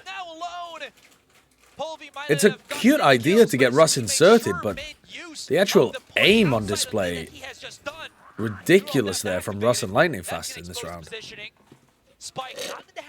He looked on Chamber on Fracture. For a kill rather than pick up the spike first, because he does, even though he's exposed his opponent, he does not have the map control to really take advantage of that. Well, let's think about this, right? You got 50 seconds left. You got full armor. You got a rifle. It's not entirely impossible. Did he? So I can't exactly remember. I remember that Optic used to play that heavy neon double flash comp. Are definitely going to come after you. Russ, But I thought he followed them in onto the sites a lot when they played that kind of style. that Russ can't find you. Or was like a late backstab rather than being a lurk. Maybe you sneak back out to the top of mid, come back in with a big But I can't flank. remember properly. That is an idea, but Bankai is watching the back. Oh my god! No! Russ actually What a read. found him. What a read. Showing what it means. That's a crazy round from Global. And I will try to do. We forgot to Blaze King actually leading the kill feed because he's picking up a lot of pistol kills. and some nice cleanups as well. Now back into it, last ditch Whoa. effort from Bleed. It's going to be a bit Interesting of attempt there. The paranoia angle from Lightning Fast was actually really good. I think that was really close to being a good play by Global. There's no need to go for that, obviously, but there's definitely no need to go for that. That's not your best way of winning the 3v5. Bleed conspiracy on B main. Double satchel from Turion. Man is clean. It was Ascent where he lurked against Team Liquid. And that's going to be a quick clean. It was Ascent where he lurked against Team Liquid.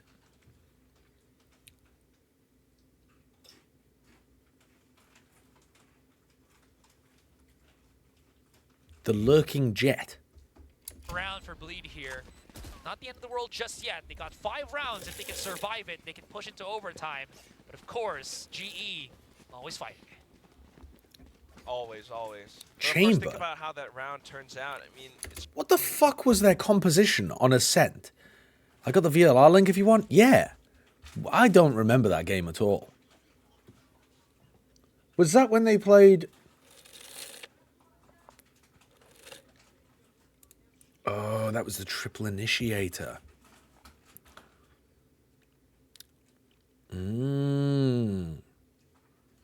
Okay, okay. Yeah, this is not a very standard... not a very standard game of Ascent anymore, is it? Triple initiator was a thing for a while, for sure. Some teams ran it with the Chamber, some teams ran it with the Jet. Scream running Phoenix for Liquid. Bone-hurting Juice. Yeah, this was like real peak Chamber meta hours. I don't remember the specific game.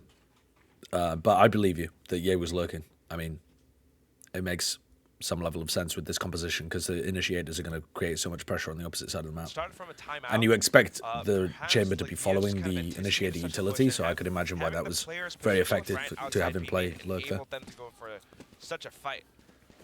A little bit odd for Global Esports, you know, at the last... Someone also asked, what's the difference between a late backstab and a lurk? A late backstab is normally like a 4-1 hit where you're splitting into a site, but the split is weak in terms of number of players, so it has to come late. But a lurk is normally where you take space and find a hole in someone's defensive setup by causing a distraction on the other side of the map.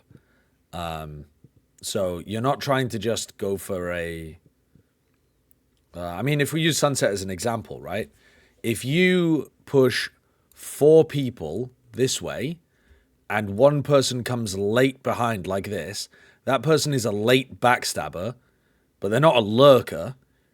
If instead you have, like, let's say 3 people going up here, one person makes a lot of noise over towards here, you make it look like a big exec, and then one person is trying to walk up mid in order to find a pick and work off this distraction.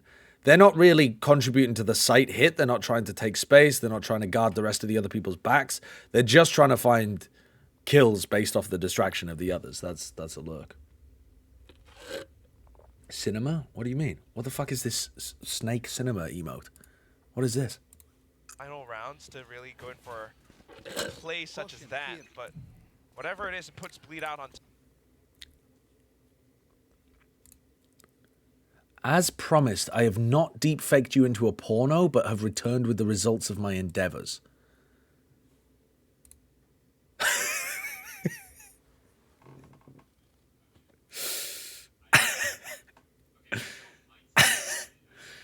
I can't be mad about that, honestly. It kind of cooks. I think you should have made my head bigger.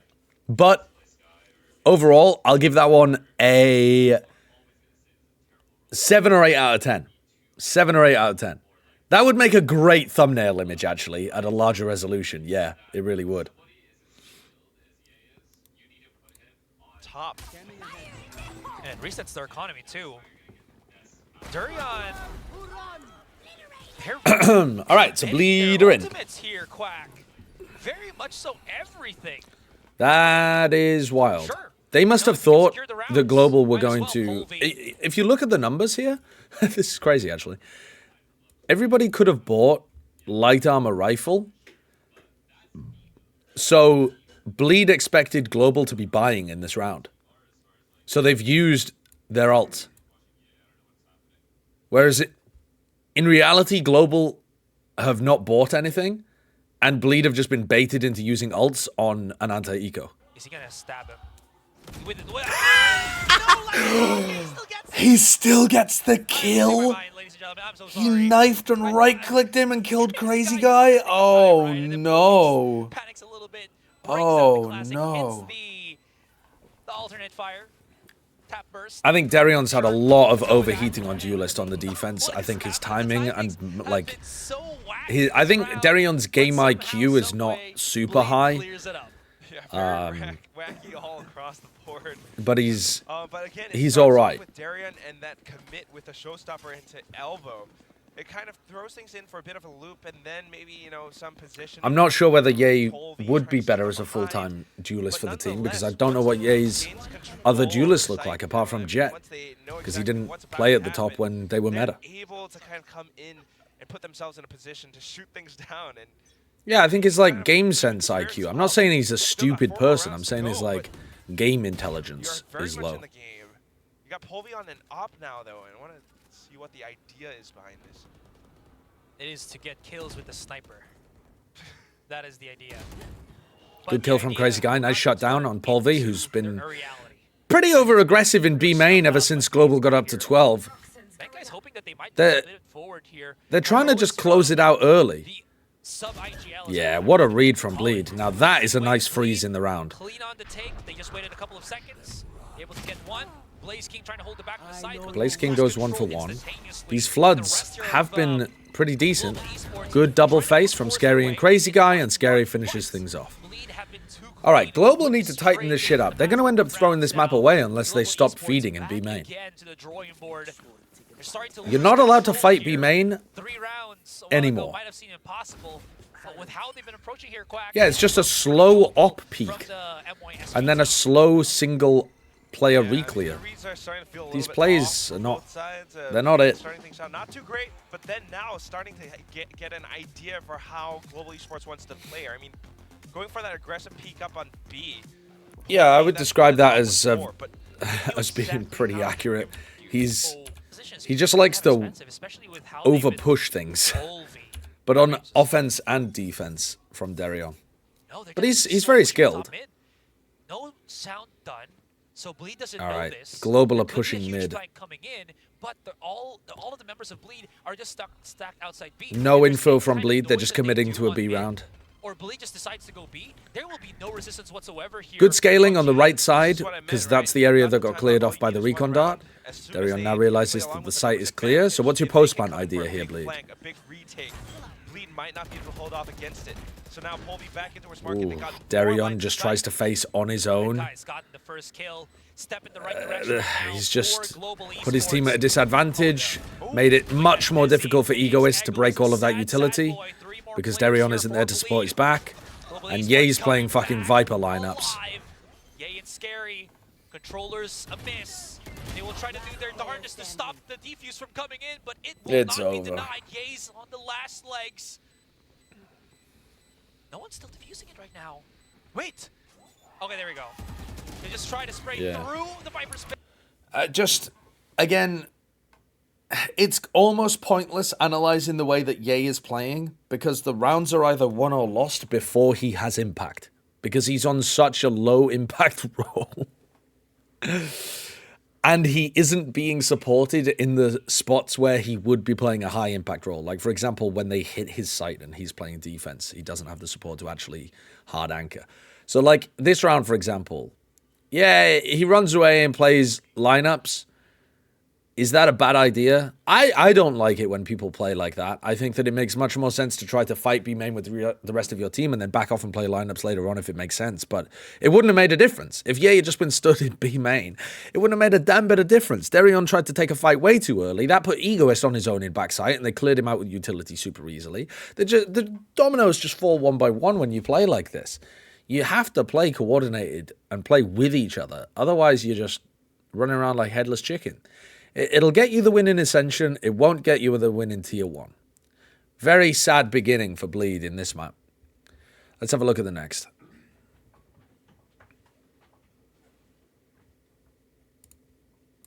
Wait, let's get right into it. Map number 2, Icebox, over to... Sure roll quite deliver on All right, so this is where you expect Ye to go crazy. Surely he'll deliver. Yeah, But it put us on the loop, definitely, where it felt like there was just such a different... I saw some clips that seemed to indicate this is where he was really struggling with the vision stuff. As to how they just couldn't really outmaneuver Global Esports. That's not taking away Global Esports that had a phenomenal first game. Anyways, as the pistol starts to go here, contact will be at A site. Very low dart coming in from Blaze King. Oh, wow. How does Polvi die there?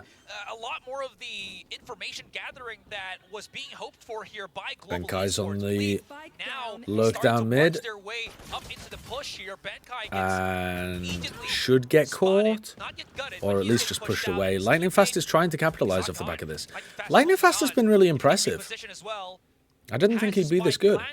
Not yet done. I thought they were pushing for that A side, but with all this happening, they could rotate to B. I think that's their option. They don't What is the cinema emote supposed to mean? It's like you're watching a masterpiece. Down that low. Just a bit of question marks in the minds of Bleed players. Have they rotated? I mean, clearly now that you've pushed up Belt and cleared out the corners, you're anticipating that. They know they've got numbers advantage. They've got the shot guard, they've got the high tide, Cinema. the cove. They're gonna come in with this retake. Oh, the alarm bot is deactivated. It just came up right now. Lightfast is aware, but Durion's too quick. And now Benkai, 27 HP. No way. He's an aim monster. Is he? Another one at the I wouldn't flank. describe him as an aim monster. His turret is up, so He's pretty good, though. gets some breathing space. Maybe he can actually close the distance and utilize it, but Nice try, nice try. Set a little bit more on Sunset. You know, they were set up around elbow. They had Actually, something I did realize while editing is that you have a long-ass head. I do, actually, yeah. I mean, it was an expensive round on both sides, and Okay, yeah, Global are forcing. but Yeah, I do have quite a long head. It's because I have a lot of forehead. This part of my head is fucking enormous. That part's the same as most people. Getting closer and closer. He hasn't gotten Scary. the most value off of his KO as was being pointed out. Yeah, there we while go. you're Scary found the taking angle by onto the desk. Benkai. Scary finds one. Durion still holding the mid lurk just in case. Not really sure what Polvi's up to here. He's not helping his team. I guess he's worried about the flank when Benkai dies. It's not gonna work, fortunately. Shock, lots of damage on Russ. Huge damage. All right, so what does the retake look like? They're not going to wait for Ye. They're going to try and take space before Ye's even ready. Good shot from Polvi, though. Polvi dies. Oh, Polvi gets the kill, sorry, and then they flash peek in. His team's committed before Ye could even get here. Now Ye's involved with an outlaw. And you're absolutely right. Polvi's outlaw is something to be feared about. As Global Esports They don't realize that Blaze King's got into an aggressive position. Blaze King kills Ye, and Bleed fuck it all up. Don't think they needed to go that fast, but Global had a really nice flash play with Russ to be able to put aggression and insert Blaze King into that top nest position. I'm liking these ideas from Global. They're definitely playing with a lot more flair than the previous version of the team. The previous version of the team, it felt like they were just trying to get the basics down. This team's actually got some like interesting stuff that they're doing on the fly. both ways. Even if you win the pistol round, right? Reflashing that guy back in is huge from Russ. Bulldog, maybe half shield spectre. Can you co-stream the next time you watch VCT with TMV? I asked him if he would want to, and he said yes. Why the fuck are you coordinating that? And you're good enough to hit a couple of those shots. Why are you making those kind of assumptions, huh? You think I like TMV? He hate-raided me earlier on. The team that just beat you a round ago. That's precisely He sent people into my chat to say boo. This weapon is a deadly force. This is why they picked it up. And on the other side for Global, continuing to push forward now. Big We damage. can't just stop the spike plant happening. Yeah, it is so messy. Look at this, Polvi. It's not only something that's gotten his elevation working in his favor. Ye and Ego is stuck at the back of the site. They were able to pick up a couple of Okay, weapons. Benkai cleans up. That could have gotten a little dangerous, but yeah. Can you help Anders get co-streaming rights for EMEA by any chance? I do know who you're supposed to get in touch with, yes. If Anders sends me a message on Discord about it to remind me, then I will send him the info. I mean, I can't like guarantee it, but I can tell him who to get in touch with. Screens, that's going to be a complete shutdown. Global Esports get themselves another round. And, you know, the weird pacing that But yeah, I don't normally co-stream with other people, but I'm open to the idea. Rampant in the Icebox map. Well, look at Russ off of the zip line too. Didn't even see that one. On to the next round, though. I don't know if they can keep this up because keep in mind, Bleed Esports are going to buy up in full. Okay, so definitely some adaptations coming in. I've liked what Global have gone for so far. They've been able to get into A fairly easily, kind of for free. Where's Ye going? Ye doesn't have anyone to play off here at all. Just might be able to keep their lead. Okay, Knife finds that Ye is playing there. There's no healer here, so if Polvi And they're going to head back into him. He does now have Darion to play with. theoretically or situationally, if he can, it still works in favor of Global here. Anyways, you're absolutely right. They do have the strength in numbers now, great firepower, as well as the full buys, yada, yada, yada. Yeah, this Drone coming in. Does Ye try to find a timing past that? They're going to cascade. Global Esports isn't giving up too much. Darren committing the high tide. They're worried about Ye being in this corner. Polvi slow clears it. Been obfuscated. Polvi can't see anything. Drone's coming back over to see whether this was all just a fake. Doesn't see anything. Actually, yeah. Negative info for Bleed. Polvi and Ye. Ye's probably going to go for an info peek at some point here. We'll see whether Polvi's holding for it. It's just one thin piece of metal. There's Ye, but he unleashes the entirety of this. Global are already so far up. Might not be long for this world, but because they haven't commit the push fully, he can still reposition, and he is using that wall. He is using the smoke. It still just gets thrown up in the air. That's going to be another great Global contact, and Scary forced to save. Very nice contact play by Global. I mean, it's really difficult when they're all the way up like this. Ye doesn't know exactly when to like pop the dash and go for the engage. Darion has been pushed off, and they're both looking at Darion, so Ye, when he swings like this, has got a decent chance of being able to get one kill. If he had popped his dash, he might be in a position to be able to then dash away to screens or something like that, but again, he kind of... they're up so fucking deep before they even realize. And then he misses the shot, because Russ does a little jiggle to the side. And dude, honestly, Russ is hitting shots like I haven't seen from him before. Russ has taken this opportunity to show people that his horrendous fragging on previous teams was an aberration. Absolutely hurts Bleed's economy. Exactly. He's actually been really crispy across the last two maps. The way that they're pushing in, being so patient, playing around with Bleed's setups. I don't know about you, Asteroid, but I feel like I need a timeout pretty soon because Global Esports are reading them and knowing exactly how to come in for the site push. And what's good about this is, you know, talking about side pushes and everything. Is Global But yeah, Global taking a few risks in that round in terms of contacting forwards, but had a great read on what was happening because they managed to get past the drone from Crazy Guy. Crazy Guy got all the way up, and so they're like, okay, they don't think we're here, let's try and contact forwards. It's a good call from Russ, it's a great frag from Russ as well. Makes a lot of sense because Blue being pushed back here, like 4-stack. It makes it so that Ye Double can Marshall. get that first pick and then walk away. So if Polvi peeks into this, it's obstacles that Bleed probably going to kill him. To try to deal with on this defense that hasn't been again addressed by them in these couple of rounds. Yeah, I guess now that he's got a Marshall, maybe you're trying to find some kind of sneaky pick Then again, Polvi trying to do the same thing with the Blade Storm. But right now, Bleed just trying to make sure that Global doesn't get to execute on A as many times as they've done before. But that's it. I mean, all of these utilities, even with Scary's Toxic Screen, it doesn't block off enough. They got closer now. A couple of body tags. Ye is in trouble. He's pulling out a couple of those smokes. The Cloudbursts, but Global just grouping up so heavily and punishing him there for missing the headshot. Global Esports. It gave the weapon to Polvi that he's used up every single blade that he's gotten.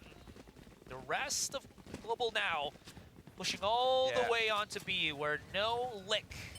It doesn't feel like Ye's very comfortable in these spots getting out when he gets caught. Can't do all too much in this retake. Global is just controlling things. Ye again getting shut down because of Russ and the whole Hate to make the comparison to Chamber, but not having an immediate escape button and having to smoke and play with timings and stuff, he does seem to be a little less comfortable with. Polvi do go things. The things that he does, so scary up against Bleed. He might have overextended his welcome a little bit with that peek of his, and this coaxes the push with the reckoning, and somehow Bleed comes in, Egoist with the double kill already, pushing Oh my god. The Harbor ult, the recon, and the pushes forwards. 0.2 of a second. God damn. Holy shit. That's crazy.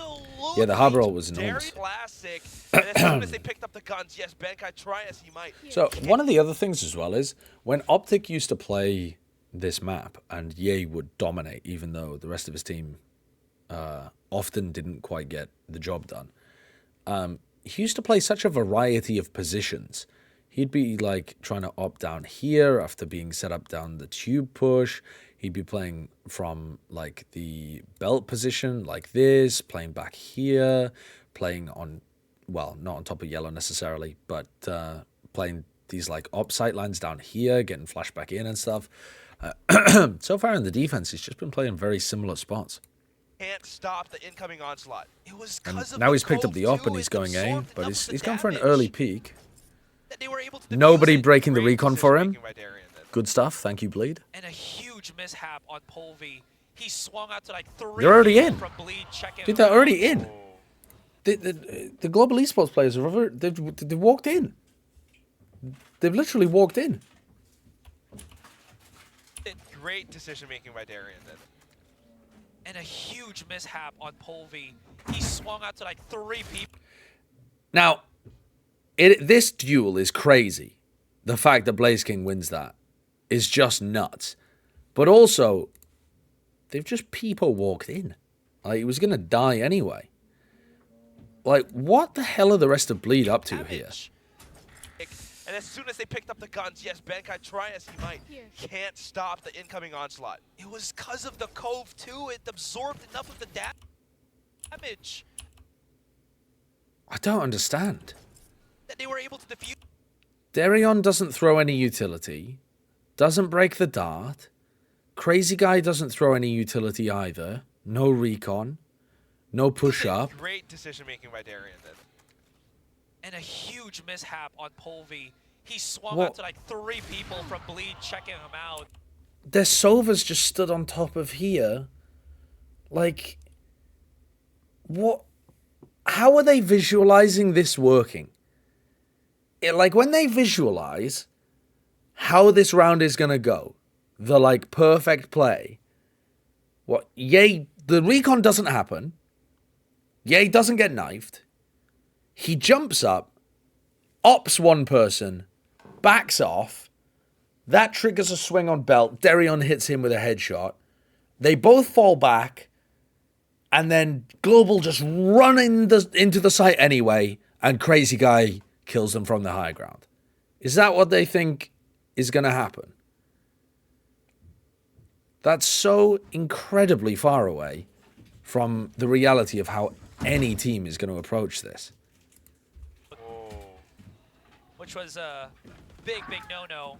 Polvido. Egoist has died in mid as well, but I mean, it's that's atrocious, man. That's gonna be scary alone. Man has been. I'm so confused watching this because, like I say, I just can't understand what they're even going for. They didn't use any harbor utility. They didn't use any recon. They didn't try to break the incoming utility to set up their op player. They're putting the op in the same, roughly the same angle. It is a more aggressive version, but roughly the same kind of angle as where Ye's played in all of the other rounds so far. It's the suppressive 9 from KO, and it just blocks off. It's terrible. Ye has not been having a good day whatsoever, and that just softens up the site so much. As soon as Ye falls, the rest of Global Esports just decides that they can rush in. Takes Crazy Guy to Crazy got his. To get a couple of frags. True. But that's about it. So. You know, what's going on here? Before in the past, he's got these counter recon darts that allow him to spray down as soon as the opponent's trying to go in for spike plants. He's not able to do it right now because he's the only one left on site. So Bleed Esports, I don't know what the time. I mean, Bleed are looking like a tier 2 team. About from before, but we're seriously not really feeling it just yet. I think with all of what I've mentioned, the one biggest takeaway for me has got to be Russ. They flash, they drone. Ye's trying to get the orb at the beginning of the round, but they got caught by the drone. Now there's a Sova ult coming in. Crazy Guy's trying to defend them, but Russ wins the duel again. Russ's fragging has been really solid. Ye used the dash thinking that they were going to try to push forwards. They didn't. Benkai can just go for an ult at any point here. And it's pretty much lost for Darion and Ye. Darion's going to do the thing again where he just walks forwards and dies. Durian. What a risk that he's taking right now. They are just right underneath each other. Spotted. Does he know about the belt person? He does not. Blaze King comes in. Ye does get the one kill, but it is all for naught here, Quack, as Benkai gets the trade. Darion's contact reclears on defense are just essentially giving away his life. Because the timings he's trying to take and the places he's trying to walk into are just so committed. How can Scary and Ego and he's got the wrong read like every time. They've managed to shoot out some nano swarms, but at the same time, Toxic can only stay up for that long. Benkai tosses in. Oh wait, no, lightning fast. Again, what is Ye supposed to do in that round? At this point, you've run out of time. What's he supposed to do? Darion's just walking at him. No returns. Asteroid, this hurts for Bleed. Yep. I mean, he needs to shift up his positioning more, though. Bleed need to try different defensive setups. They're just stuck in the same one. Mishap that changes everything, right? That one thing, and then it all just gets unraveled by Global Esports. Man, this is the performance that GE truly was hoping. GE look competent, though, in the way that they're approaching the rounds. Like, their fragging is good. They're taking A control nicely with some good utility. They're pausing to bait out defensive reactions. Then they commit with the ultimates. Like, these rounds are sensible from GE. I'm not sure how well they're going to do against better competition, but they make sense, like, what the decisions that GE are going for. Flash recon at the beginning again to try to push back Ye if he was playing in an aggressive spot. Ye is now playing on the other side of the map. I mean, again, you know, everyone's talking about Ye. We keep interviewing him and whatnot, but still. All right, this is now where Ye could start taking a bit more space and start making an aggressive move because he knows that the KO, Sova, and Jet are over on this side of the map. So he could try to force a 1v1 with his knives over towards B. Talk about a plan gone wrong from before. They go 1-for-1 in mid. Didn't really know how to respond either when he pushed up. Polvi picks up Scary, but Darion's there with the trade. And the rest of Bleed just kind of flies in trying to get trade kills. It feels like this plan has been replicated, changed up a little bit, but still the A site is where GE Bleed never playing to stabilize, always playing to just feed themselves into the maw. They will get the one kill GE gets 2. They'll get 2 kills, GE gets 3. What is the answer right now? Ye's on his blades. And there's really no reason for him not to go for this. Yeah, Russ but is with the doubling up popping of off. these 2 players from Bleed and that spike positioning not really to his favor, man is in a tight spot, to say at the least. And Old Ye wins these? I don't think so. Old Ye had tons of times where he just had to save playing retake A because his team would get owned and he was opping B. I don't really know what Hermano means, but okay. All right. Still, as a Filipino, I can't tell you. But like the fact that with Ye holding B, right, alone, and then Crazy Guy holding mid, you can stack 3 people on site. And the 3 people on site here, one was playing Jenny with nobody to play off. One was playing back left rafters with nobody to play off. And one was tucked screens with nobody to play off. So they're all just, there are no crossfires or little triangle setups that exist here on the site.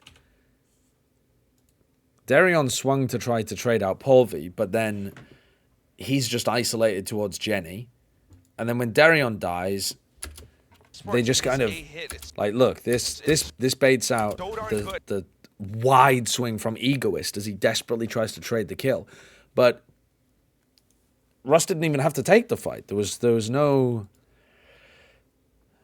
forcing that fight from Egoist. With the way that they've got 3 players covering each and every lane. Yeah, it's not good. And sometimes, The defensive setups don't make sense. Sometimes they just hold up around pipes and play around with the timing of things. And then Darren gets invited. He gets a little bit too curious, gets punished for it. I almost kind of want to see Bleed Esports change up the pace. I kind of want to see Bleed Esports push out. But then there are so many factors to consider, so that's another Ye is reason alone why, on it B. feels There was too a recon risky in to his make something face, like and that now happen. You've got Ye's got to be Operator concerned. invested in this round. Ye's playing very Global confidently Esports here, steps just up the calling first their few bluff, seconds, and that's letting the but rest then of his the team team will stack hold over towards in A. case there is such a push out. Not that there isn't, back towards A. At this point, any Hail Mary Crazy that Guys Bleed droning mid because they to did do double feels like they try should to do pressure right at this point. mid in the previous So round. push far back that there's not really a lot Blaze of King's waiting to pull people away from A by the look of things. Or maybe he's looking to just pick up the kill from Ye. It's really weird the way that Blaze King's playing right now. Since GE haven't found that contact, they're like, something's amiss here. We have our teammate Blaze King pushing up on Garage right now, so maybe with like 40 seconds I don't left, like Ye's we can position either with cut the noise, operator wait a either, little bit for this wall to go but down, or if Blaze King can get a pick, we can just probably go won't matter. run all the way to that B All right, so side. now the drone comes through, but Global are making footstep noises on A right now as well. But you know what? It has pulled Crazy Guy, but there's still 3 on A. They're getting all the way up to Maze again before Bleed have any idea that they're hitting this site. Play around with the timings of the retakes.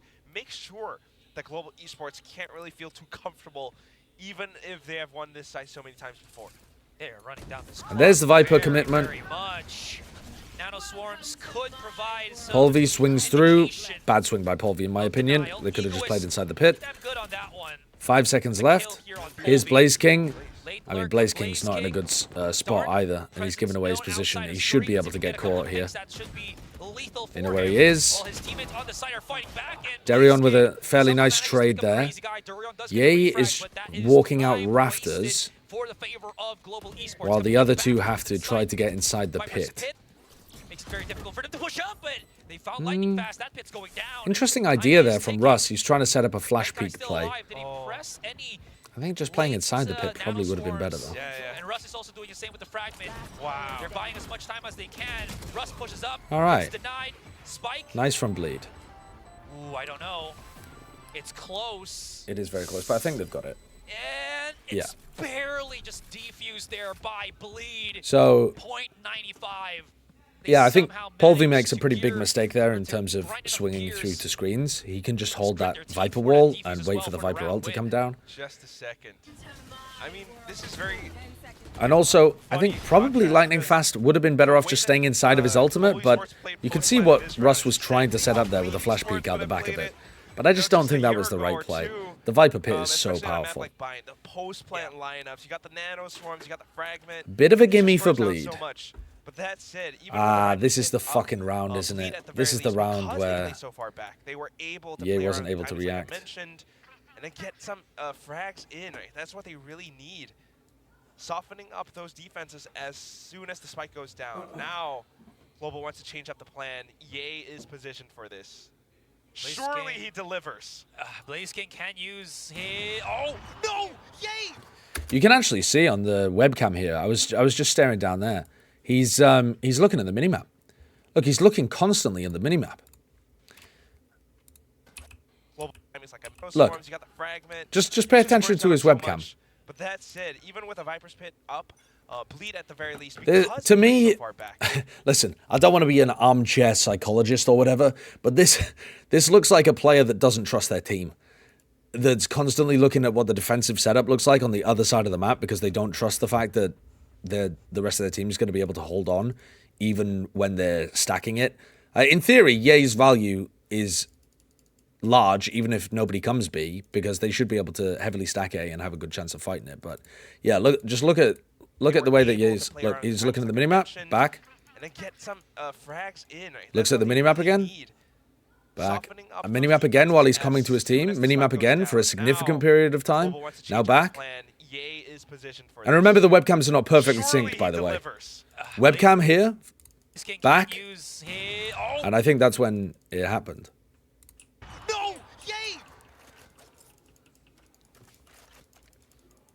Got an opportunity to do so, but he whiffed the shot. And now he might be forced back here.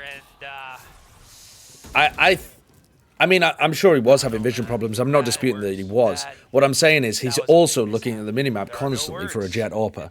And I think that's just an idea about how rough the team is currently playing.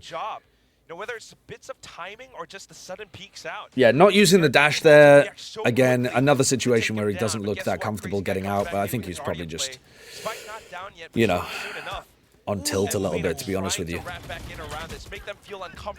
He's either not looking at the screen or having a medical problem while somebody peeks into him. The one time that they actually go into his operator. Reckoning denies just a lot of this one.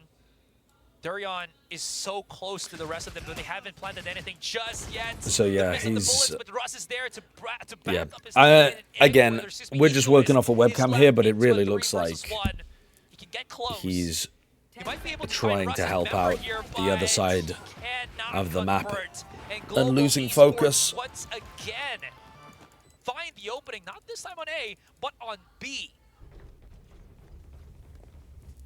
And it's just. It's really, we talk about back long at as soon as they came in with that force spike, breaking and wrecking Bleed's economy. They've managed to find this momentum. Recon, and they are not looking again, so far, nobody to break it. Crazy Guy decided not to. Crazy Guy also didn't use Recon. Did they use drone at the start of the round? No, he didn't have drone.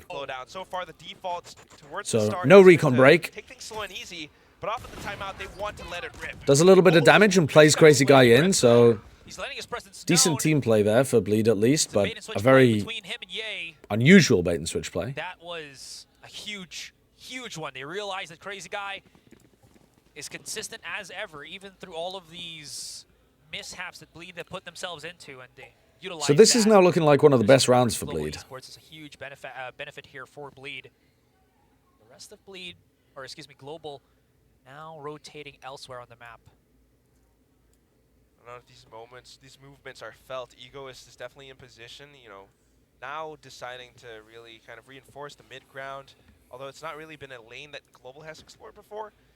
I don't know how much this Stinger can do though. Spots the shoulder, goes in for the spray, tries to reload. It's a quick trade. Although it's not really been a lane that Global has explored before. As soon as the recon dart was used, Egoist's crosshair gets pulled away in order to pop the nanoswarm to deny the plant that he thinks is going to happen. He almost got swung at the same time. He still goes 1 for 1 though. Shoulder, goes in for the spray, tries to reload. It's a quick trade. Now B site might be open unless Scary can turn things around. Is Blaziken already gave away his position on yellow? Well, regardless, Scary's pretty much aware of what could happen here right in front of him. If anything can take normal match stress and turn it into vision blur and migraine stress, it's feeling like you cannot trust your teammates and have to keep track of absolutely everything every round. Yeah. Yep. My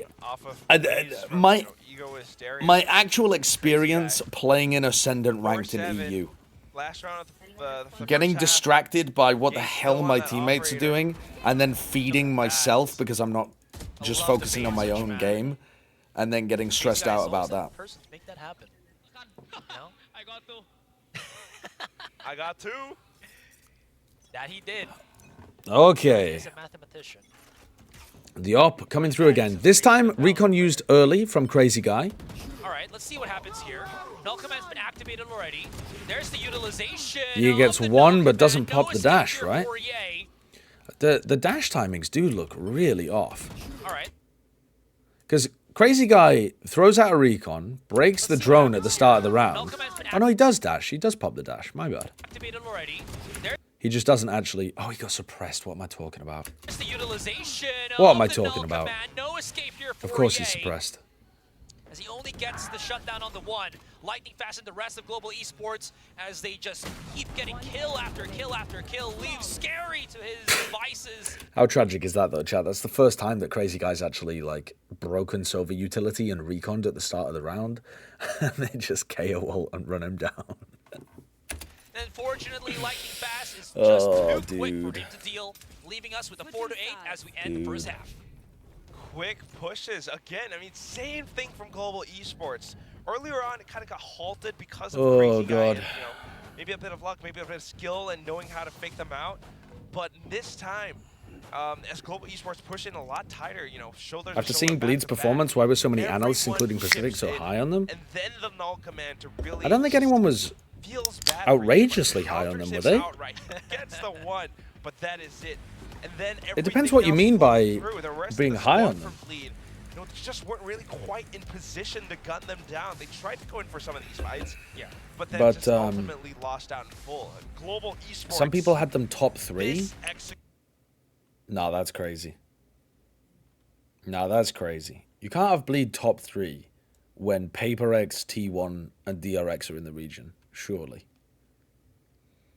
Bleed did look good in tier 2, but what we constantly said on Platchat was they're the most unknown team because they won Ascension whilst just beating the piss out of people via individual skill, in my opinion.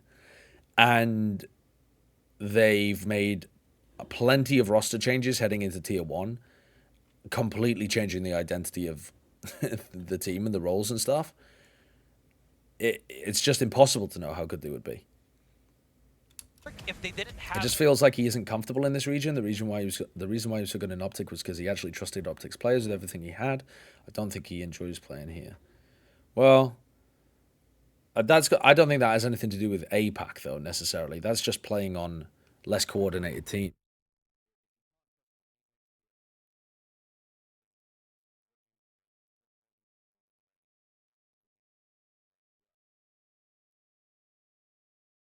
Such a cold hand in this second map, right? There are positions or situations where you saw that Ye could have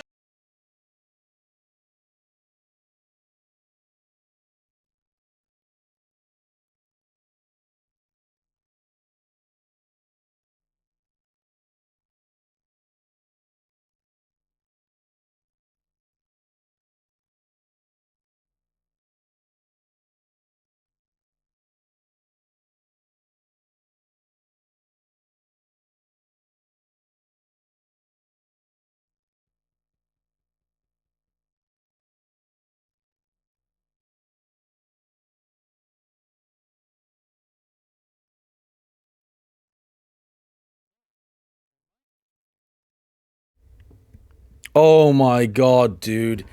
It has a touch button at the top that says mute. So it's just like It's not a button, it's a touch to mute. Who the fuck designed this thing? If you just tap your finger super gently on the top of the... That's... What? What an awful design. It's not even a button. What a horrible place for it too, because you can't even see that it says mute unless you're looking at the microphone from an angle you would never talk into it. Wow, that's bad design. Seems like user error to me. Shut up. Yeah, I think it's a great microphone. I've enjoyed it, but that is a silly design. That is so daft. Okay, what was I saying anyway? Oh yeah, I said it's not a regional thing. It's not to do with Ye playing in APAC. It's just to do with Ye playing on lower level teams. Like, I think this is one of the reasons why Som looked so incredibly good on NRG last season as well, is because when you play in such a great team environment, they handle all of the other stuff for you and let you focus on your role. You don't have to run around plugging the gaps of what everyone else has fucked up. You just get to focus on your job. And I think Som in particular looked phenomenal doing that. And I think that Ye did the year before as well. Because the rest of that team handles a lot of other stuff and have very good reactions to make sure that the star players can just focus on their things. Could have gotten so much impact, but just fell short of. And it's always, it feels like some of these crucial rounds is just that. It's just that one falling short of. But also, when Ye is being offered the opportunity to hit like big shots and have impact, he's not. Precisely that. And now, you know, it's a bit of a self-fulfilling prophecy if you if your head's not in the game because you're worried about what your teammates are doing, you're not going to play that well. Like, this is not how you want to start. Elimination matches right here. Who wants it more? Well, Povey seems to say I do with that first pick on Crazy Guy. Trade for trade though, but Ye is down to 45. The way that the caster said that makes it sound like he was getting married. Polvy says, I do. Between Russ and Lightning Fast. And Crazy Guy, he came out worse in the divorce. You know, looking for that rotation out, but they still want to push this up. So this wall lets you sneak around. Ye swings through. I don't know if he spotted Ye here. I don't think they're going to clear this, are they? Incredible discipline. Oh my God! Lightning Fast let Russ die. 4 bullets and he will get he let Ye walk all the way through and kill Russ. Will you upload this VOD? Don't know, maybe. Fortunately, everybody's just too quick. Blaze King does get. I mean, it'll be uploaded on my VODs channel. Yeah. Egoist on mid that Recon Dart will expose. So his suspicions are correct. Big tags, one more, and he will be able to get that. Bleed gets it. Kills towards the map, and then back towards B. Everyone's got each other's back, even if there are some tiny mistakes here and there. This is an interesting defense Viper all you wall. Want, right? Being able to have those quick trades if need be. Bleed did not try a mid push like this. Pretty much at all. I mean, there's still an alarm bot on mid, so even if they overpush this, they had a very limited defense playbook. The only undetected rotation that Global can do right now is either push out of tube, go underneath orange, but even then, right, that will be cleared up by Bleed once they start pushing in on B here. This is such an interesting strat, though. 3 down tube. Then you've got Benkai up around Boiler, making a bit of noise. Now they peek out, and they don't see anything. So Bleed just completely bypasses all of it. Free plant.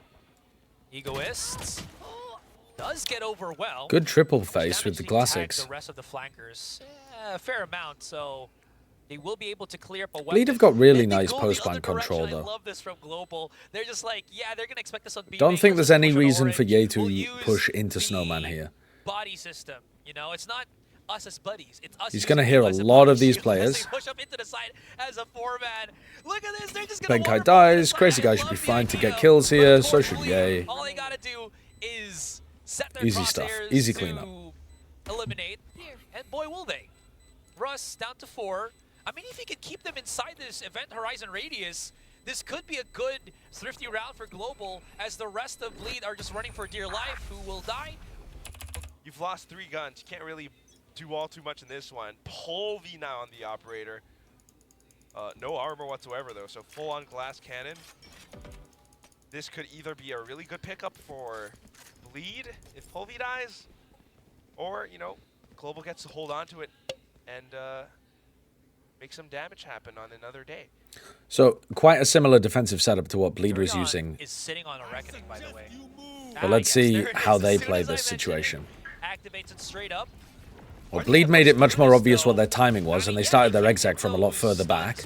The stun is nice onto Blaze King towards the back. Now they need to clear out Russ. Anyone with Ye? No. Darion went for the plant. versus 3 here. Cove gives some entryway here for Durian, who was able to pick up a rifle, picks down Russ. Just not on the same page there, Ye and Darion. It's not that either of the decisions was wrong necessarily. It's just that you got to be doing that together. Can the former Paper X player do it? Unfortunately not. Big round for Darion to clutch there. And Bleed are inching their lead even closer. Okay, they've come back into this. Definitely felt like it was Benkai's kill to have, but Darion, in such a dire situation, still able. Ye died to the spike, go back. What do you mean? In the previous round? In this round?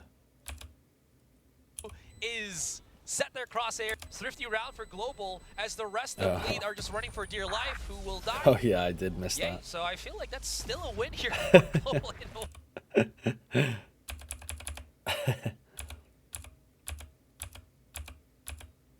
Yeah, that actually affected their economy too. Also, you know, go back on the point where you have Polvi with that glass cannon.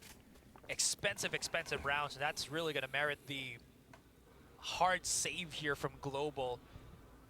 Maybe just a couple of flashes, couple of those shock darts, but other than that, it's all classics all the time. Ye puts himself up on spot on generator. Does get the pick onto Russ here. Wow. And they're just going into his front.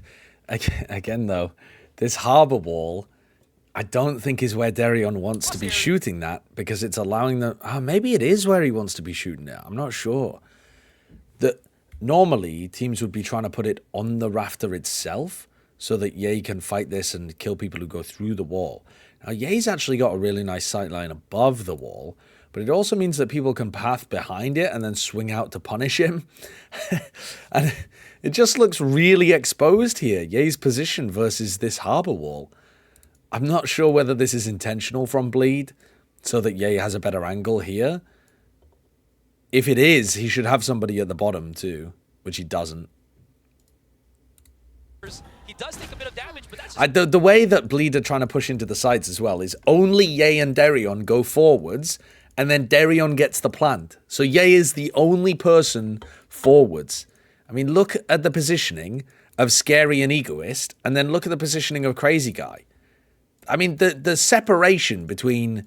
I'm not even going to say this is two people in sight, because one of them's planting. So it's one person in sight with another person, and then two here and one back here. I mean, that is just the world's most stretched out spacing. If they do this on rifle rounds, they are going to lose. You need more than just one person holding the retakers. Ye cannot hold back all of these people on his own. If they double swing out from like rafters, high-low, anything like that, if Darion's planting and the others are in Narnia, there's no world that that's going to work.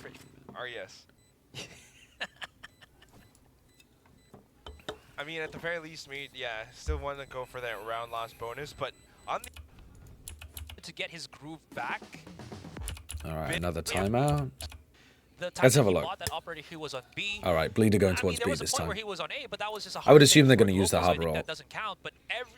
Play aggressive on site. It's always just been Global Esports without Polvi up against Bleed in that first contact, and that might actually be a big factor as to how the... Ye doesn't want to scale super aggro off this drone because he doesn't want to get hit by the Russ knife. But he's gotten somewhat deep. So this is where harbor wall, get in onto the site, try and swarm onto Benkai would be a good setup. The lead is something that they want to keep for the side of Global Esports. They're not going to go for the harbor roll. They're not planting aggressively. Okay. Crazy Guy didn't even take that much damage there. So now they have harbor roll again. Like, you want to use harbor roll as soon as this hit comes through. Yep, here it comes. Blaze King really got split apart from the rest of the team. Yeah, he was trying to force a fight in the middle of the harbor ult. The Crazy Guy's jump peeking with his knife out. Oh my lord. It's already halved, so unless Scary can really do something other than just these post-plant throws, I don't think it's going to be enough. Maybe Ego is. Oh, wow. Just able to stop the half, but there's... Wow, there isn't enough time. He actually missed the second molly as well. Look at the molly. It's not on the spike. Oh, God. Okay, that's not a good post plant for Bleed. And again, it's like Ye's got one idea to fight the Harbor ult and to stop them retaking, and the rest of his team's like, okay, we're just gonna back off and play post plant with the Sova ult and these things. So they're on a completely different page of the book here.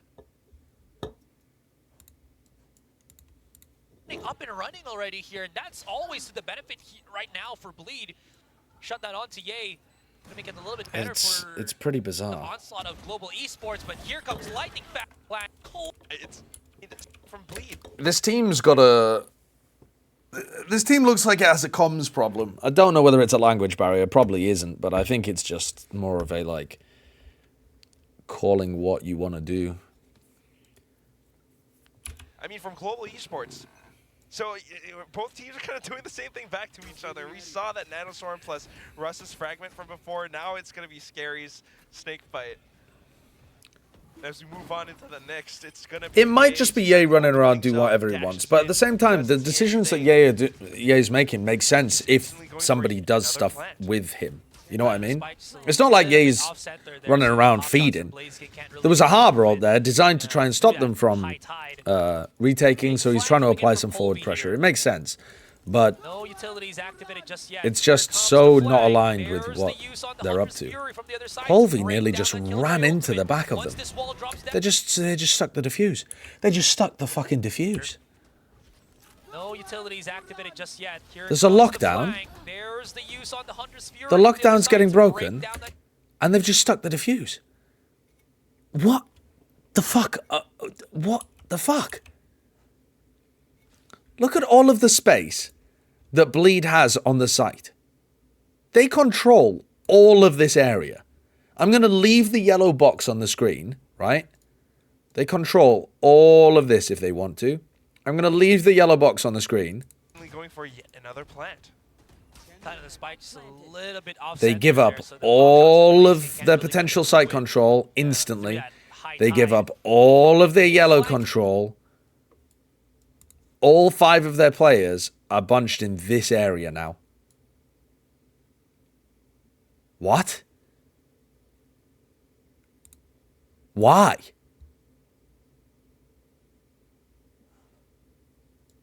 Did someone call we have to play off site? They have... I don't get it. Coming in from Polvi here. No utilities. Yeah, they don't need to be afraid of the lockdown. They have the Sova ult. But Global actually just hoover up the space. I'm trying to think, like, is Global applying pressure in some other kind of way? Not really. I mean, Polvi's, like, literally running around at the back because he assumes they're going to be playing up towards yellow and stuff. I don't know. This is so weird. RJH, thanks for the prime. Oh, what's up, Sergeant Corora? Love from a Common Core fan? Let's fucking go. The color is blue. The color is blue. The pen is blue. The pen is royal blue.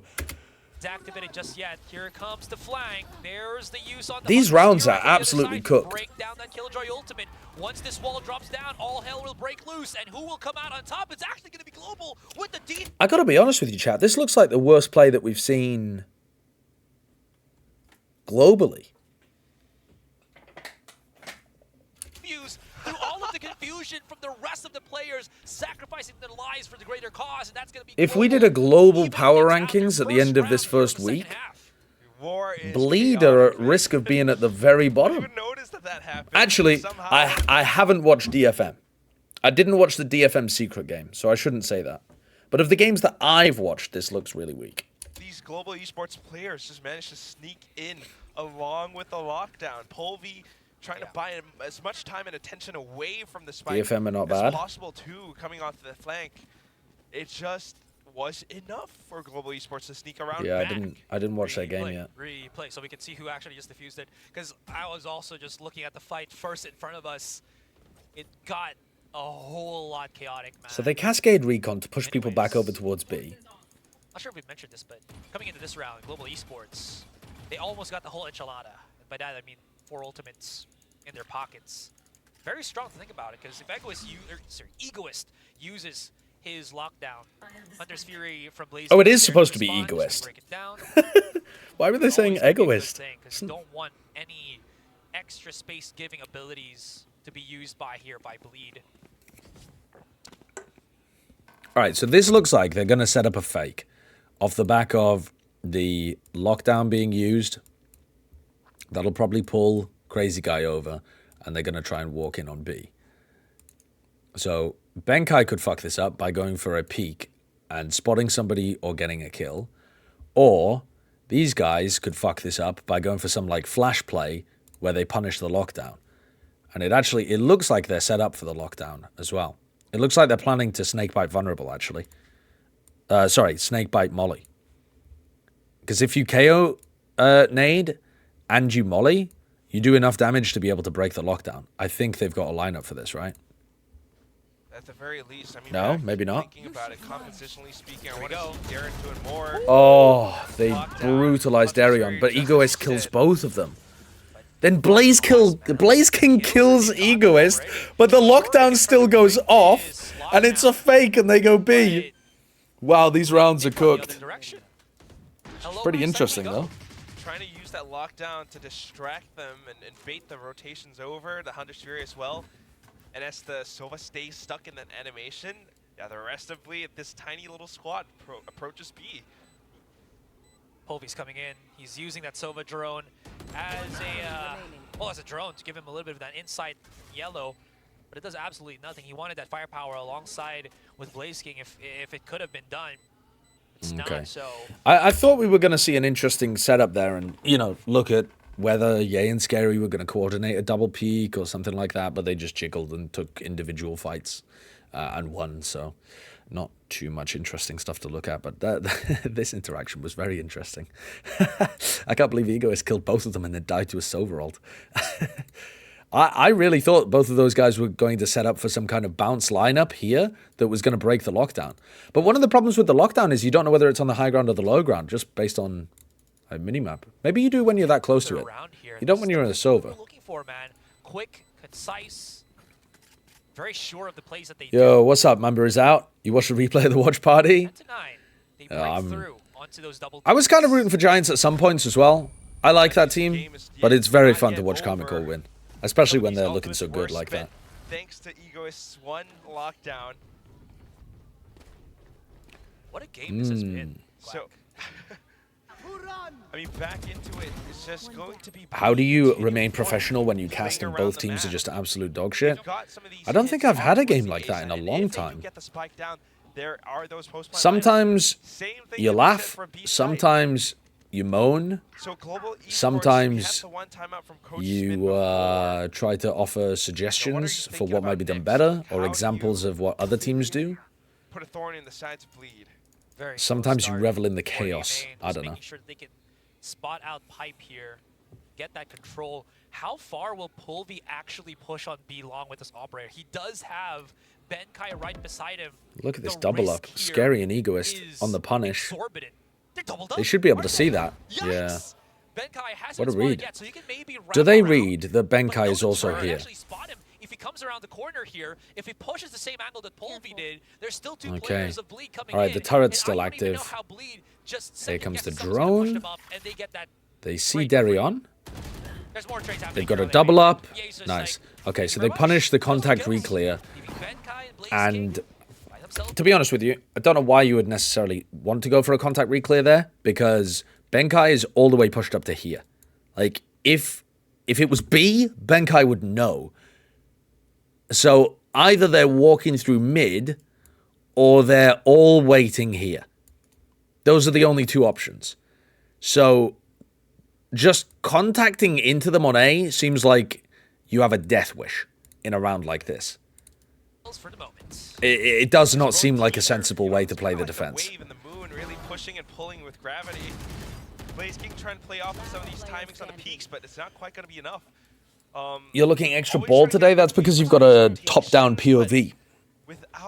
I don't look as bald from the bottom. The information as soon as they peek out, it's always, you know, thinking like, all right, we saw a little bit of presence towards B. I don't want to take that to its logical conclusion Maybe because I can push out onto it implies something odd. If I do, Ye is there, and it just goes back and forth. I think G had some nice ideas on their attack side, but this operator getting value. they've had some alright rounds on defense too in terms of how they're playing the retakes, but yeah, they're like... These contact reclears on Icebox are just not it. They're not it. Has truly been turned on its head. Am I watching China on Thursday? Global Esports had such a dominant first half, excuse me. And then we get something. I can't remember. Let me have a look. What are the games again?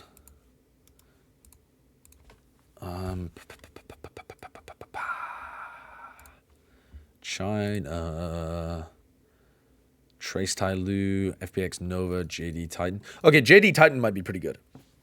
And it's happening at wait, 11 p.m. Really? That's pretty. What the fuck? That's pretty doable. Yeah, we could do a JD Titan co-stream. The problem is, I don't think these games are going to be good. Trace should be far better than Tyloo. FPX should be far better than Nova. That one should be alright, JD Titan. DRG should destroy all gamers. This one should be quite good, but it's at 5 a.m.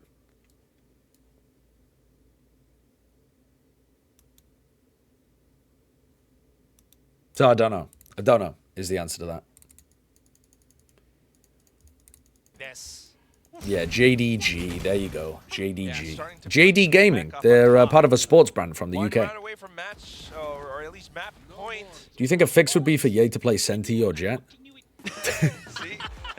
Yeah, I think Ye should play a very specific role so that he can focus on that and the rest of his team can focus on setting him up properly rather than rotating stuff around all the time.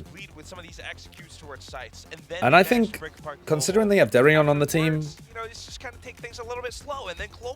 I think it would be quite good if Ye was on Sentinel, personally. Unless Ye's got a cracked duelist.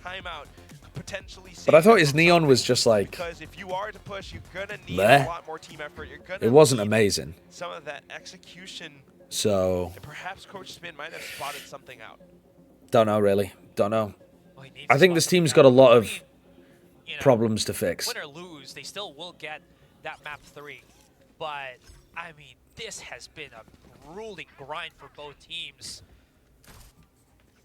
Timeout called into... I just got permabanned from Valorant for using third-party software despite not doing that. What should I do? You can probably submit a support ticket. It might be part of a... it might be part of a wave where it accidentally detects some known piece of software.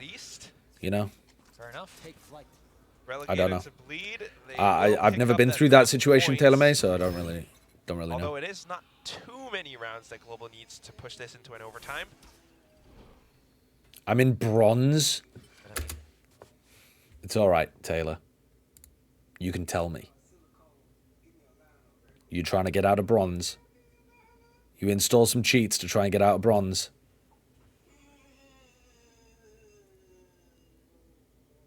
Taylor, it's alright. This is a safe space. This is a safe space. Did you use third-party software to try to get out of bronze? I promise Netflix really was there. This is like a second awakening for for Bleed as well, right? So I think we hit them with the perma ban. Yeah. Don't know about you, chat, but they're getting the perma in my opinion. Possibly could go into map point. Big flash at the back of the site. Yay. There's probably some piece of software on your PC that's creating a false positive. And if you've had it, there'll probably be other people that have had it, and it's probably a known thing that they'll be able to help with. What is kernel access? It's when you know somebody that's... What? Okay. Old Yay? Just backs away. Quick little flash. Crazy Guy chasing the kill here on Snowman. And Polvy somehow manages to pick up a couple of kills. See if he can reset the blades. That's going to be huge. Spike has been denied the plan. He's got one blade, Polvy, and he manages to get the refresh, which is sick. And then Global go for a really nice triple face into Yay. Somebody must not have wide swung down there, though, because Russ and Lightning Fast died within the first fucking millisecond. And then Yay gets the spray onto Polvy as well. Holy shit. Brings it all the way Holy shit. That's the first glimpse of Yay being the player that he was. From Ye's POV. Was it a spray transfer? Was it taps? Whatever it was, he got all They those trolled. 3 I could have gotten those kills. Fuck off, could you? Esports with their setup, with Polvy's knives, almost turning things around for Global Esports. Yay shuts all of it down. Ooh, you're not killing Polvy there. You might be able to kill them both at the bottom because they did line up, if you're cracked. But you ain't killing Polvy as well. Why Bleed have committed to this tier 1 superstar. But yeah, that's the first thing that Ye's done where he's really demonstrated his former prowess. Couple of players of Bleed. This looks like a good punish. For the picking. Unfortunately, he whiffs that first shot. Everybody else, right? Every fucker else is waiting for this potential KO flash repeat from Polvy. Yeah? And Crazy Guy, living up to his name, just sprints across doing the fucking 100-meter dash. Look at him. You can't see it really on these frames because everything's blurred. But he just... Like, the rest of the team knows something's going on here. Now, they're not going for the flash repeat because Russ is on the other side, but... Yes! Because of that dart as well, Polvy might be forced to back away now. Okay.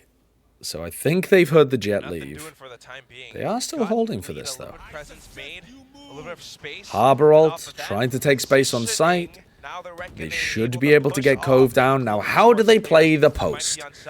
I would like them to take some aggressive positioning. Crazy Guy's in front of the Cove. They're spraying the fucking Cove, and Crazy Guy's blocking the bullets with his body. What are we doing here, Bleed? Are we taking site control? Are we backing off to play posts? Bringing up back the pain to the source of, to the point of origin. Where's Derion going? Why do we not have our, like, fragging smokes player who's got no good post-plant utility playing aggressively?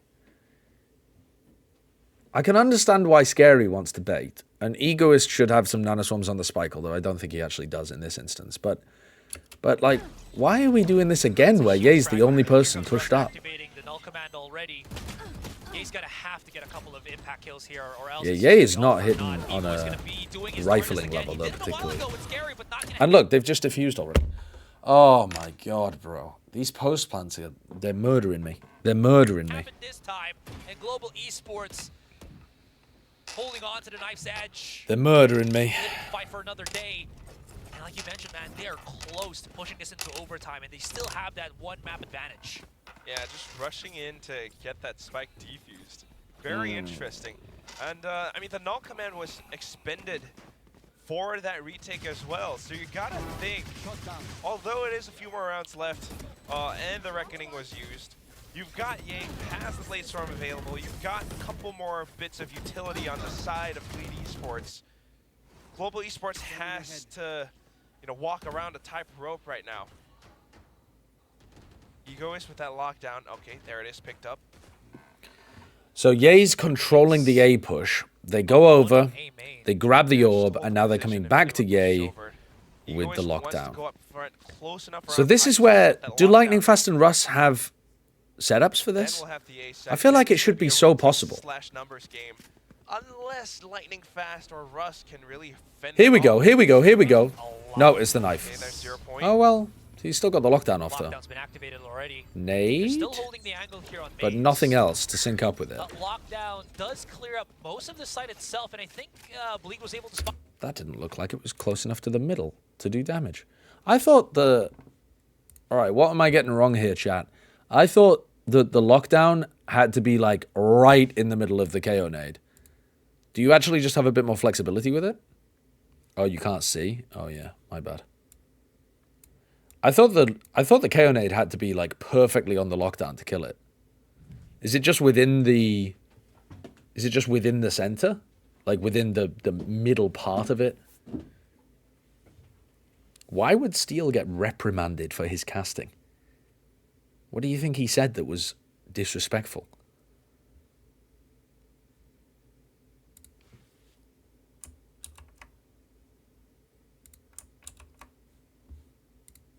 The lockdown does clear up most of the site itself, and I think Bleak was able to spot that nobody tucked themselves into the corner of the back. But He flamed Riot for the sky changes. When did he do that? Go in the opposite direction. Seems like it's going to be a commitment. This is very hairy here for Bleed. Global Esports. That sounds funny as fuck. When did he do that? Pick, right here, Oh, good. Okay, this time good scaling from Bleed. Egoist, Scary, actually getting in there, scaling with the rest of the team. And they're going to finish it off with a 3v1. No, they're not. Yeah, he doesn't get the kill. It's him and Scary. 20 seconds. Scary's going to have to pick up the spike, but look at this. Bankai's down to 10. Scary, all he needs is one bullet, a hair, a whiff, and that might be it. No damn way he misses this, and Scary gets it. Bankai had the opportunity, but it is denied. Steel made a very rude comment about Redgar's mom. I don't remember that happening. I don't remember that happening. Okay. Overall, am I impressed with what Bleed did? No, I'm not. No, I'm definitely not. I think there were many problems with what they did. Frankly, I'm not exactly sure how they ended up winning this map. The final round was pretty decent, the way that they actually got bodies into the site. But for the majority of their attack half, that looked like pretty bad Valorant being played from even the team that won it. So, yeah. Ye right-clicked his knives away thinking the round was over. Oh, God. I mean, yeah, he didn't look like he was mentally in it for that map. But, all right, let's go on to the next one then, shall we? Up for Bleed that was able to. Well, I mean, yeah, and then very interesting. Ye's back on Viper. And they're running... I mean, this composition is not terrible, but it puts a lot of pressure on the Sky and the Rays to get a lot of work done, because otherwise the rest of the team doesn't really have a huge amount of utility that they can help them with. And I think the Breach Gecko is cooking. I think Breach Gecko is such a good combo in this meta. Bringing out the Gecko here. How the Viper. Chance for Ye. Truly woken up and hit that snooze button, or you know what's going to happen next. There are players trying to keep the spirits up. I don't think there's been an explanation on why Ye's playing controller now. Right now, as they feel the tension. Okay, Global take a little bit of control early. Darion kills Polvi. That's, dude, this is like pathing from a fucking 100 Thieves pistol round. Just running the fucking rays up like this to try and pinch the player in vents. I don't like it. There's so much that can go wrong with this. You're hoping that they're distracted because the rest of the team's barreling their way up here as well, but it just leads to a player being tossed away so often, I think. Completely misses him. They have managed to insert the Cypher, so Global can slow the round down and have Benkai become the difference maker here. And he does, actually.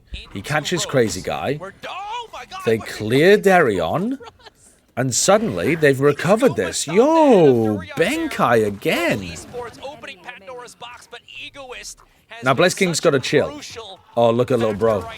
Oh, it doesn't even matter. Doesn't even matter. Are you familiar with Rey Mysterio? I was told that Rey Mysterio is associated with the number 619 for some reason, and that's why people were calling him Ye Mysterio, because he went 6 and 19. Away from heaven, total baller. And even if he lost that fight, if the wingman could have planted it, Lightning Fast was still coming 619. There you go. layers upon Okay. layers that Scary had to try to deal. Yeah, switching up in terms of the pace. It's right? his Global finishing Esports move just in go WWE. right in, Gotcha. starting things off with Gotcha. Holvey, Benkai. What do you like about Breach Gecko? I think that there's a lot of good synergy with flash dizzy combos, with the way that you're going to be able to combo the utility together. Not just like that, but I think if you're thinking about like what does Gecko work well with, it's either a Sky or a Breach, and I think as long as you're not too worried about not having a big like piece of drone utility, the Breach goes very nicely alongside of it. It increases the tempo, it lets you play really aggressive. The pistols, if they can maybe get themselves a condensed angle here, that could be something, but Global Esports, they got themselves a pretty sick amount of crossfires too, but not even that could really, you know, stop Lace King, and he's just gonna pick himself up a 3K. And he gets the sprays. Okay, let's have a look. Now, Global have full Spectres. Very aggressive use on the fault line too. Already gonna push through this. Ah, there's the contact, and Durian. Huge shutdown. Those trips, Global just ran straight into them. They had 2 players heaven, 1 player anchoring site, trips on the choke point. It's over. Either way, choose your ladder. Did you see Boostio's interview? Which one? Either way, it's not something that's gonna be easy to stomach. And I guess it really just comes down to the timing of it, you know. Yeah, Gecko Fade I think is pretty good too, but I don't think Fade's as good on Split. And anyone who tries to push through, if they got something in store for us coming here. As I mentioned, Blaze King does have his Thrash available, exactly that. So he's just using the wingman first, you know, soften things up, get a bit of that contact on Mail, and now start doing things. Yay. Ye can try to defend the wingman or something here. Alright, he's getting stunned. The Thrash gets broken. Okay, good work from the rest of Bleed. Teammate Egoist does him a solid. I got They throw out the Paranoia as well, so there's a large exchange of utility here. 3 players ready to collect some kind of B-split. Ye misses the shot, Egoist with the trade. Oh, Lightning Fast on top of New Box. Top of the box gets the trade, 2 versus 3. Russ gonna be planting down the spike. Benkai holding hell here for the moment as Crazy Guy. So just to talk a little bit about what's going on here with the Viper kind of stuff. I mean, Ye's kind of walking forwards here. Wingman clears out Mail, so Ye's like, okay, this is a good timing for me to reposition into Mail. This is also a really nice timing for Scary to smoke mid, and then for Ye to try to actually pick up the orb and reposition it in B Heaven. Pretty bold play to go for, but you see a lot of people doing it. Like Zest used to do that a lot. Get a bit of that contact on Mail, and now start doing things. Ye, he is so close from this contact. He realizes this. I think if he had gone for that, though, he would have been caught by all of this utility, though. So I think it probably would have got him killed going for something like that. But that fault line is perfectly placed to catch him off. Thankfully enough. But then once they're in control of this A Heaven setup, this is normally where you would expect the Viper to still have a Snakebite to play around with, but he's already used 2 of them earlier on in the round. You, Ye. You're perfectly fine with me. Pings out the Thrasher orb as well. And the rest of the squad is full. Yeah, and then he's got a setup with Egoist. Be aware of what might happen next, but yeah, it's an aggressive way to fight over B Heaven, but I don't think it's that bad. Egoist only able to pick up 1. Where did that TP come from? Or where did that TP go? Lightning Fast on top of the box, gets the trade, 2 versus 3.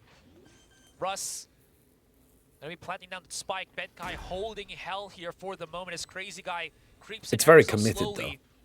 Did he see Benkai actually go around the corner? That's gonna be a big one too if you think about it. As Durian not really given any form of contact here for now. There it is. 1 to 2, dashing right. And here's the problem too, right? The only defense that they have. Darion going for a glass cannon operator on A. All of the traps from Egoist. Given how quickly Global have been playing this composition, that seems like a very risky choice. So every kind of trap that they placed was very well ignored.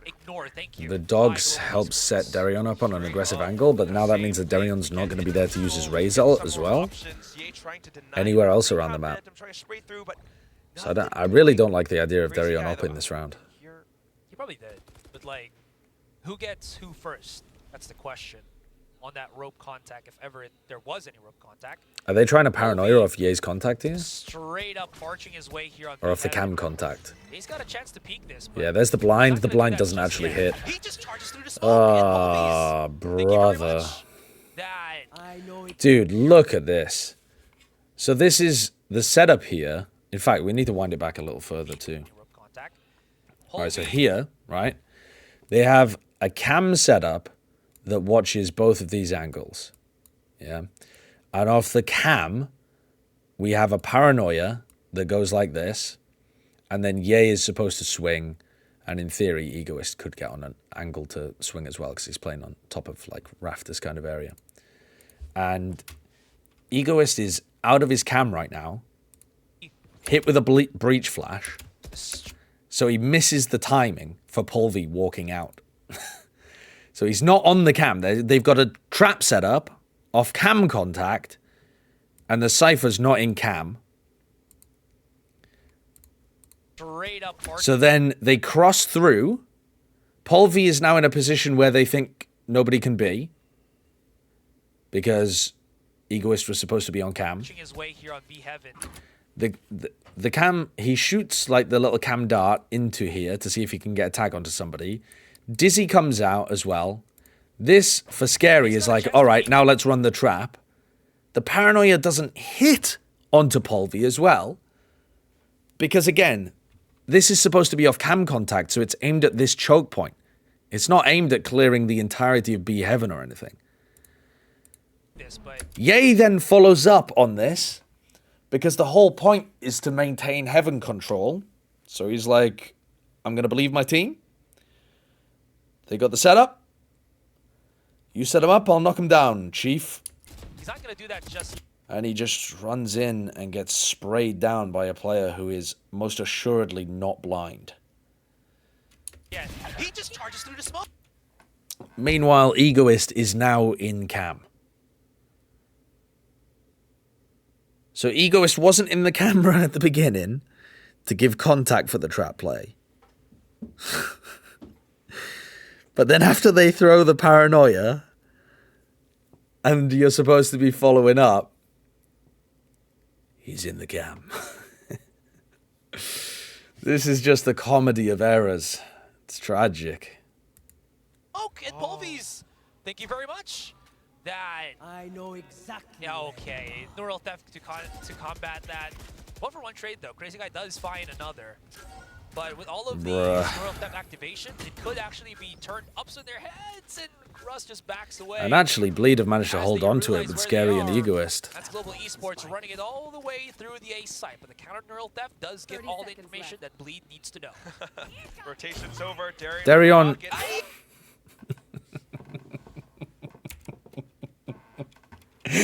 Darion didn't buy armor in this round. He's bought an op no armor. He was opping this line the entire round.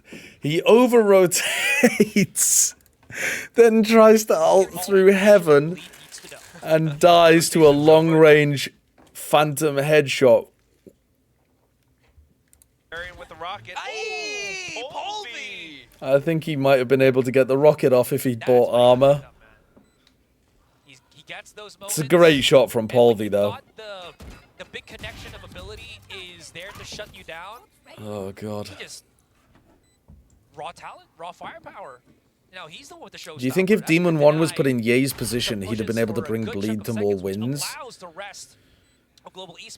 I think Demon 1 would have refused to play. If they're not on Heaven, they're going to drop down. Help out Polvi here.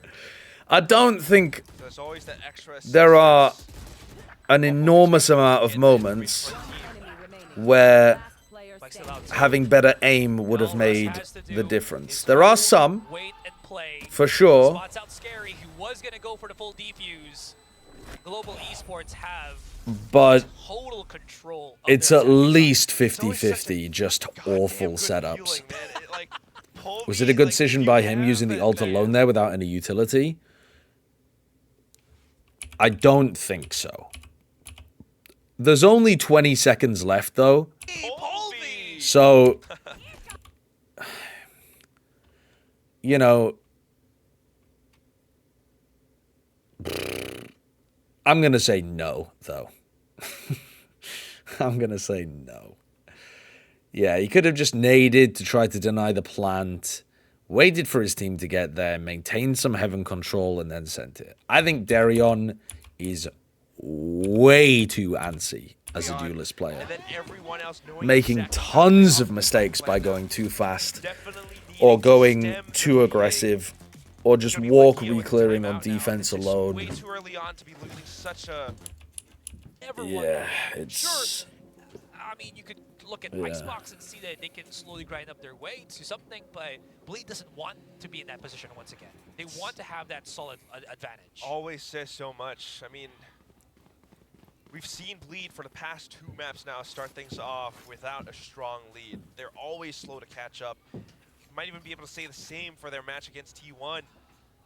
And it just doesn't look too great. You know, always talking about this team. You got Ye picked up. You got strong players. You got Darion. They ascended from Ascension. And Crazy Guy says in the interview, like, we belong in Pacific. We want to prove that. Now in the... It's a fucking good job there's no relegation. elimination match, Global Esports says different. Of course, there still is opportunity and chance. Thank you, Dazlock. Thank you very much for the tier 1. 12 to 10 or something. But do you think he does that because tier 2 teams wouldn't punish him? Yeah. I think a lot of the stuff that Bleed are doing, they got away with in tier 2. And they just haven't fixed in time to play against better teams. Because, like, Global are not the most insane team in the world, but they've got decent discipline and, like, just solid gameplay. Which is surprising, actually, but Spin's done a good job with this team so far. But then also, like, look at Global. They're just ignoring it. Not going to push past main. Maybe up ramps. I don't know if they'll go through screen. Just trying to get some default, like, solid reactions and protocols working. All of Bleed is just gambling on A, so we're going to skip the rest of this round because they're ending B. Wait, what are they laughing about? Oh, that they just died at the spike. Yeah. The operator, it's been pretty solid in that Sunset map, but is it going So to they're solid upping enough again. here on Split where he doesn't really have Polvi immediately crushed Crazy Guy. solid in that Sunset So they map, stunned up Heaven. is it going to solid enough Did the stun catch Crazy Guy?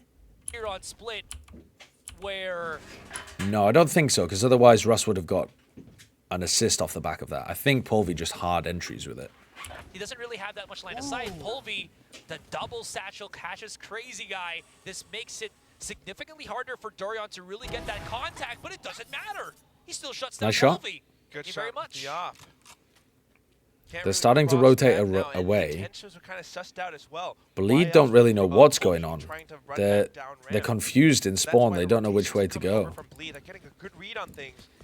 It looks like Ye's told them to leave because they were milling around in spawn and Ye didn't hear anything on A, and now they've started committing to B. They're taking a while to get a setup developed, but Darion's moved to the other side of the map like, so quickly. Global Esports might be able to... This now makes it look more like they're trying to get back into A. Ye's going to take the line against Ben Kai. Ye, sorry, Ben Kai gets through. Ben Kai gets past Ye. Wow, 35 seconds left. If Ben Kai gets a kill here, suddenly people are going to come off the line. Darion might come off the line at B. Yep, Darion got off the line. Wow, perfect timing for Global. With only 20 seconds left, they just got Darion off the line. Gary from the top of heaven comes back in. That nade is very I'm amazed that Lightning Fast did not push his smoke there. When you see the nade come out through it, and you're in a player disadvantage spot. Is only aware of the positioning of Russ here, not Lightning Fast, who is inside this smoke. It's going to be the double contact. There it is. I like that. I like that from Bleed. How quickly he can actually get that transfer, which is not really too hot. Good paranoia as well. Does nothing against Russ. It's a 1 versus 1. Scary's been a clutch master, but Russ can do something extraordinary, and that is to be the IGL. I need to write an apology letter to Russ, actually. I need to write a fucking apology letter to this guy. Oh my god. Can you do one Allez le Bleu for me, please? Allez le Bleu! Allez le Bleu! Quelle couleur? Bleu, bleu, bleu! There you go. I'm gonna apologize to Russ because I was familiar with his game. But he's changed his game. And I was unfamiliar with the changes that he's made to his game. And savior of global in this round. Dude, your team was absolutely cooking, Zeish. Now, global esports, Russ, a fragging IGL. What about Governor? I didn't know what to expect from Governor. I didn't know how good he would be. I don't think I've ever said that Governor's a shit player, but I've definitely said that Russ was. Feels uncomfortable. Despite being blinded, Russ still lands the shot. And it's just such a good call to make that rotation through. Dude, okay, Zeish, was that Astra ult into the Yoru ult planned? It must have been, right? It was so sick. And then Martin got the 4K spray down as well. It was so good. It was actually nasty. Dude, your team was cooking, though. They had so many cool little things going on. That was so fucking awesome. Even actually getting a frag onto Ye. What is happening? It's the calls, man. It's the smart use of utility too, because there would be a world where he didn't get the A push and they could still do that B play straight up. But yeah, the woe was very much. Job's not finished? No, it isn't. Down. The hero of that last round down to 15 here. But at the same time, Heretics as an opponent, that's pretty excellent. Common Core should be able to get out of their group in first place.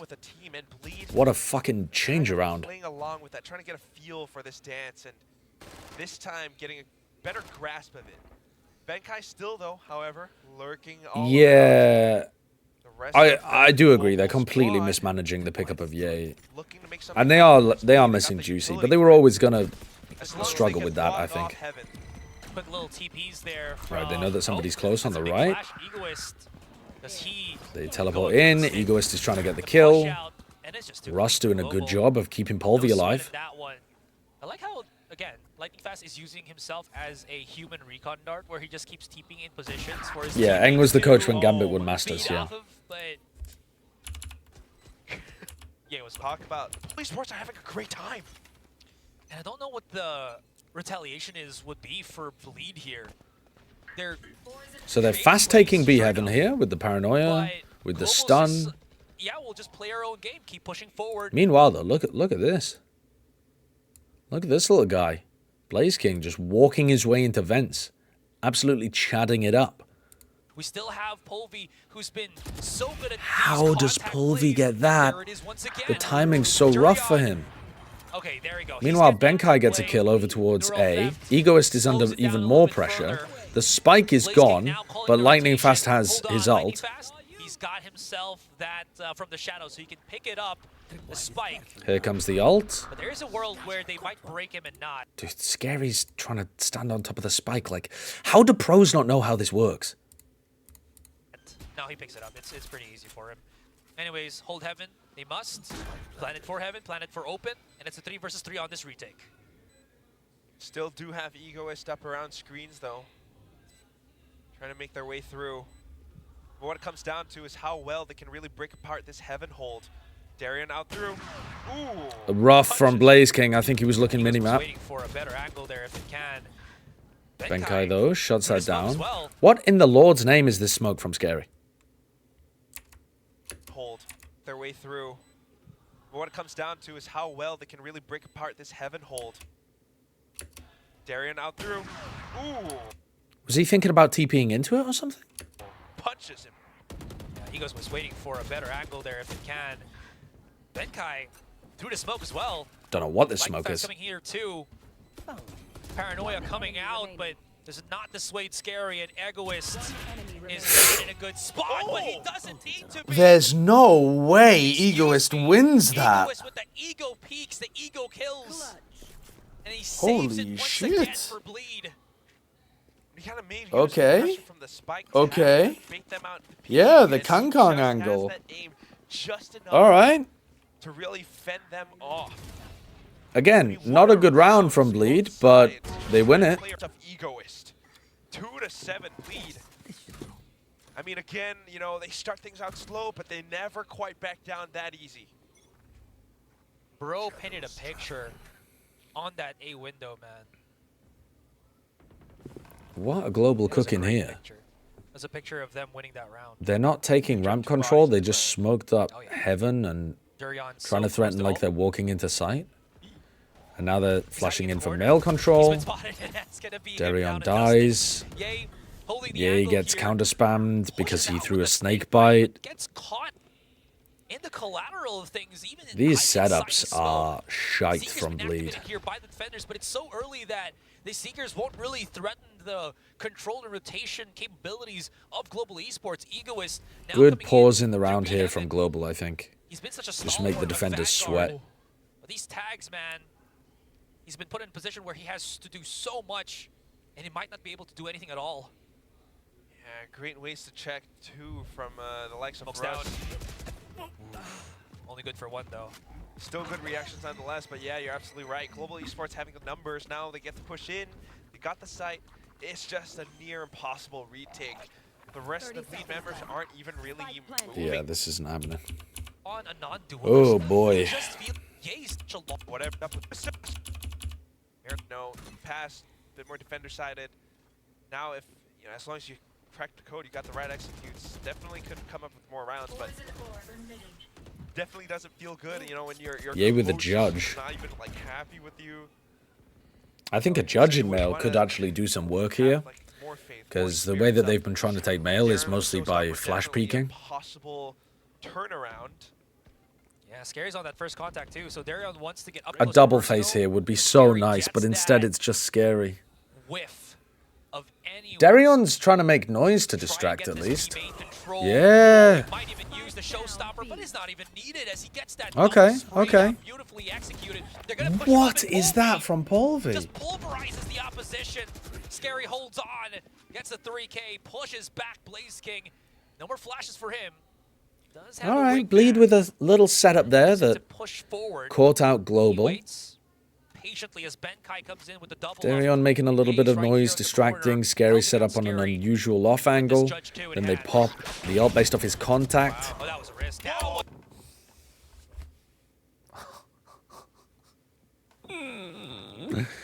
The bone-hurting juice. with this Judge 2 in hand.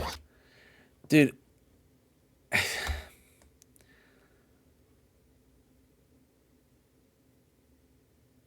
I don't really know how critical to be here. I think it is reasonable to expect the pros to know how to use a judge and to be able to react to kill that wingman in one shot and reset their crosshair for the second player swing in. But wingman does come through very quickly. But at the same time, if you're on this angle with a judge, aren't you just killing anything that comes through?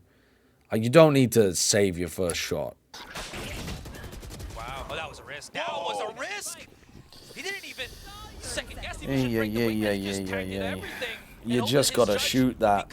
You just gotta shoot it. And this might all be just all for naught.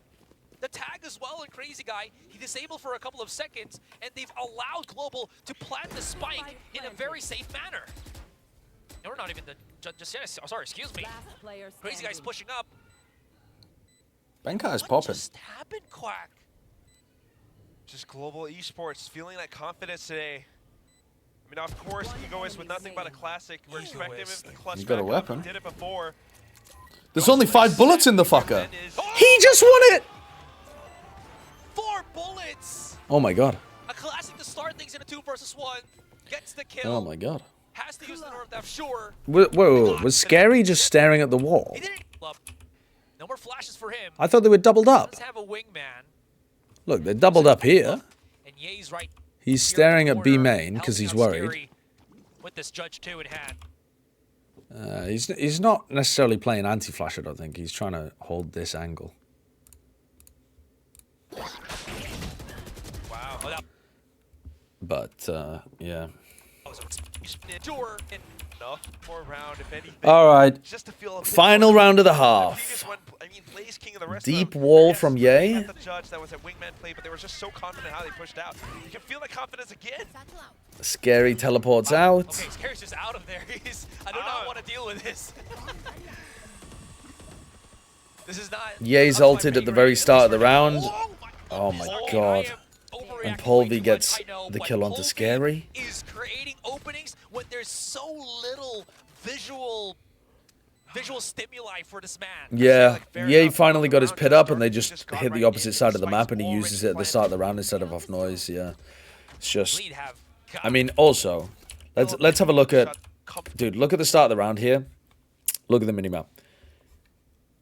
If they go fast A, this dude is dead. Like, they went fast B, so he's useless.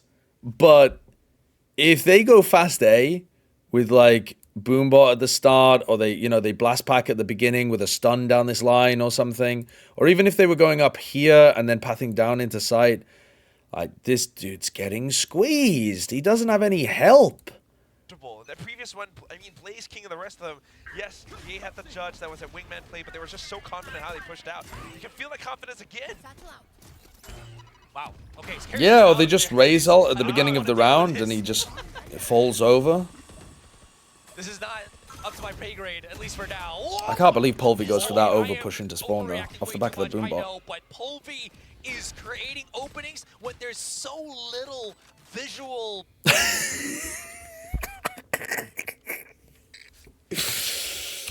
I say, like, fair enough. You know, the round just started. He just got right in, and the spike's already planted. Scout destroyed. Bleed have got. I can't. Work cut out for them. The peek out does allow Durian to get. I'm definitely not laughing at the chat. Durian just running it down. They're hoping that they can get these contacts. Russ, if he can get a kill, maybe he can rip out an ultimate for himself. One around the corner is going to be Blaze King, but do they know, coming up from heaven, is Benkai. Defuse on the spike. And they still win the round. They still win the round. They're in a 3v4. They're in a 2v3. They isolate Russ, get the kill. Just the little duo of Crazy Guy and Egoist working together. Egoist hitting shots.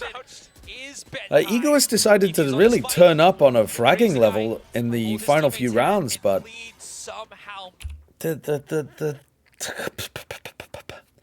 setups on defense in post plant, they just look really rough.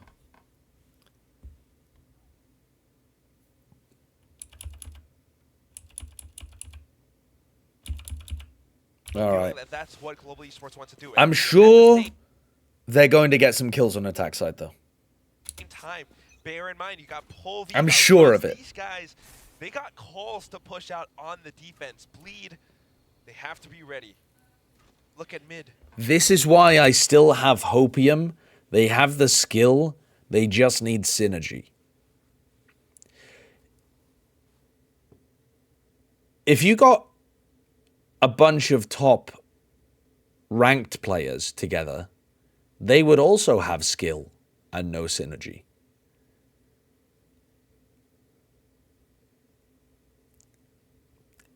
Synergy is like, not just synergy, but having thought put into your setups, reactions, attack side calling, how you play off each other, how you trade each other, setting up little utility combos.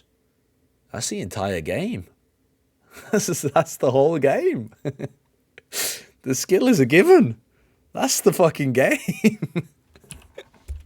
Stack here. That's the entire game, chat. Any push-outs on Rafters, Paranoia will be soon to follow, but did Durian get knocked? Have I watched any of the Talent games? No, I'm planning to do a VOD review of DRX Talent after this. Reposition so that the aftershock does not engulf him. Nade is available, throws it out in the corner, and that is a great separation of utility here for Bleed. You see Global trying to push through, and they get separated again because of the snake bite, again because of that. Okay, so 3v3 in the end, where Global have control over Heaven. Darion, very exposed, extremely isolated. Lucky to be able to find that kill onto Benkai with a right click, and there's nobody else there towards screens. So now Bleed are in a really good spot. Much better post-plan positions now that Darion's got a kill and reposition screens. I thought it was T1 next. Yeah, you're right. It's T1 Zeta next, and then DRX Talent. Gets further info, just sees one, right? So he knows where the other is. That's out of pocket, Reese. Russ can definitely get out of plat. That's fucking out of pocket. Russ has also been playing really well individually. That's just so out of pocket. They were like, let's push mid. We'll see where it takes us. Trying to, or at least set up for I think that's why Benkai was positioned so far back to behind screens.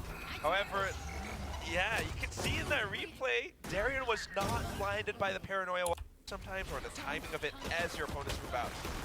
That's a little bit unfortunate. Does get the trade on Ye. How's Ye died to the nade?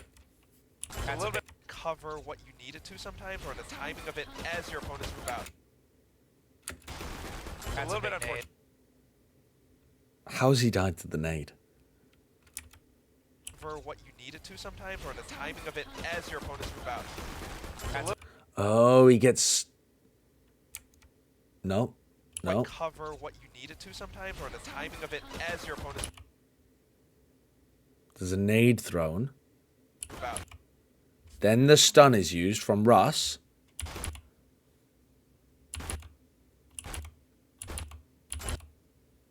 This is where the stun takes effect. And that's where Ye dies.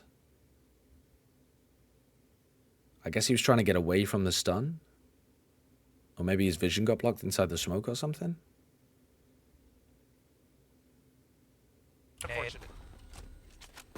Does get the trade on Ye. That's strange. I don't think he actually got stunned, but he might have been trying to move away from the stun. And he walked backwards into the nade or something. Right now, which it actually is working out fairly well. Yeah, imagine if I had a They've got replay the numbers viewer. advantage already. I would go crazy. They're already looking right behind him because they are aware that Blaze King can pick up a weapon, which he already has. And they're not even looking at this.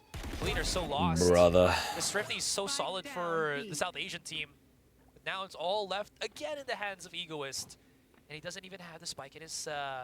We have seen so many round 2 wins whilst ecoing with classics. I don't get it. Round's not over.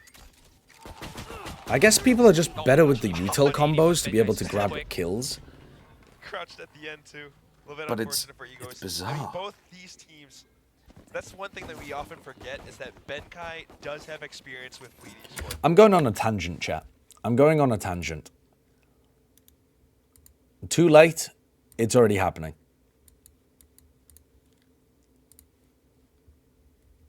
We've got...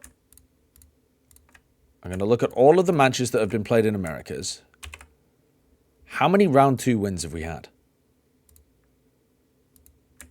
None there. One there. 2. 3.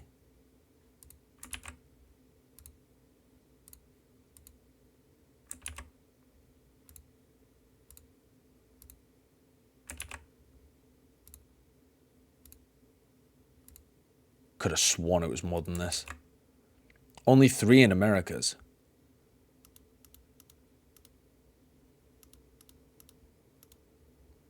Whoop-de-doo.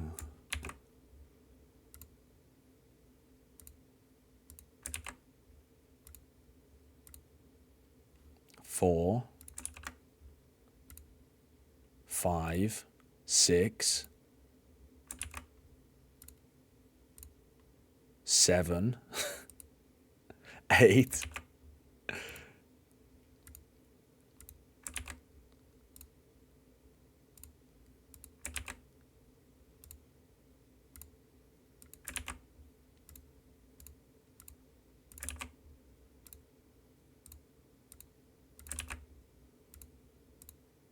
Nine, 10, 11.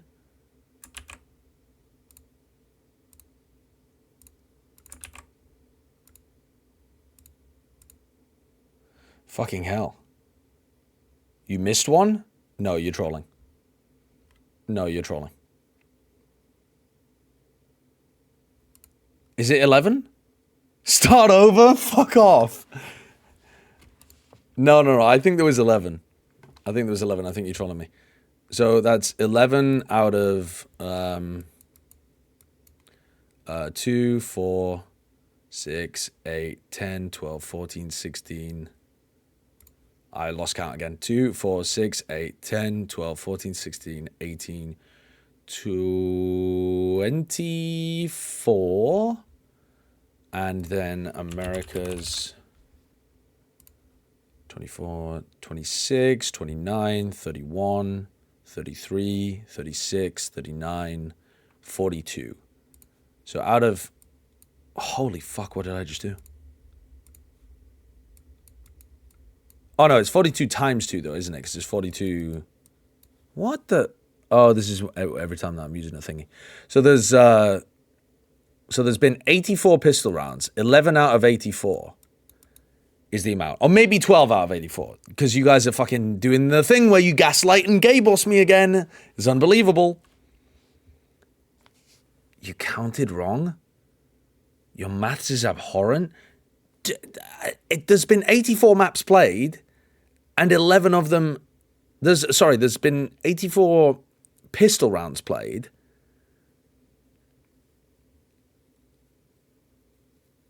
Isn't that correct? You are incorrect. Yeah, dude, you missed maps in Pacific.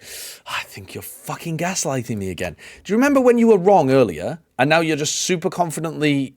Again, 2, 4, 6, 8, 10, 12, 14, 16, 18, 20, 22, 24. 24 maps in Pacific. You just did it again? 2, 4, 6, 8, 10, 12, 14, 16, 18, 20, 22, 24 maps.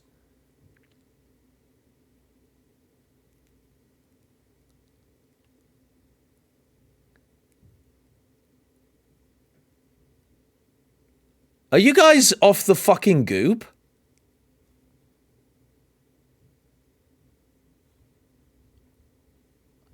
What is going on with you guys? 2, 4, 6, 8. Right? And then we add the ones together. 10. 12, 14, 16, 18, 20, 22. Then we add the ones together again. 24. Now, if I need to go through basic arithmetic with you all again, I will. But have I brought you up to speed? Or do you need me to go over it? Are you okay?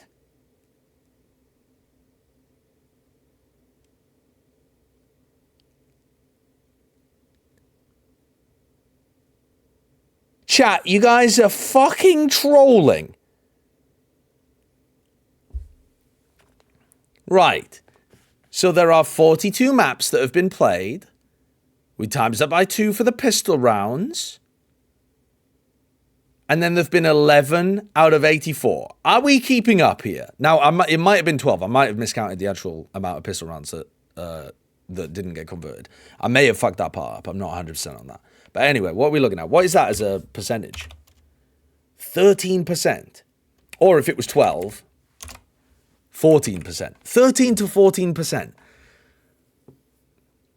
Now, if I had Discord open and I could look on Run It Back, I could see how that compares to last year. But that seems really high.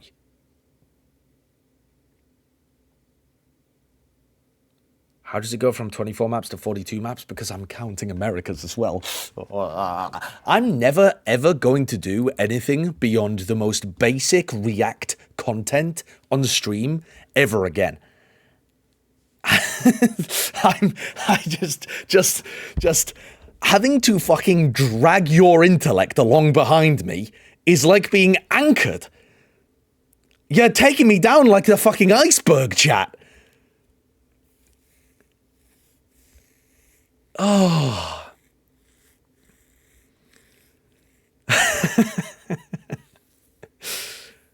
What point is he proving with 30%? I'm not trying to prove a point. I have a gut feeling that second round pistols are being converted at a really low percentage right now. And I wanted to see what the raw numbers were. So at the moment, it's like 13 to 14% of pistol rounds are not being converted. That seems really high to me. For example, I feel like it would be sensible to compare that to lock-in from last year. Because, again, it's like the beginning of the year. Teams are not as practiced. So a fair comparison would be the first tournament of 2023. But I don't actually know what the number was for that. I could look it up on Run It Back, but I'm not going to at the moment.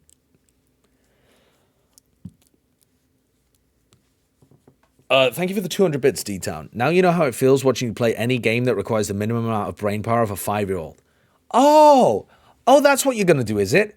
You're not finished with the fucking manipulation, are you? You're going to try and twist this on me, saying that I'm stupid, and actually, whenever you're stupid, that's payback for all of the times you've had to watch me fail.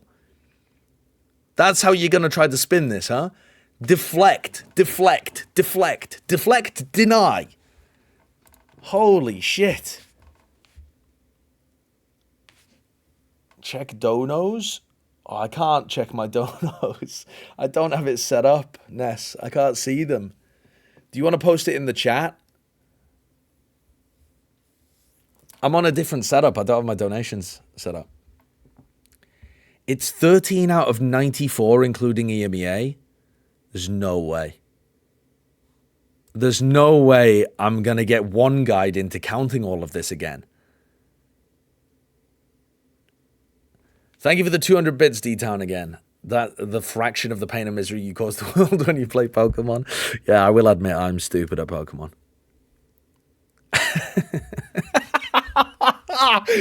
This chat loses it whenever there's this many people in chat. Can 1,000 of you fuck off, please? It's 14 out of 87 now. 13 out of 92. Oh my god, none of you can count. None of you can count? And you think that I can't count. The problem is, I'm also might not be able to count.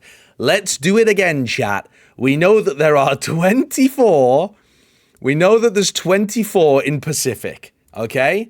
Americas, 2, 4, 6, 8, 10, 12, 14, 16, 18. 24 plus 18 is looking like 42 to me, which means 84 pistol rounds played. Now, if you can explain how it's not 84 pistol rounds, including EMEA, you said. Oh, of course. I didn't even think about EMEA. Ah, so you were counting 13 out of 94 is including EMEA. Thank you. Actually, the intelligentsia has arrived to provide additional information. Oh, God. Okay. Right. Right. Fucking hell. Chat, I wasn't here for gay bossing. What is gay bossing? I accidentally said gaslight, gatekeep, girl boss wrong. So I said, like, gaslight... What did I say? Gaslight, girl keep, gay boss by accident? But I kind of love the term gay bossing. So I just think it's fucking funny. Oh, God. You got one guide because you didn't read the comment properly? Yes, that is my reading comprehension that's failed. Dude, I need this. Immediate skin revival moisturizer? I actually need this. Thank God I don't use an ad blocker. Yeah, take all of my cookies. $100? $100? But what kind of effect does it have? I mean, her skin does look fantastic. It does look... Will I have skin like that if I use this? Dude, she has better skin than me. She might be younger than me. Fucking hell. Okay. How many animals was it tested on? I'm about to put it on me, so... 1, at least. 1 barely functional chimpanzee of a human. Me. Okay. Tarek's going to use this PC tomorrow and get hit with a hentai ad? Wait. Wait. That would actually be the funniest fucking thing to do. Next time I know that one of the co-streamers is using the co-streamer setups, just deliberately search some absolutely unhinged shit so that, so that it comes up on the YouTube recommendeds. Oh no, they don't use the YouTube stream though. They use the internal stream. So that wouldn't work. I mean, it would anytime he opened like a link in the chat or something. Okay, anyway. Let's focus on the game. Having been on PaperX, having come from that MOSG scene, he knows Egos, he knows his tendencies, he knows Darren as well. One enemy remaining. I've completely lost the plot here. Timings with this breach too. Yeah, man. I just love the Looking unmoggable for real. No cap. W Ohio Rizzler Phantom Tax jawline on God. What's your longest mewing streak, bro?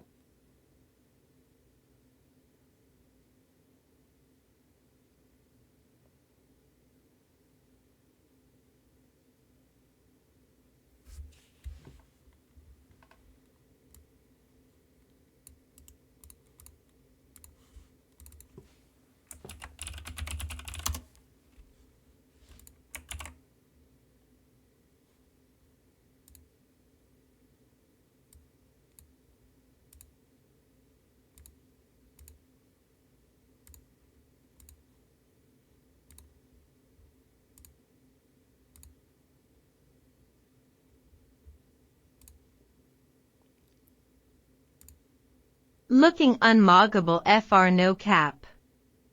W Ohio Rizzler Phantom Tax jawline ong. What's your longest mewing streak, bro? It's nice that I have a global audience, but can we keep the chat in English, please? the laid-back nature of the global players. Blaze King chillin', you know. Where's that name coming from? He's a very cheerful guy. But right So, Bleed's got a bit of weaponry, looking to try to challenge over towards B main. Polvi denying these ultimates away from Darien.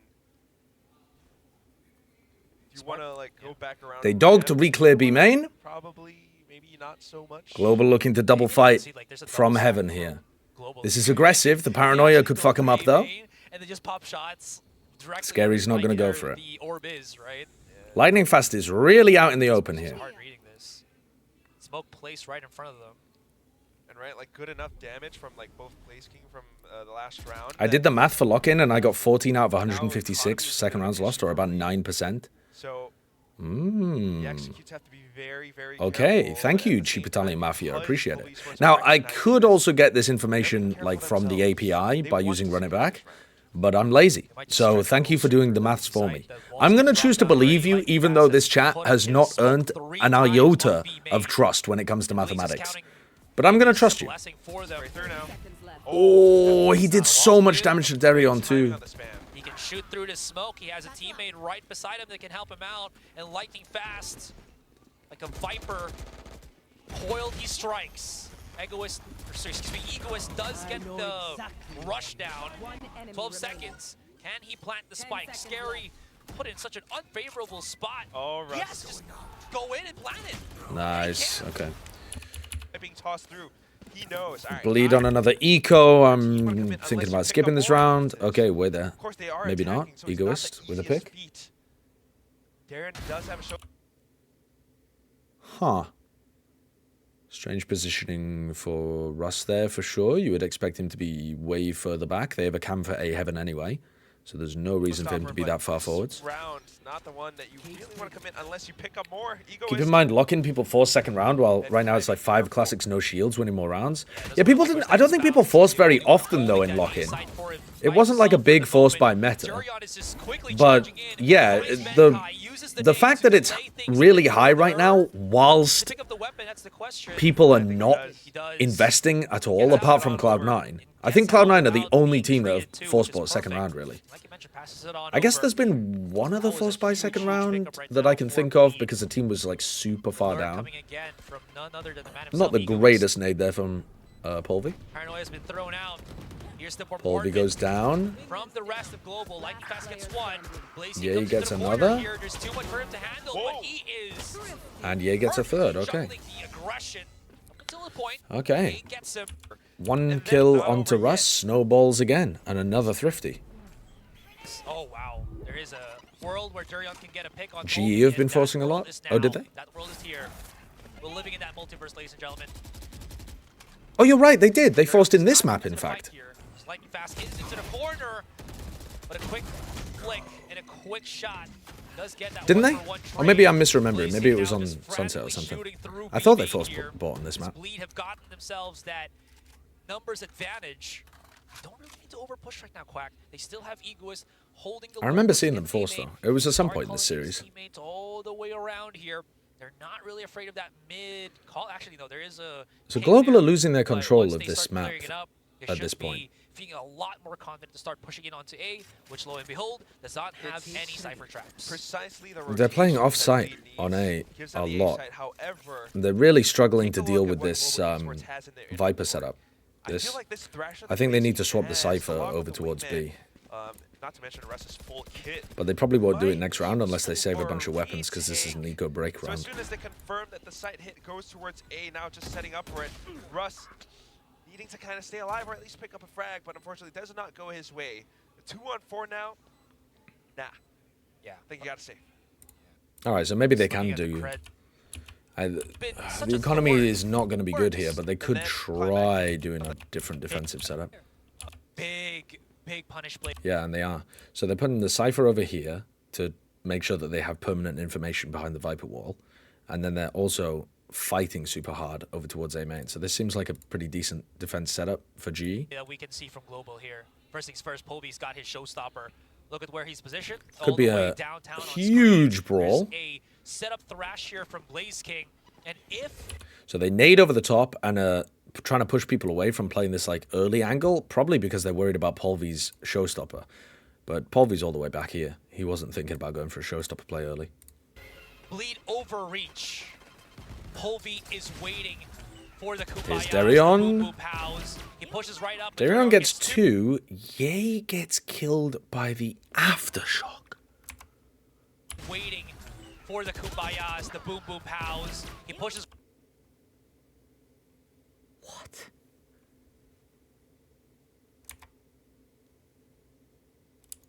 Up thrash here from Blaze King, and if Bleed overreach, Polvi is waiting for the Kumbaya. The aftershock's in. Ye has to run away. The boom boom pows. And he's just not out of range of it and just gets hit by both pulses. He pushes right up, but Durion gets 2. Ooh. There's going to be the aftershock right just now. slow to react. And even though this He is looks so out of it. Esports, the trades are even, and Bleed. He's stunned? Is he? Set up thrash here from Blaze King, and if yeah, of course he is. Bleed overreach, Polvi is waiting. Yeah, he is. He is. For the Kumbayas, the boom boom. House. He pushes right up. Yeah.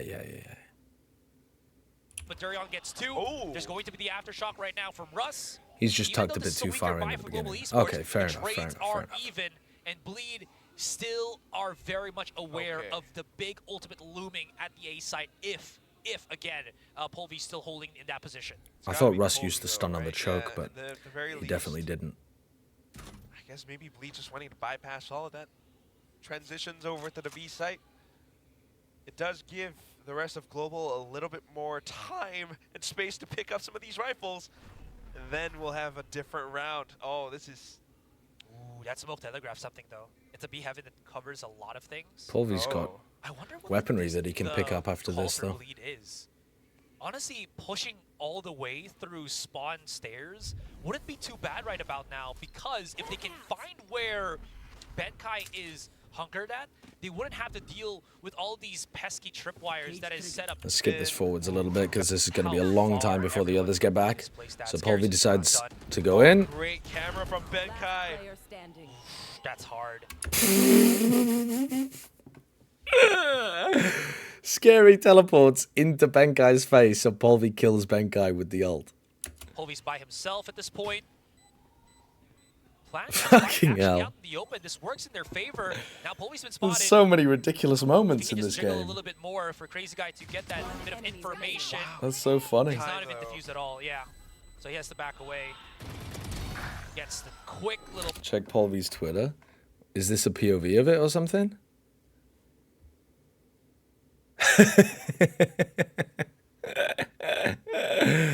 Oh god, that's very funny. And Bleed Esports. Okay, so I've done the math, and it turns out that Gecko does not say anything about the number of people Thrash catches. We were having this conversation legitimately hours ago. Like so many hours ago. And we already knew that. We already knew. Who's scary as the bait man, and it works. That's so funny. I left during that conversation, came back, and here we are. Time is a flat circle. Time is a fucking flat circle. That would be the idea. Scary's just like, yeah, I'm gonna run into Ben. Uncle Ryan, thank you for the prime. Far, but somewhat tradable. They were playing with each other, right? Because you saw Scary on Hell, Egoist was playing on Male, and then obviously the one just gonna be holding the spike is Crazy Guy.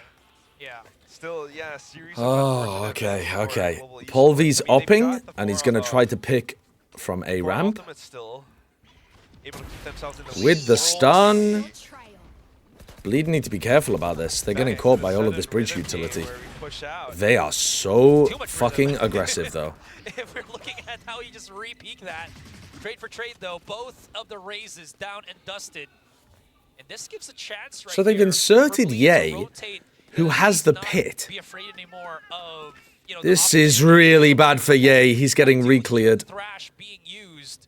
So that's probably to get a lot more information here on A. Ye can actually just talk right. Okay, he just got spotted. He has to leave. And it is not. So Benkai, be ready. The dog didn't clear the trip. At the very least, trying to make use of his one way. He's got a second. Oh no. Wow, good punish. All right, so now this should be just wrapped up for Bleed. Easy peasy, wrapped up. Would be on the other side. Of course. Here we go. After doing some calculations, the Ares does not cost 1550. Yeah, you don't say. You don't say. He's actually playing. He's been pushed back hard by this Thrash. Thoughts on the Berlin Wall coming down. Super retiring. Dude, please stop. Please stop. On this lurk. He's been spotted already, but him gravitating this attention definitely secures the round here for Bleed.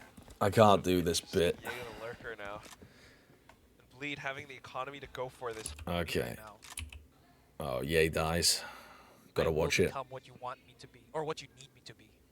That's what a flex player does. Ends up dying to the operator, just trying to Take some guns away, seems reasonable to me. Paul V has the op again, playing towards A, and this time the Cypher util is not A. So, Global were really struggling on B. Global have basically been struggling everywhere the Cypher utility isn't. Is Russ really gonna ult to stop them pushing? Wow, he is. I mean, you can just reset this round, and you've won. No, okay, Bleed are committing. What are you doing, Bleed? Oh, Ye is so lucky that Scary had his back there. And then Ye swings out of his pit to try to punish because he's getting hit by the Cypher. Oh, who? Dude, the calling for this team is so poo. They breach ulted your ass in B main, and you're just going to try to immediately repop?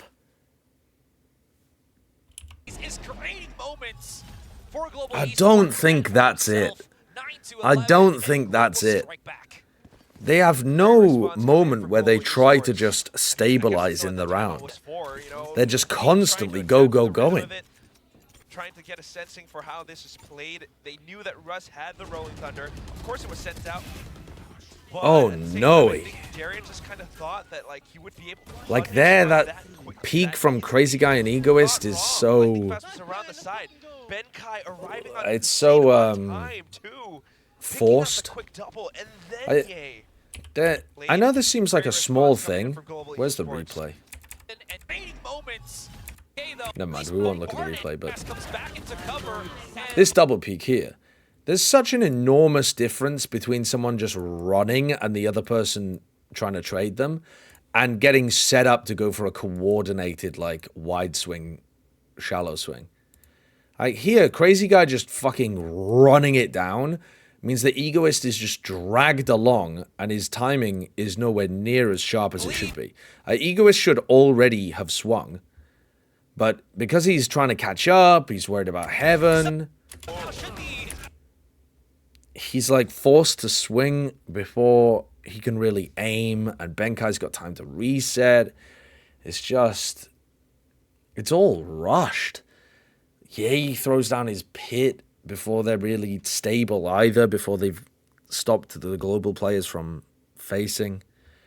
There's so much chaos in these rounds when they could just take a breather. You think William of Normandy will be successful invading England? Okay. If the French were successful, if the French are going to be successful in 1066, we'd all be speaking French after that. So they must not have won. That's all I'm saying. Thought wrong. Lightning Fast was around the side. Benkai arriving on the scene on time too, picking up the quick double, and then Ye turns the entire round around on its head. I think we let them win. How that's the reaction for Global here, right? One mistake, one slip up is all. I was here for the Comico game. We are speaking French. True, actually. They played the long game. Darian spots it. He gets one. Okay, Darian gets the opener. Russ gets killed as well, trying to just kind of flood in on the other side of the wall. Benkai gets a couple of kills, but he can't do what he did in that I don't like the positioning from Lightning Fast there. 1 versus 4 with an operator in hand. No way for somebody to play off him particularly. I suppose someone could try to play off Lightning Fast if they were tucked right here at New Box. They could, like, as the blast pack comes in, they could swing through the wall like that. But Global still has a lot more plays to do. And just use this time to talk about with how rough Bleed are playing, it'd be nice if Global could easily put them away, but it's just not happening, is it? Match down to a knife's edge. Bleed slowly clawing their way back in. This still could become Bleed's game. This still could be an elimination match for either of these teams. You mentioned that. They forced Coach Spin to call some timeouts back. Attack operator from Crazy Guy. Of course, back into just to peek the first angle? I assume he has a rifle. You can feel their impact. Crazy Guy, where's your rifle? Crazy Guy, please tell me, bro, please tell me that when you have teammates that have 6K and it's 10-11, you didn't buy an op with no rifle. Please tell me you didn't just take the op. Can't go in just as fast. Taking a bit of a breather. Yeah, I think they're just trying to find some kind of a path, some kind of a route into. They don't call him sane, guy. Oh no, my Sky op. My attacking Sky operator. Oh no. They gotta make something happen now. I think they're using up a couple more extra seconds just to see if there's. That's a flash into B main. Those guys should know that. Ye's just watching the B push. He's gonna come around as a late backstab. Ye is actually on the opposite side to the spike here as well. Okay, the biggest person that needs to stay alive from bleed here has got to be Scary. Russ just looked AFK in spawn, to be honest. I don't know what's going on there. Because first things first, they've dropped the spike. I think Russ looked like he was farming at the beginning of this game when everything was going well, and as soon as they're struggling to figure out how to rotate their defense and counter this Viper wall, Russ's positioning has just fallen off a cliff. He just died out in the open in A main. He's just completely given B heaven and they need to pick it up somewhat. Died in spawn there as well. Control right now. Durion's coming into the corner here. Blaze King is right in front of him. Trigger Discipline could provide some dividends, which it does. And Blaze King is... Why is my Sky opping on rafters in the B split? Holding on. This is going really, really bad for Bleed as they get unraveled. They took too long.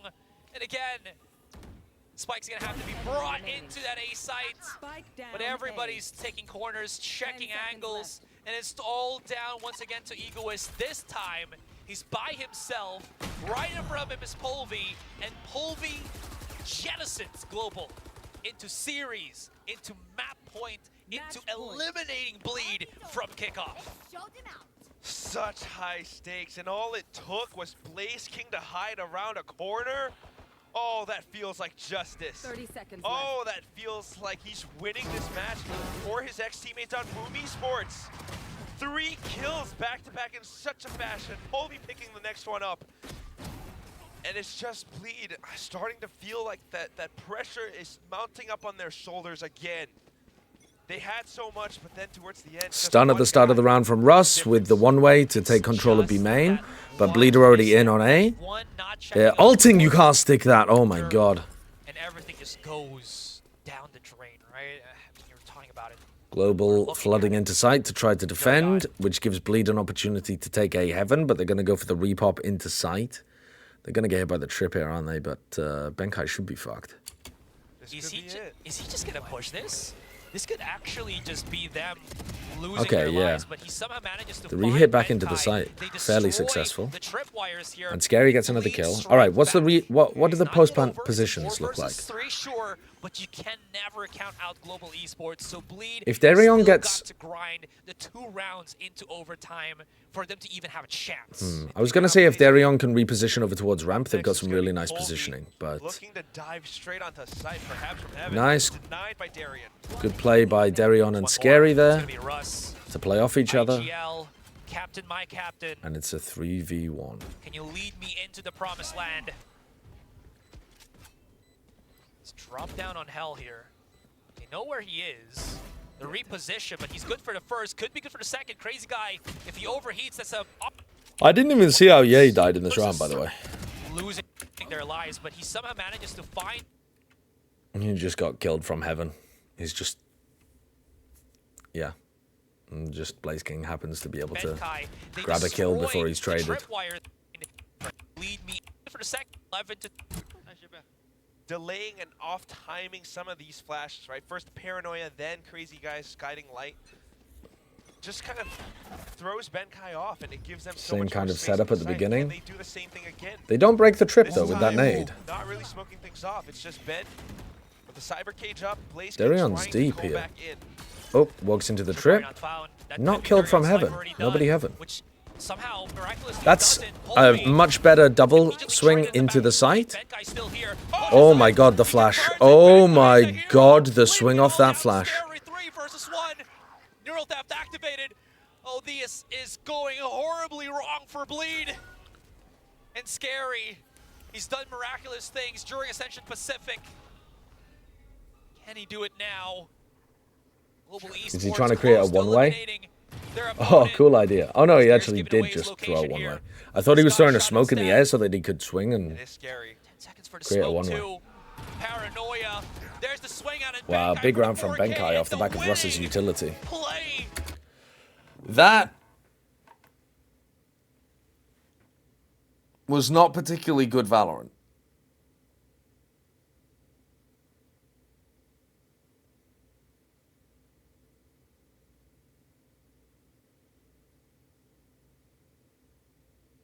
I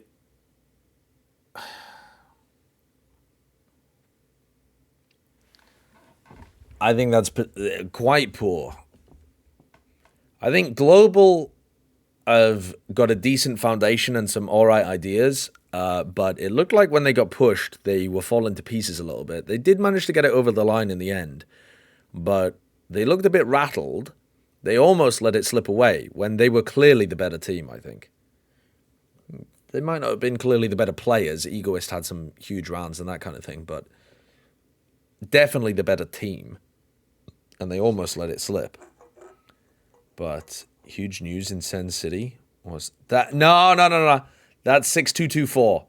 That URL ends in 6224. That is a fucking cow. That's the Martha Stewart tweet. You can't get me with that shit. You can't get me with that shit anymore. I know the 6224. I know it.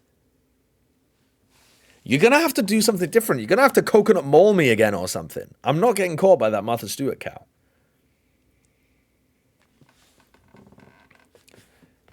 This may have been bad, but this shit clears MIBR Furia, at least in entertainment value.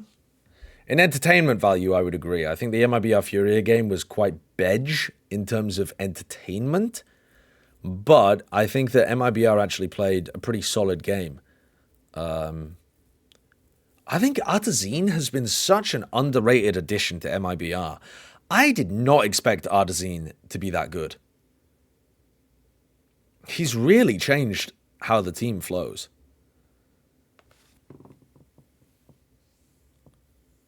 Just saw a video of Steel's casting. What were your thoughts on it? It was pretty decent, yeah. Why am I hearing so many people coming into chat saying that kind of stuff? Are these the CS fans that just hate Steel irrationally? Or maybe not irrationally. I mean, he did match fix, didn't he?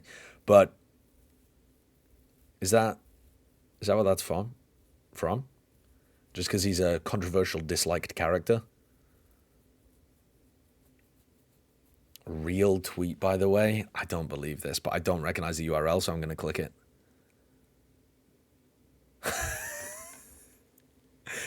Ed Balls, the UK politician, has tweeted Ed Balls in 2011. I bet he was trying to search his own name on Twitter. I bet this little fucking narcissistic politician was trying to search his own name and he tweeted it instead.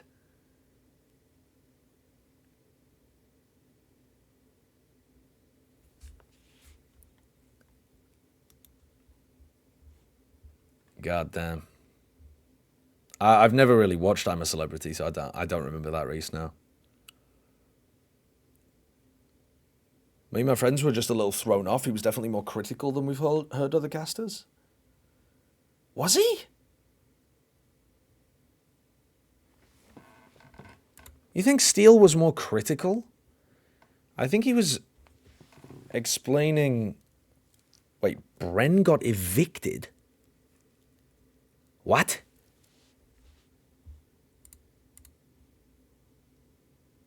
Got emailed last night about forgetting to pay rent on my new apartment. Said I would pay tomorrow when I get back to Austin. Come home today to an eviction notice strapped to my door. I mean, I think... Don't eviction notices... If you pay the rent, don't they go away? I don't actually know how that works.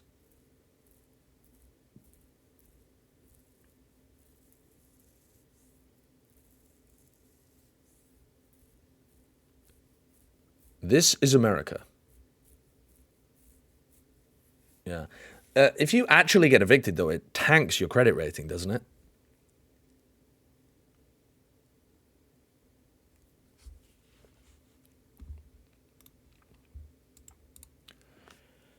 Yeah.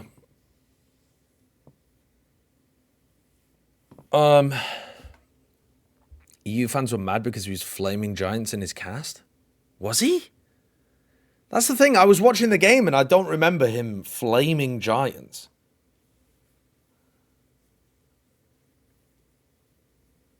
I don't... Yeah, I feel like Steele filled in for somebody on broadcast, provided his experience as how he would approach the game, talked about some fundamental stuff that Giants were doing wrong, whilst praising Carmen Core for doing it well. And because people don't like his personality, people are getting mad about it. Isn't that the entire story? I don't know. I don't even think that he was... I can't remember a clip of him even saying anything particularly harsh.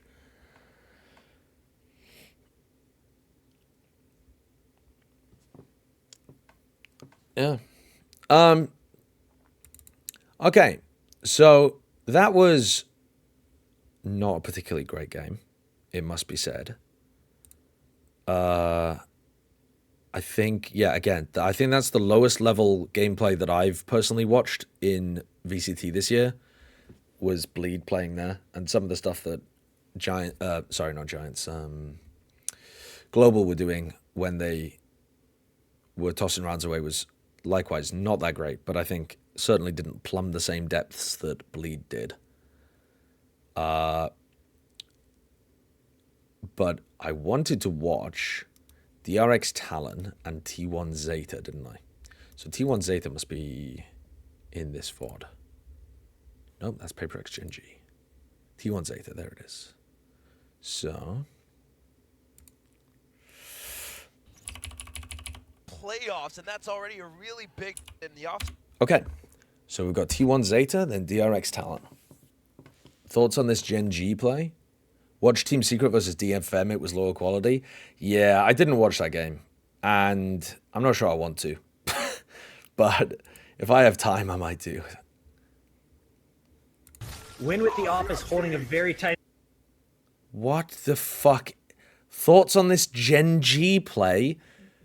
This clip has 4 views from 4 years ago. What? Cinema. What the fuck? Angle, he gets walled off. Is he going to wall himself up and over? They aren't expecting this. Down comes the Brimall as they're trying to lead the charge. Braxton Skidoo. There wasn't even a play. There wasn't even a play. There was no play. Win with the Office holding a very tight angle. He gets walled off. Is he going to wall himself up and over? They aren't expecting this. Down comes the Brimall as they're He just trapped himself in lamps. Oh, God. This is so long ago. I mean, look at the icons on the minimap. They're all these, like, teardrop-shaped things showing where people are pointing. Just no agent icons. These are in, like, 144p. What the fuck gun are people using? Because that doesn't look like any of the guns in the game. Is that the Vandal? This is crazy. I can't even remember that this is what it looked like. Oh, that's the Phantom, is it? Sure, I'll believe you. God damn. Okay. I'm gonna go and have a walk around a little bit.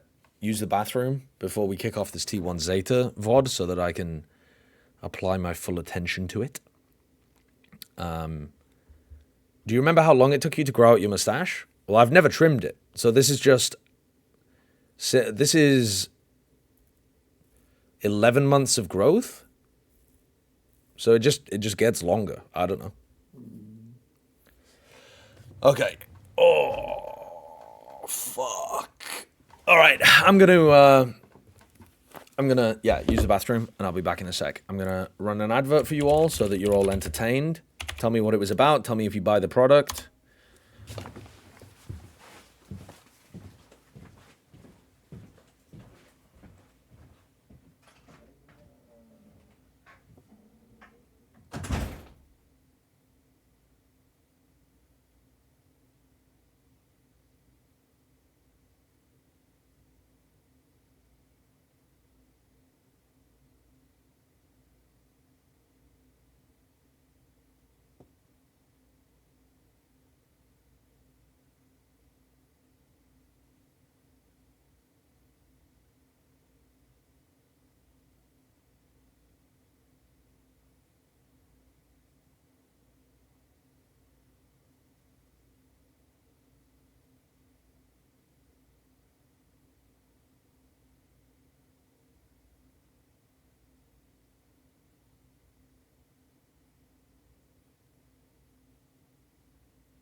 What's up?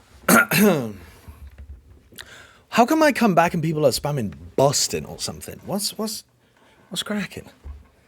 Alright, how's it hanging? I think you should watch Team Secret versus DFM. Here's a taste of what you're missing out on. What happened here? Hunter's Fury to maybe grab another gun. Kind of do a little bit of gun game. Oh no, not like this. NDG, you just saw him, NDG! Oh! There's just no way. Hunter's Fury to maybe grab another gun. Kind of do a little bit of gun game. Oh no, not like this. NDG, you just saw him, NDG!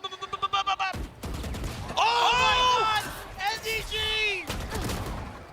Hunter's Fury to maybe grab. Holy shit. Holy fuck. Oh my god. I mean, why you would have somebody lurking up mid in the first 15 seconds of the round before the rest of your team has even distracted them and pulled rotates. And then they get the perfect lurk off somehow against all odds. They're going in on an anti-fucking eco as well. So that it's actually like a Vandal delivery service that essentially NDG is going for here. He finds the timing onto Medusa and then doesn't hit the shots and dies. Yeah, I don't know whether I want to watch this, to be honest with you. I think I might save myself from that. TBH. I might save myself from that. Oh, God. Okay. Well, I'm sorry. There's going to be some crisp packet rustling for a second. Right. Let's watch some good fucking Valorant, shall we? Open it any louder, cunt. Crinkle the bag more, I'm close. I warned you guys. I warned you. Alright. Let's watch some good frickin' Valorant. T1 playing against Zeta. T1's looked pretty nutty good on Lotus. I think teams need to start just permabanning it against them. But Zeta started off here with a pick on Ascent. Unusual team comp for T1 here. So they're running with the Omen Viper, Solo Fade, and a Cypher. Not the craziest team comp in the world, but similar to the Guard team comp on this map. Sorry, not the Guard, G2. Was it G2 who were running this? Omen Viper Solo KO. They're not going to have a huge amount of utility once they actually get to the site on their attack side.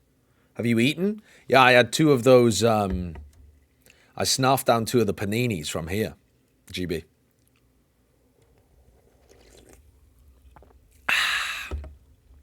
And then we've just got default comp for Zeta Division.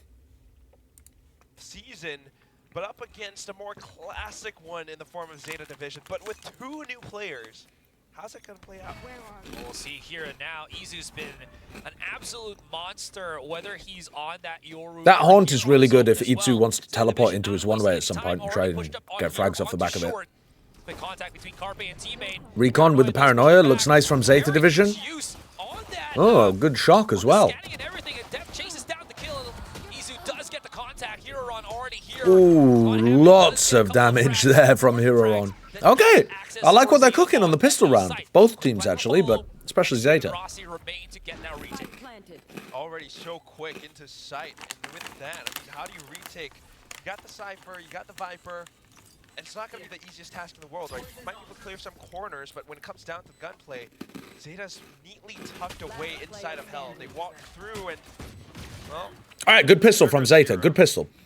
Good setup, good recon, good paranoia at the same time. I think Depth's chase was pretty good as well. And then nice pathing to put pressure on the A players. Lovely, lovely, lovely. Just going radically into a site. There's always thought behind the push. Carlisle definitely has, shaped up this team a little bit more. So now they have these protocols and really aggressive takes where they just are able. How do you think Steel did today? I hate that guy. I fucking hate that guy. He was rude to my players. I love EMEA players, and he was so rude and cruel deliberately to them. Is that what you want? Is that the fucking clip that you guys want? And people just keep asking over and over again about a very reasonable casting performance from Steel. To push in and melt through. Even in this one, yes, it's an anti-eco, but Depp is that much more confident just to go in along. More aggressive, please? Fuck that match-fixing shit cunt Steel. If I ever see him in my fucking industry ever again, I'm gonna personally shit down his throat. Is that better? Is that better?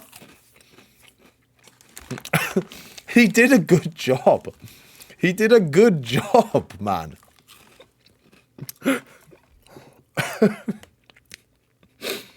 He did a good job. Stop asking. People just trying to stir up drama, dude. Tony Thick Thighs, thank you for the tier 1. But going back into things, quick little dash in from Depp, picks him up to 3K as Rossi falls down. All up to Excurant. A little peek on Heaven though. Peekaboo, I see you. Marshall in hand. Extra tag or anything, not gonna happen. I didn't tell you about this, Golden Boy, but I can't believe that the second time you did the crowd work, the people in the audience were still so horny. Like, literally the second person you sat down with was like trying to shoot her shot with Zelsis. It was actually another, it was less crass. It wasn't like, get their dick down my throat, but it was like, it was still, it was still horny. It was crazy.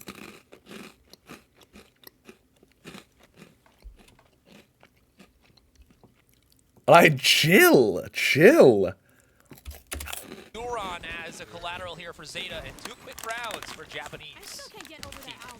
It's early, but Yeah, very Valorant community moment. with T1, not quite adapted to it just yet.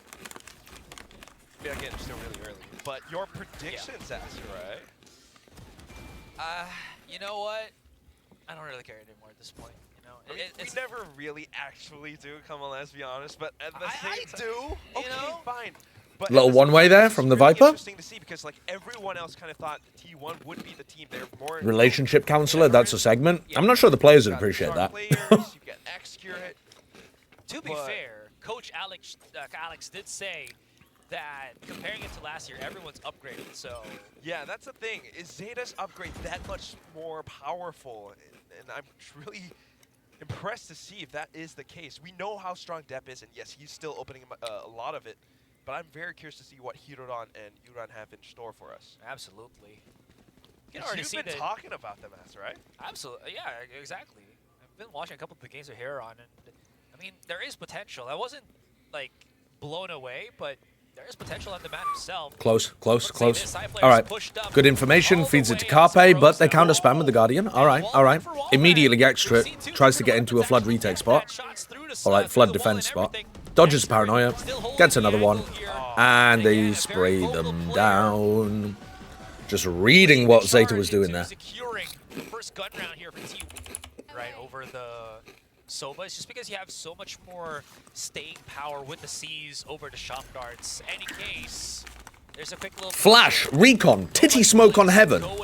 What is this? That snake bite, and basically 3 people of T1 is already here. Izu's finding contact on Hiroran. A couple of pop shots through the walls here, forcing TP away. Depp's got his blades. He's got to create some contact right now. Spots one in front of Rossi. Rossi's just too good. That generator has turned in. Let me go back to the beginning of this round a sec.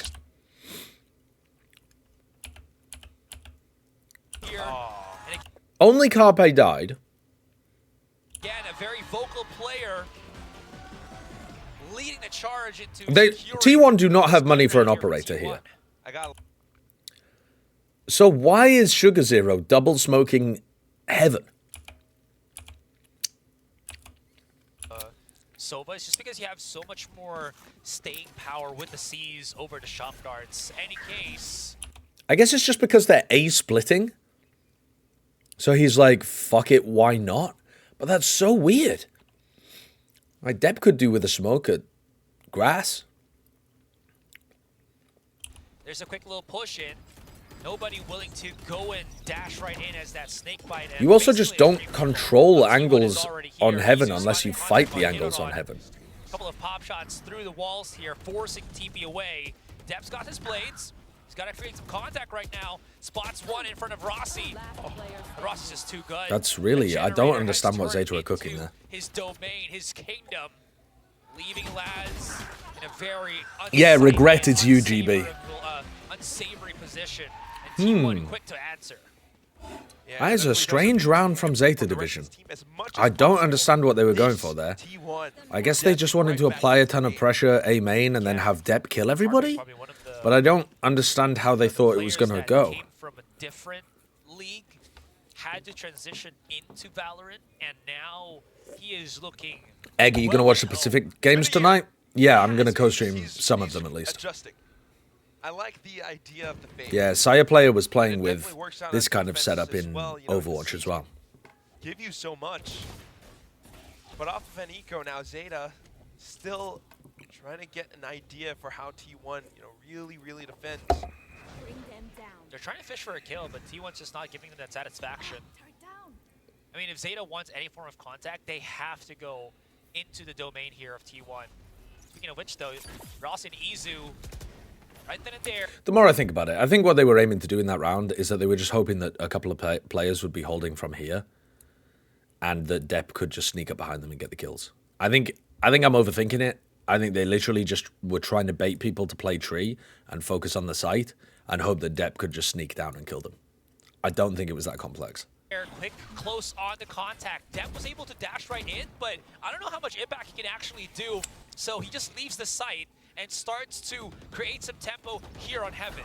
It's going to be very risky, but he has to do this by himself and leave his team to fend off on their own. And it does work out to some extent, but he is on an island right now, Quack. Gets the first one. I think I would have liked to see Depp play with more patience there. He could have got that kill on Extra and another one, I think, if he'd just stayed tucked in that corner. After all the work he did to get in there, why not try to make it the round winner? Zeta still can win this, though. Turret is available for Laz here. Sire knows he's there, though? Oh, does he? Okay, I missed that as well, then. He's buying time. Is Sugar Zero on switch, swings right out. Carby's very quick on that trade. Laz is good in the clutch here, usually. Has to swing out. Carby's going to be able to maybe have the spike here. No, he does not. That should be just be about that. And Laz... No real reason there for Laz to reswing, but he won the round anyway. Captain of Zeta Division secures one. Very well played. I mean, it was a bit of like a half-ish bind. You know, just off of pistols. One in a guessing game, right? Is he staying on the site to protect the site? There are so many eco rounds. So many eco rounds happening. Or did he overpush so that he gives more information and more map control for Zeta Division? Went for the latter, so he reaps the benefits of that. Only good for the first kill, but yeah. Holds on that operator, that's the thing. So oh, yeah, true. Buys up now, T1 on the half buy. T1's very adamant about that this mid control. Because every time they don't get that mid control, Zeta's somehow always knocking on a short. I've already seen who wins Matix, if that's what you mean. Pretty successful on. That turns off the Cypher utility. Carby's been spotted actually coming around the corner here. He could be in a bad spot. Depp with a big entry. Recon clears out a lot of the side. Good KO molly. Depp waits for it. Depp's through at the same time as his team. Really nice entering by Depp, actually. Waiting to make sure that he's coordinated with the rest of the squad. Powwow, but only good for the one. But I mean, that's Depp, so step in the right direction here as T1 forced to go. You can see Depp calling for the util as well. One holding B main. Side player is on the lurk. Depp's come such a long way from being a serial choker at international events. Toxic screen, exactly. Side player, of course, then he would have the blade storm up as well, but he's just looked so nasty in there, like last year and the beginning of this year. There it is. There it is indeed, and here comes the offense right now for T1. Do they still have enough time though, or can they only just let Zeta Division hold the angle here? Euron popping shots through to smoke. In theory, it's a really nice wall to try to retake into B. In reality, Zeta just spammed them all. Boy, is he blind, but he is not going to miss a beat with that Odin. I really If Zeta lose tonight to Hello India GE Fighting, I'm going to run it down mid IRL. What does that mean? Run it down mid IRL. I mean, the decision making not to You're just running into traffic or something? You're playing Frogger? Sounds like a terrible idea, whatever you're planning to do. Gets off of it and then repositions, because if you do stay in it spray, your tracers are visible, your opponents can fire right back. So very well played by Zeta. I don't have a headset plugged in, but once my PC is set up, do you want to run NA ranked?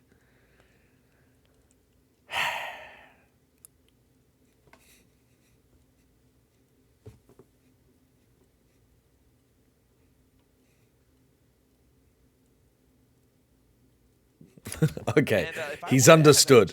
He has understood. Actually, last year for Masters Tokyo, drop it for T1 was that team that knocked Zeta down. T1 was the team that denied Zeta Masters Tokyo. So if Zeta can actually win this, that would be huge. My games in Europe recently have been simply the worst. If I have some bad experiences in North American ranked, Revenge arc. I mean, not guaranteed, but we are seeing. we might just end up playing chess today instead of doing any Valorant content. That being said, though, both of the Alright, initiators for so T1 Zeta are starting to make their way through. Saya is getting quite bold here, but with a Prowler. Nice. Now they've got to be worried. They double face. Almost catch Saya. Saya goes for the re-peek with the Prowler. Yo! The Prowler there is normally just to keep people back while the Jet goes and repositions on a more passive angle. Saya instantly re-swings with the Prowler. This is crazy. Crazy aggressive for a 20 health Saya player. Without a doubt, I mean. Wait, what's going on? I read up on the notice to vacate, and apparently most corpo apartments just automatically dish them out when the rent is late. Yeah, I would imagine so. I would imagine. As long as you play, they usually get squashed. Yeah, that's what I thought. That's what I thought it would be. I'm sure it'll be fine. Hee hee hee tee hee he he he he. Yep. Oh, it actually finds Saya player. Oh, he died to a shock dart because he was 20 health. Gets the one. That's And now there's only... Well, there are 2 players here. What the fuck is this camera? Already rotated closer towards A. This is like... Do people remember the EMEA post show last year? When they called it post plant, but they actually just put the plants all over the room? And like the fucking camera was flying around and you couldn't see the interview people because you were looking through a dense jungle. That's what this looks like. It's EMEA's post plant. Accurate and Izu better be ready. Last has been spotted already. Oh. That ult almost catching Izu. Very nice paranoia from Izu though. That's such a sick trap play. How does he throw that cam? Is it on... Do we get to see? He actually gets off of it and then repositions, because if you do stay in at spray, Come on. your tracers are visible, your opponents... No, he's already put it up by the time we get back into game. Any Cypher nerds out there? Is Spawns in chat? How do you throw this one? Do you just have to stand in tree somewhere? It looks so high up. Is it from on top of Jenny somehow? Chased, but apart from that, you know, after a little bit of pressure onto B, the rest of the It's team from near the breakable glass. Oh. Right. So you're throwing it up... What? How? Above the wall? closer towards I need to see a video. Accurate and Izu better be ready. Last has been spotted already. That is a match. I mean, look how high up it is, dude. And Izu better be ready. Look at it. It's so high. You really get an angle from here. So you jump through it from like this kind of angle. That's wild. That's fucking crazy. Last has been spotted already. That is a magical camera there. And Izu, boy, Go for that, like bits of mid control. to say the least. Waiting for this specific match. I'm not sure if you picked up the fans, you know, on our microphones, but they do be faithful. Recon knife into mid, making it look like they're taking some mid control when instead they're set up for an A split. They're droning, so at the moment it looks like they're doing a standard like mid play and then droning cat. They're really disguising the fact that there's 4 players A main right now. Definitely make their buy count. Off the Nobody is in A main. And with the way that they're positioned right now, But these players might end up getting caught out. Not really giving out too much. The Jet's on top of them already. Depp is all gonna really fall Depp down didn't realize that Carpe was there at Jenny. But they do clear out both of the people on site. And Saya can't face that many people. He's just got to back off.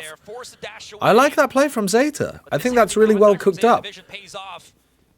I think that's really difficult to read. All of that utility in the round makes it look like Zeta are taking mid control and pressuring Cat.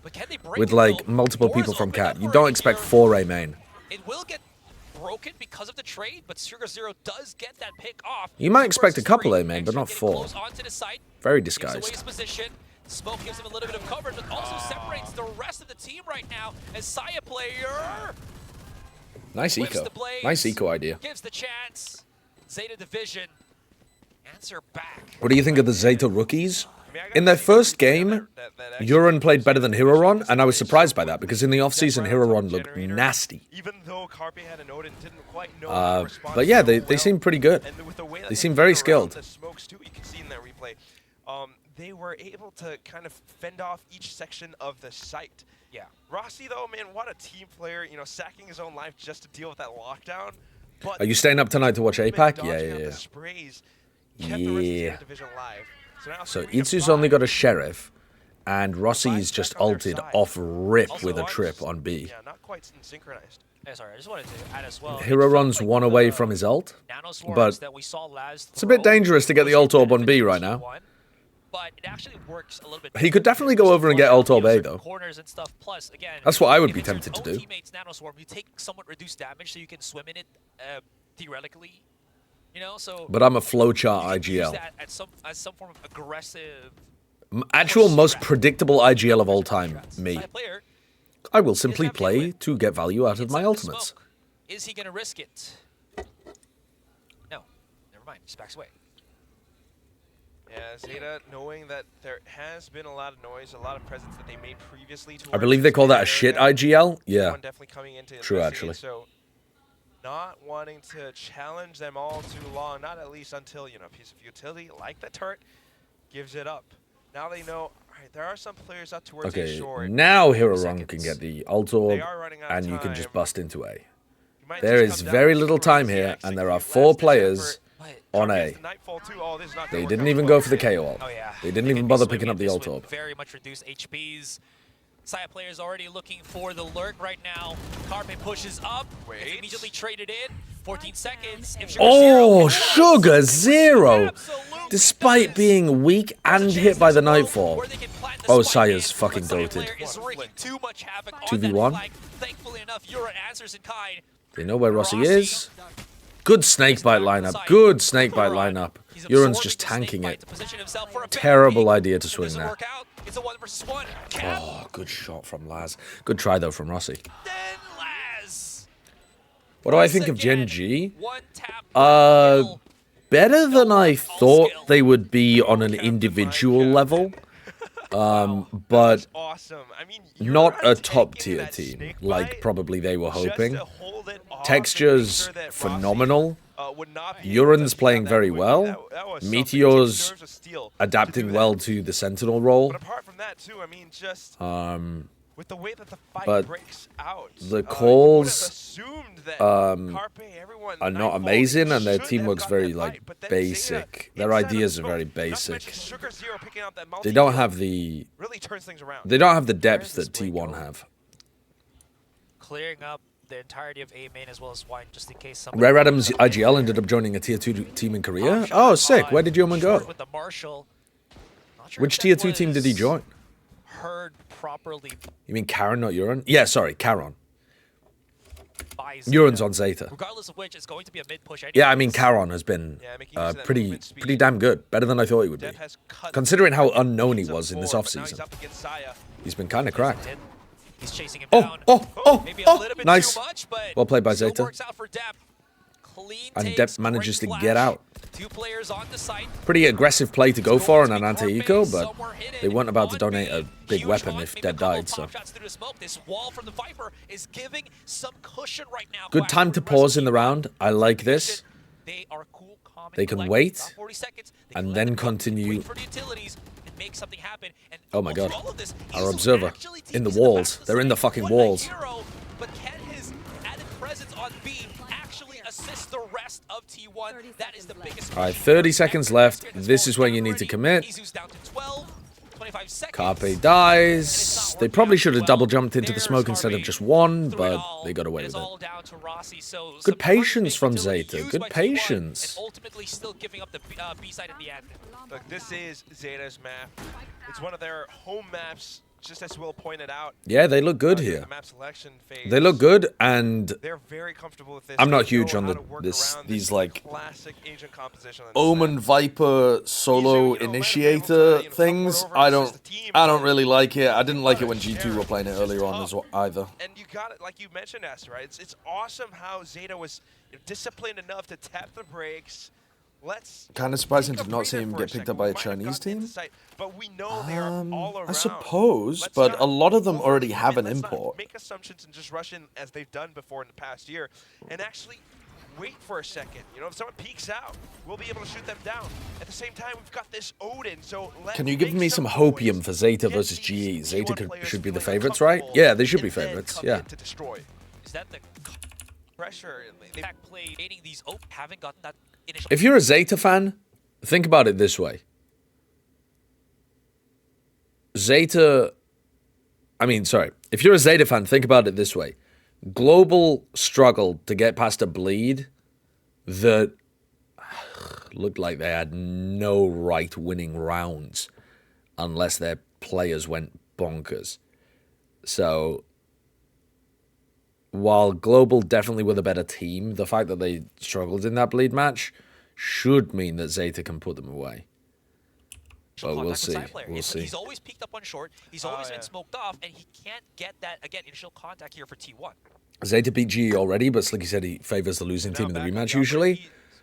Yeah, I wasn't super impressed with Zeta during their game against Global, but they didn't really come close to losing a map against them. Making markers, exploring all throughout the other I think even if Global win a map, I don't think they should be losing that. All right, look at this fake that Zeta's calling again. Oh, what a smoke from Rossi here too. They're going the opposite direction. Sugar Zero got caught by Rossi. Sugar Zero had just like walked in down lane. Look how weird this round is, man. Oh, he ulted. I didn't even realize. Sugar Zero fucking... He ults into lane. Clearing out lane. This is such a strange fake.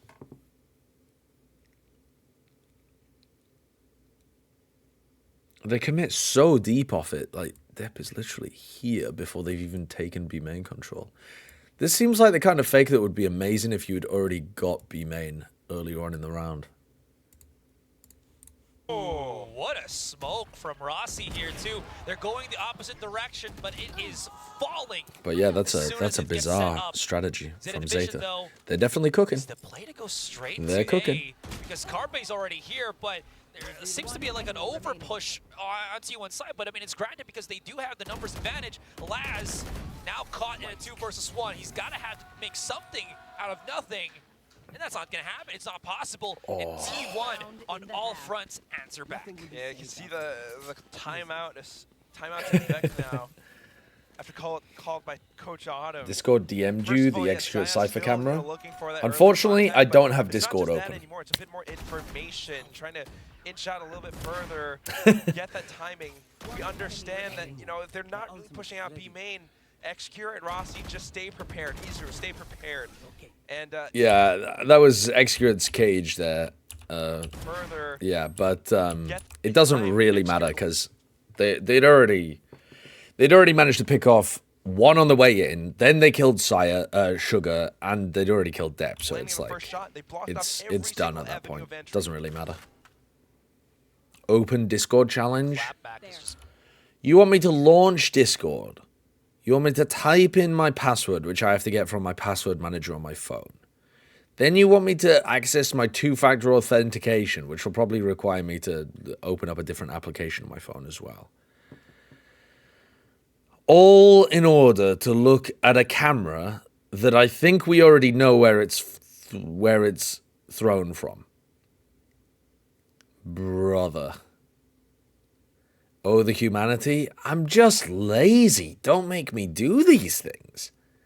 Beautiful here from T1. Open Discord on your phone? Well, then how will you guys see it? How does that add any value to the broadcast? Command pinch coming in from mid. Paranoia as they detain. Sliggy Wood, you're not as good as Sliggy, just say that. Not only am I not as good as Sliggy, I'm not even going to try. Like, I'm actually, if you want low effort content that barely gives a fuck, and you're not tuning into Tarek, you come here. You get me? Alright, what is this? The easiest cam of all time?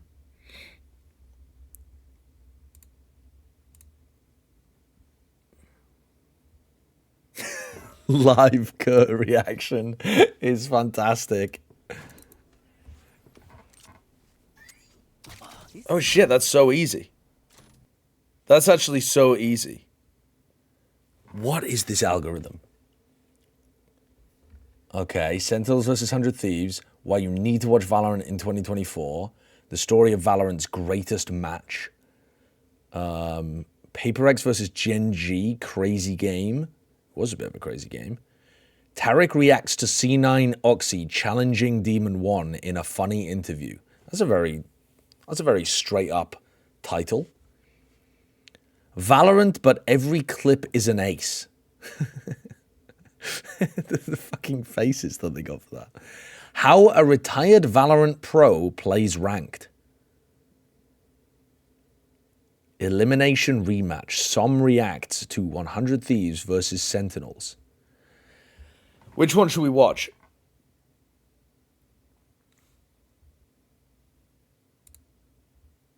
Which one should we watch? You passed up Nimona full film? Yeah, let's watch this. But are you disappointed that I'm not a murderer?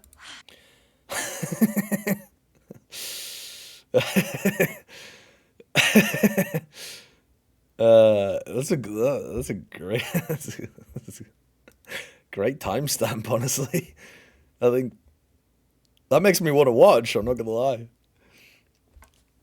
Why is the full film on YouTube? Yeah, I don't know. That was the Netflix official account as well, though. I guess they're just distributing it for free. I don't really know. Cinema.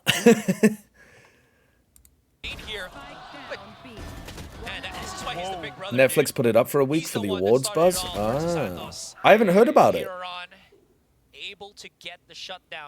Is that DMCA-able then? Yeah. Again, just because it's on YouTube doesn't mean just because it's on YouTube doesn't mean that they've given up any copyright grounds.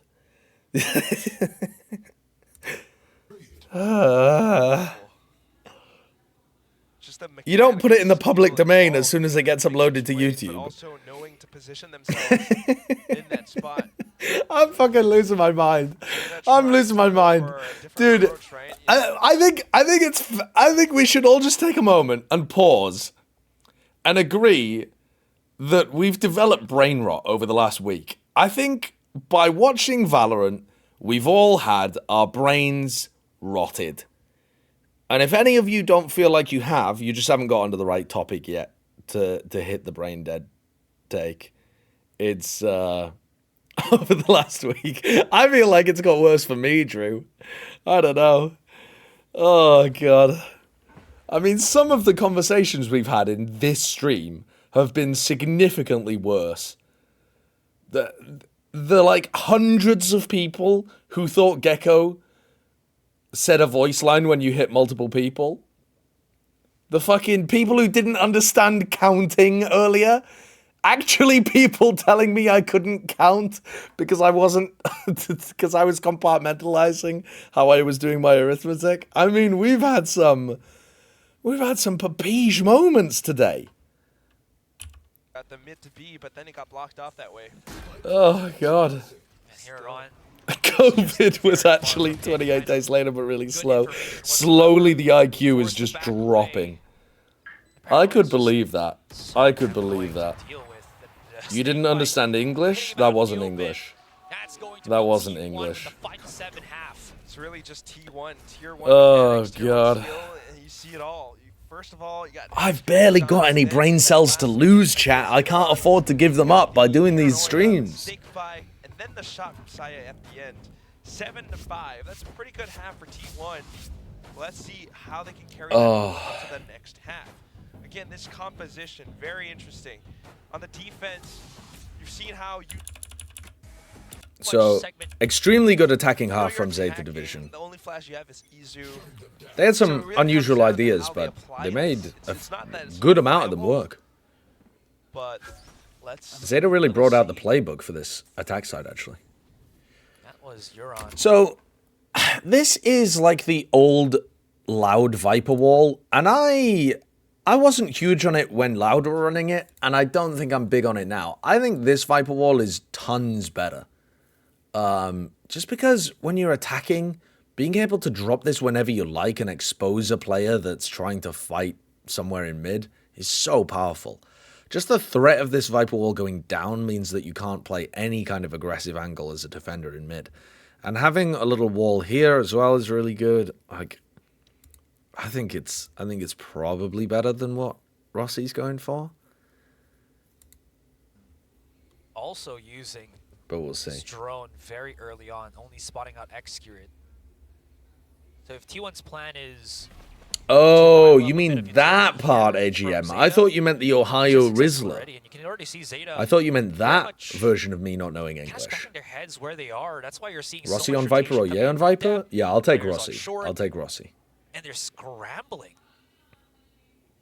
So usually this wall doesn't get very much value because you can pop Killjoy utility on one side of it. You also have players in market, but oh my god, they're making it work. No way. Euron's not even aware of this. He's just looking towards mid. And X-Curate. Oh my god, he's completely slipped through. It's so rare for people to full lurk with this wall. Euron's actually looking on his own side of the spawn. He's aware of this, but the damage is being done already by T1 here onto the side. Alright, so Sire execs onto the side. X-Curate's coming around behind them, but does go down. So the lurk only went 1 for 1. The damage be done, the site secured, and T1 has every bit of advantage taken to put themselves in a better spot in post-plant. That actually worked. Okay. I can't believe it. X-Curate looking through all the way like that with the toxic screen that Zeta thought was kind of just left alone. Yeah, there was a team using a really interesting Viper wall. They went like this, right? Let's see how well their brute force is going to work out. Lets you take a main control and then threaten a lurk out onto site as well. Can put himself on. Half on the defense. Bruh. He's got to have to hold his Oh my god, wait, I kind of zoned out of that round. Just left alone. Now with the retakes, how do you follow through? Okay. They're just brute forcing their way. Let's see how the Dep dash on top of Jenny to kill Rossi. well their brute force is going And to then work they out. double I mean, Sugar's here push at the player hell. Is there any smokes Very that, nice from Zeta, Sugar's very gonna put nice. himself on? Half on the defuse. Does Izu miss this one way? Does he throw it too deep on Jenny? It looks like he has, but I don't know if there's like... Is Sugar Zero just really far forwards when he's diffusing or something? For his teammate, and he does. I'm not sure if it's always a one-way. I don't know whether you can get somebody with that if they're diffusing from the front part of it. What Yeah, I don't really know. heroics from Depp and Sugar It Zero, looks like he throws it too deep, mainstays of Zeta Division. but it's hard to tell from this POV. It looked unwinnable. It really did, right? Numbers weren't quite there. Yeah, he was They throwing it just in a rush. forced and jumped through heaven, but they got the frag. Sugar Zero started things off, and then with the I mean, imagine losing that. spike defense. Oh, they're going for the force buy. Here comes the force buy. T1 has all the right to bring back a deficit in that 5-7. Speaking of T1, force buy actually here. Side player with a big dash in, right on top of Oh my god. Oh my god. Holy shit. Speaking of T1, force buy actually here.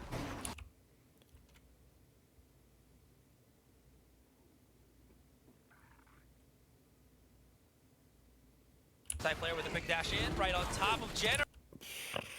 Okay. I'm surprised that the Prowler survives all the way into backside to latch onto Sugar Zero. Here and the damage. Ooh, boy, That the feels damage like very much felt. it shouldn't have worked as well as it did. I just don't really see how this comp is managing to hard exec with 4 players on A.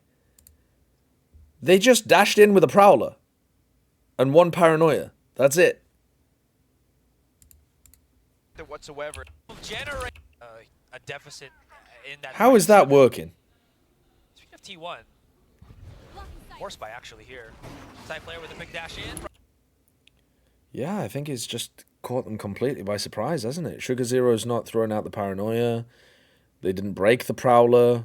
They just get completely overwhelmed. Right on top of I mean, both your Zeta's always gonna have to be X. Depp trying to save a Phantom. You know what? I'll double up on that with how you mentioned, X-Grid always lurking. If you're somebody from Zeta that also Damn. wants to peek out through That worked way better than I expected it to.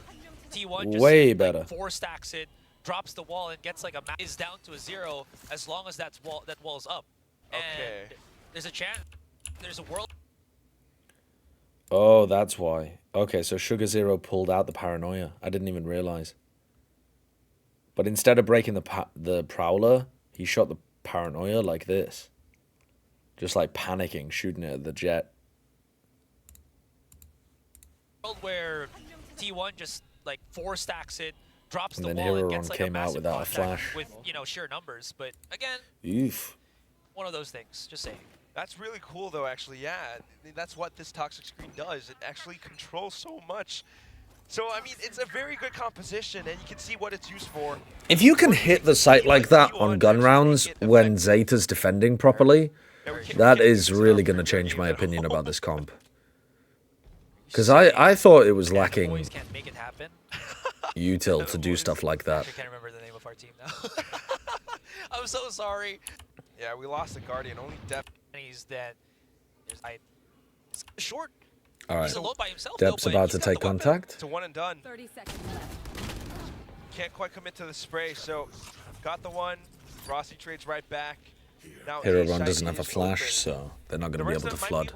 We'll just skip this one forwards, I think. Through here. Making things short here, man. And I mean, I don't blame them. They still are at a 2-round deficit, so the more that they can try to secure something in terms of rounds, the better it will be for them.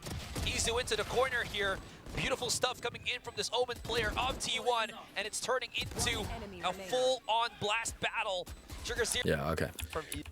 Getting a little close. Like, the way that Zeta's approaching the A retake seems pretty good in terms of their spacing and stuff, but we're talking about that toxic screen, but they're just losing players a bit early on. But that round, they didn't have very good weaponry. There are so many things that they can do. Alright, so what the hell are they going for here? Why is Uran... Why have Uran and Heroron swapped positions? Depp has kind of lost his life around short by himself.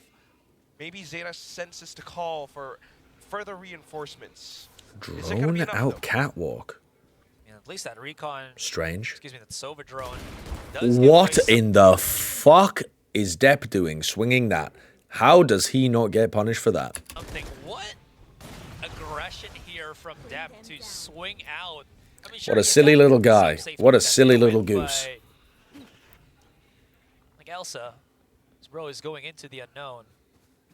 That gives him the control of A short. Is that a Frozen reference? I don't understand. Like Elsa, bro's going into the unknown? So here comes the rest of T1 marching in, barging in. But wait, hold on.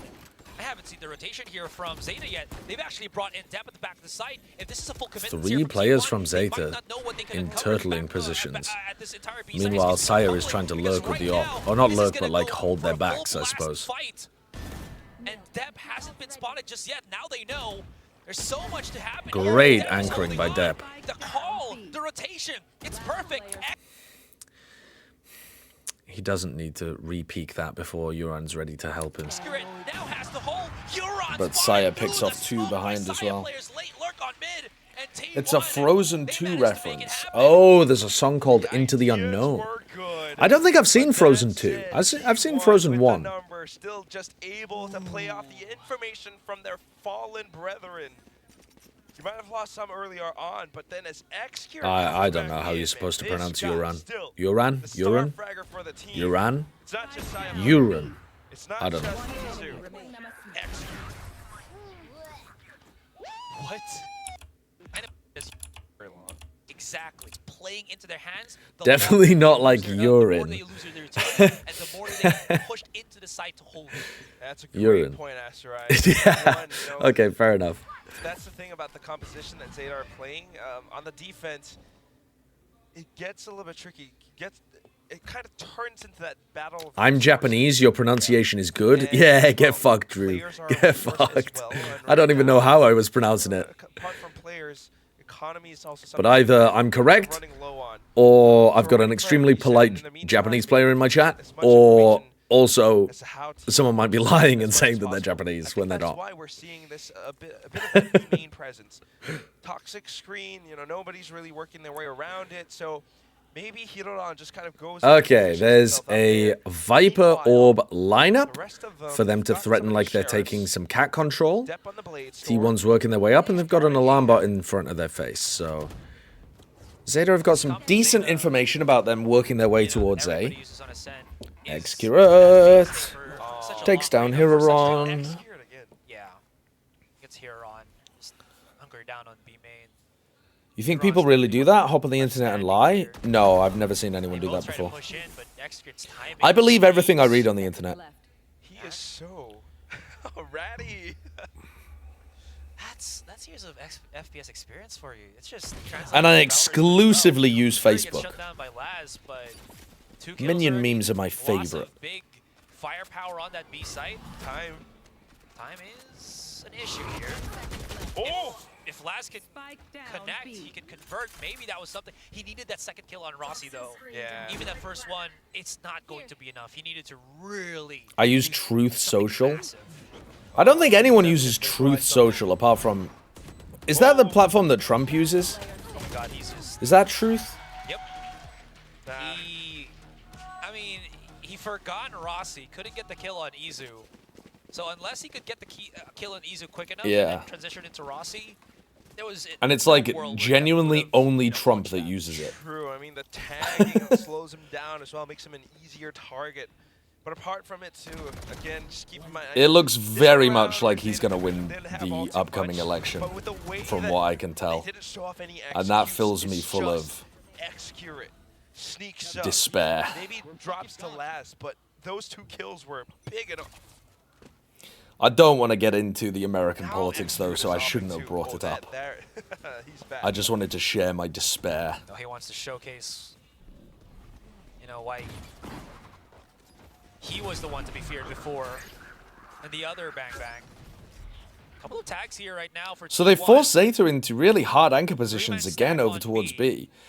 My question is, can T1 actually abuse this by going and, like, you know, finding the rotators? I like this freeze in the round, but then what do you do afterwards? A little bit. They already got control of that B site. I would like to see them go back and try to fight the people in mid. Alright, they're going to commit to site though. Recon's used. Ooh. T1 pick up 2. No one's helping Itsu. All good, all good. Itsu with... Sorry, Rossi with the spray kill. And they convert. Alright, alright. And on top of that, the Viper Spin, which is spewed right in front of them. And T1 Nice from T1. They're very explosive when they hit there. You could see Uran was... Uran. Little piss boy. Now that you've put it in my head that I keep saying Uran every time I say his name, I can't fucking help it. Okay, fuck's sake, dude. Uran is holding his recon dart, ready to try to punish the T1 guys when they actually commit to the site hit. But T1 are so explosive and decisive when they actually hit the go button that Uran ends up being late on the recon. And in fact, should probably have been reconning like the wall right in front of him to punish people who were trying to scale. But yeah, that's nice from T1. Nice little two-phase hit onto the B side. But the response from Depp and the rest of the squad not quite following through. It seems like they just say it like Uran. I have no idea. Yeah. Urang. More of them just hoping that this. I am clutching to my sanity by a thin fucking thread right now, chat. We can't be doing stuff like this. You've just gotta live with bad pronunciations for a while. So what's the mix-up here for Zeta? What's the call of their IGL to alleviate this? Oh, damn. Yikes! He's down to half. It's still alive, still kicking. Not quite sure how to adjust around the Okay. So T1 with the way that they're playing around this. T1 are gonna walk down mid, and Deb's gonna try to go for the peak. He readdresses, puts himself right at the start, right at the corner here. Oh my god, what an entry from Saya. Looking for, but it's the kill on Saya player, and I mean, simultaneous enough. Excrit, hard lurking, Uran. Oh my god. I don't know how safe he can really be at this point. Oh my god, Uran's position. Oh, I believed. I believed. These rounds, though, on attack side are so fucking good from T1, man. They're so fucking good. T1 looks so fucking good, dude. They look like the best team. I haven't watched DRX. I shouldn't say that yet. But they look so good. Here's like X-Cure. They can throw you in for one heck of a loop. And it just keeps happening again. Saya picks up quick op kills on his own. Similar to how X would have done so on the B side before. Now, the whole team kind of holding default. Saya looking for an opening pick. Drone ignored. There's no way. There's no fucking way that Saya just decides to try to jump around the corner with his op and quickscope Uran. That's so silly. Because even if you don't get punished by a player logs, there's another guy here. He's gonna peek you from market, or he's gonna peek you from stairs. He's peeking you from somewhere. You can't get away with this. The idea of jumping around the corner to get the kill on Uran is just bonkers. What a risky position for Zeta to Bonkers! It actually still works out in the end. Ay. Should get spotted as well here, as he uses the smokes to get him out of harm's way. We haven't really seen any aggressive push-outs from Zeta at all. No, like no Korean flash and dash on mid. If ever we see any of that, I think we should skip the rest of this round. As he used the one though. Oh, maybe not. Maybe not. They're cooking. Back, They're cooking. Off of it. Trying to put the pressure into spawn. Trade out Hiroron. If they pick up Dep, they might still be able to win this. Somewhere stuck on spawn. Dep went for a jiggle there and didn't see anything, I don't think. Oh my god, Dep gets them both. Dep gets them both. Ooh. Just one round. Huge. Huge. Has been. And I love it. You know, we've got a lot of talent here in Pacific. Champions being Korea this year. I am expecting for someone to bring that trophy home. But apart So from close that to home, too. Exactly right. Still, this round, Saya still on that off, very scary. Euron back on the Odin. Just kind of posted up. What a risky spot for Depp, too. Execute's still lurking. I mean, this time, though, they've put a lot more bodies into trying to deal with Execute. Just to point out what's happened here, the Killjoy turret is now in front of the wall, so they've got decent information behind this Viper wall. And this team, T1, has an attack side operator, so they're basically just waiting for Saya to get a pick. And even when Saya does get a pick, they probably don't want to immediately go into an A exec. Now that they don't see anybody on B main, you can see the rotation from Blaz right now. If he can maybe stop Execute Can from Execute breaking get this anything alarm done bot here? and shutting him down, that could be something if he pushes on. All right, the C's. Here, Sugar Zero. Ooh boy. But again, Get out. Depp's still on the corner. It's very important that Zeta does not like move too much right now. Because if they get punished by Calling to turn this into an A split would be quite then nice. some rotations might come through. We got 45 seconds left. This alarm bot going down would be big as well to potentially pull this player back a little. Push out on short. If But he didn't break it. Euron can't hold this, Saya's just going to be smoked off the whole time. Saya and Itsu should trade weapons, and then Saya can dash in. is going to be nasty. Poison cloud. Oh, Ooh. He does get a one. He dashes over. They tried to trade by pushing through the smoke and quick scoping him again. Holding on. Good play by Heroron. Blast Execute away. That's a spike drop down on short too. And Sugar Zero's in hell. So unless Saya player can take down 4 players. Yeah, not the best round from T1. Not a terrible idea, but I think Saya just ended up baiting. I was not able to calculate or catch. I think it would have been far better there to dash in like this, clearing this corner, as the rest of them came through here and dropped the Viper Orb. Because you're going to turn heads. You're going to get good info to see if you need to punish a player in this corner. You're going to be able to scale up to help Saya. And when you swap weapons, then you have Itsu being able to play behind you with an op. But yeah. I mean, 8 seconds, 4 players. I think that would have been a bit nicer. Too many. But yeah, I mean, sneak their way in, but... Alright, Saya's got knives. Execute's opping. Execute couldn't find any other... Oh, they're going for the play down onto Execute. Now, here's a different... I hate this set play. Oh! Oh! Both Jets updraft and Depp hits the shot. Air-to-air missile? Holy fuck. I really don't like that set play, but Depp popped off and made that work. Alright, can Isu win this round after teleporting into B? What in the Naruto? Yeah, that's a very anime battle, isn't it? Just fucking Aang fighting against... Dude, who does Aang fight against at the end of Avatar? I can't even fucking remember, man. But they're both like flying through the air, fucking battling each other. Rest of the team just split up, trying to get the information around the sites. Izu, though, could still be a The Fire Lord. Yeah, there you go, there you go. Quite a bit of damage. Absolutely, especially with 2 players already committed to hold this B position. But they're calling them back? Oh. They have 30 seconds. They can do this, but... Gonna have to be a really slow This is... What the fuck is going on here? Melon round. Alarm. Melon round. Alarm. Melon round. Oh. There you go. Dev's gotten the first one. Nightfall activated. They'll trace everyone at the back of A. T1 were calling such extremely good attack side rounds. And then they go for the troll? Back to back? To let Zeta tie the game up? But the Odin reigns supreme. Oh, that is a rough round.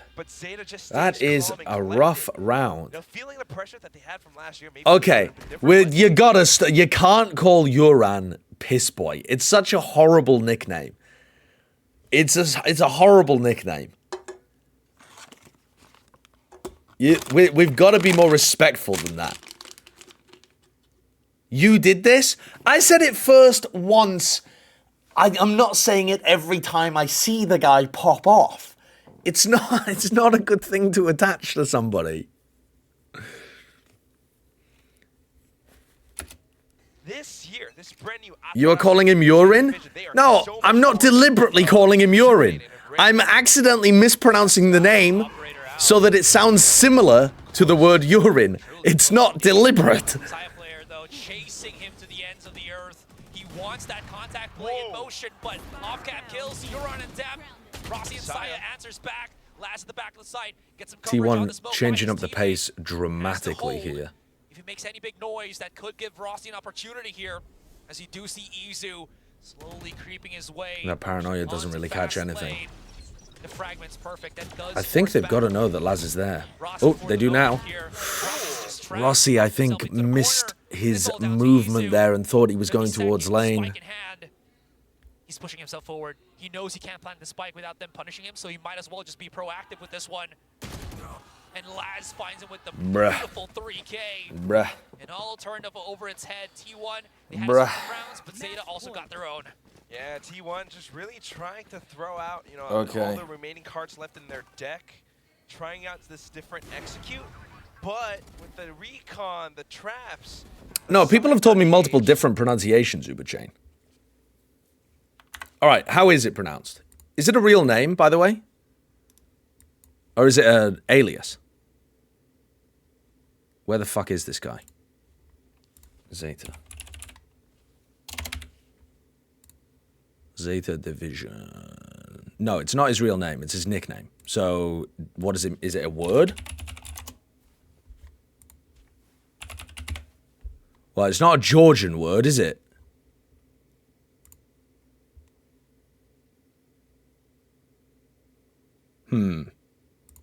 Yuran.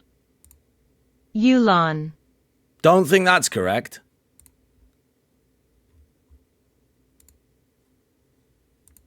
I've not got anywhere with that. It just wasn't quite enough. The Zeta had enough of a read to deal with that. And not to mention the last 3 kills. Laz was that controlled that he didn't push past the dark cover. All right. Even getting information on towards lane and then peeking out for the final 2. Oh, what is this now? They're making a lot of noise here. What is happening for Okay, so they're trying the tiles crunch. That worked incredibly well. That was the Leviathan set play. That worked really nicely. And T1 don't decide to react into A. God, it really looked like T1 were going to run away with this map. They failed. Execute has been such an annoying lurk for the past several rounds. Now they're just like, you know, if he's going to be alone this round, you know, previous round they tried the B push, they're not going to try it again. Let's punish him. That was also the first time He listens to the Japanese pronunciation, just actively ignores it. But if it's a made-up word, the Google Translate is just going to try to pronounce it how it thinks the syllables are pronounced. That doesn't actually mean it's how the player wants it pronounced at all. Things can always be turned up. That's how Japanese works? Overtime or bust. Yes, for sure. Not to mention, you know, Zeta can still play it safe. Last still has It's not made up? Well, what does it mean then? They do have this smoke though. With the Prowler combination, it pushes back so much. You can't see Laz has to hold on for his teammate, but it's a beautiful bait and switch. Oh, it's a Chinese magnolia with showy white flowers. Oh, cool. Rossi's going to hold the angle here. No, 2 of them will actually do so. Crossfires abound. Euron's finally shut down here, but this could become deadly, which it does. Izu gets spotted out. Rossi's already done his damage. Carpe's going to have to become big. This is a tragic loss for T1. And now Rossi. I feel like they just they took their eye off the ball towards the end of this. There were some reactions to some aggression that maybe wasn't as good as it could have been, but I think T1 had a series of unforced errors in these later attack side rounds that just let the game slip out of their hands. Zeta had a really good first half, and a very good fourth quarter, but I think T1 could have won this. All of those attack side rounds in a row in the middle were so nicely called. So nicely called. Rough. Rough. But there you go. Zeta win that one. Where didn't Bren say he wanted to play some ranked?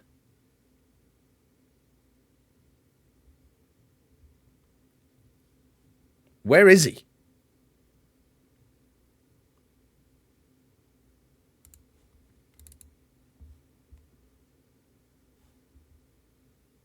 He got evicted? He said he was plugging in his headset. I thought we were going to play ranked at the end of this map, but maybe I've got enough time to do another 2 and finish off this game. You just assembled? Oh, 1 monitor arm. Okay, so we've still got time for... I just assembled 1 monitor arm in the entire time. You managed to put together 1 monitor arm. I need more time. I can get you the money, please. Don't break my knees. You are going to get evicted from your apartment, and I'm going to break your kneecaps. You're really starting a trend here of not paying on time, huh? Really starting a trend here. I want 14 pounds of asparagus on my table by the end of the day. Chat, can you help him out a little bit?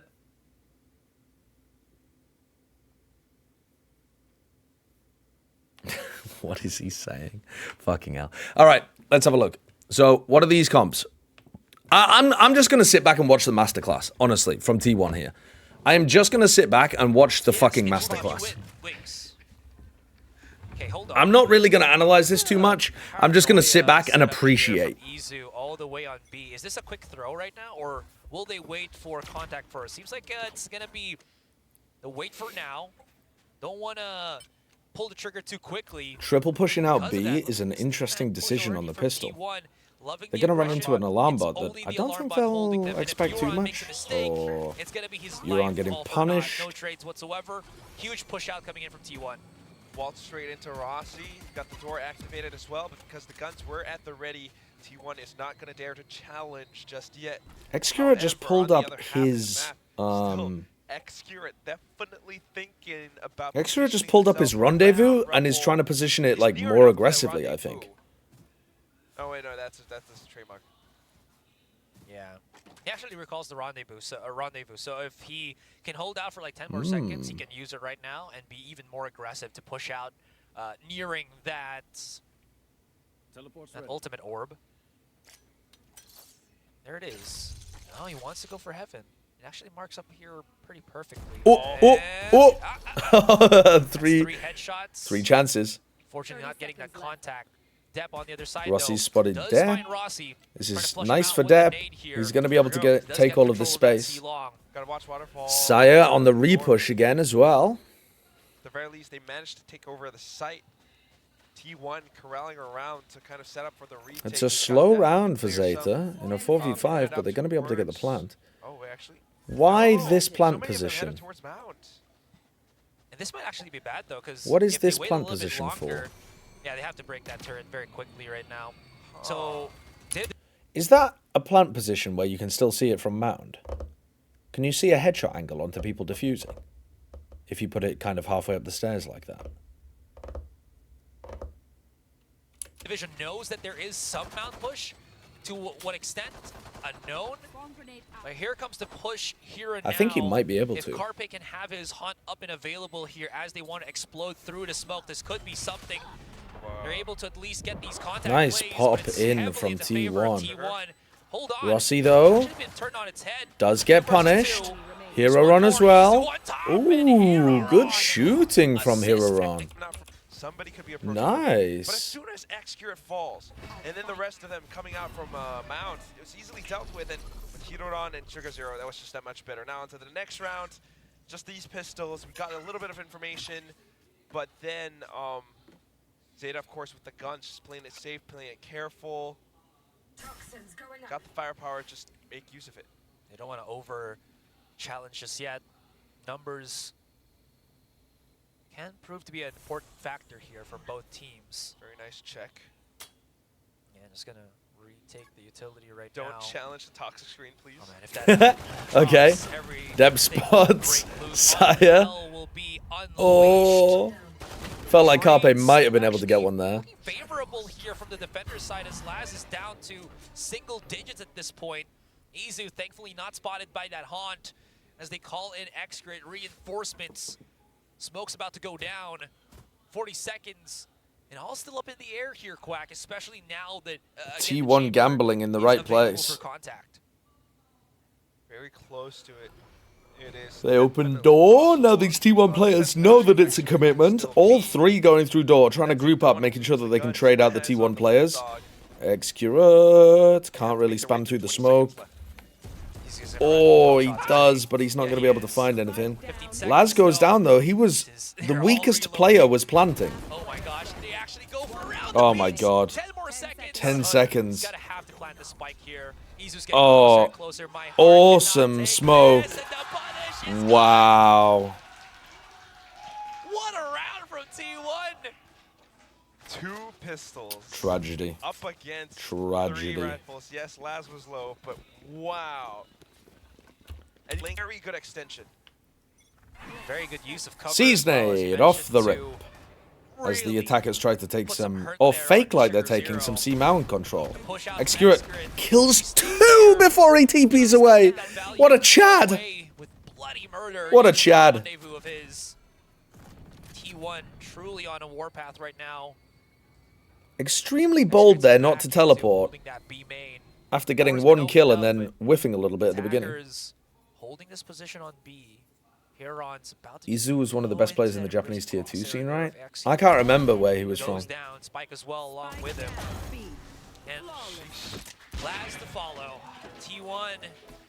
Objectively, that's a bad play from Excurate. It does seem like it. Not much to say. Just the way He got away with it. eliminations on this round, but I dare say, this could be looking to be.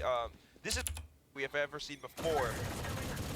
Spam early on to try to push back the defenders. Now it's gonna be. They naded 2 of them on the rifle round. Oh no, you just can't be getting caught by that. And Carpe was the one kind of top anything that we have ever seen before. And Carpe was the one kind of. Dude, that's so fucking sickening as well. They threw it at back rubble. Just predicting the teleport and the satchel play.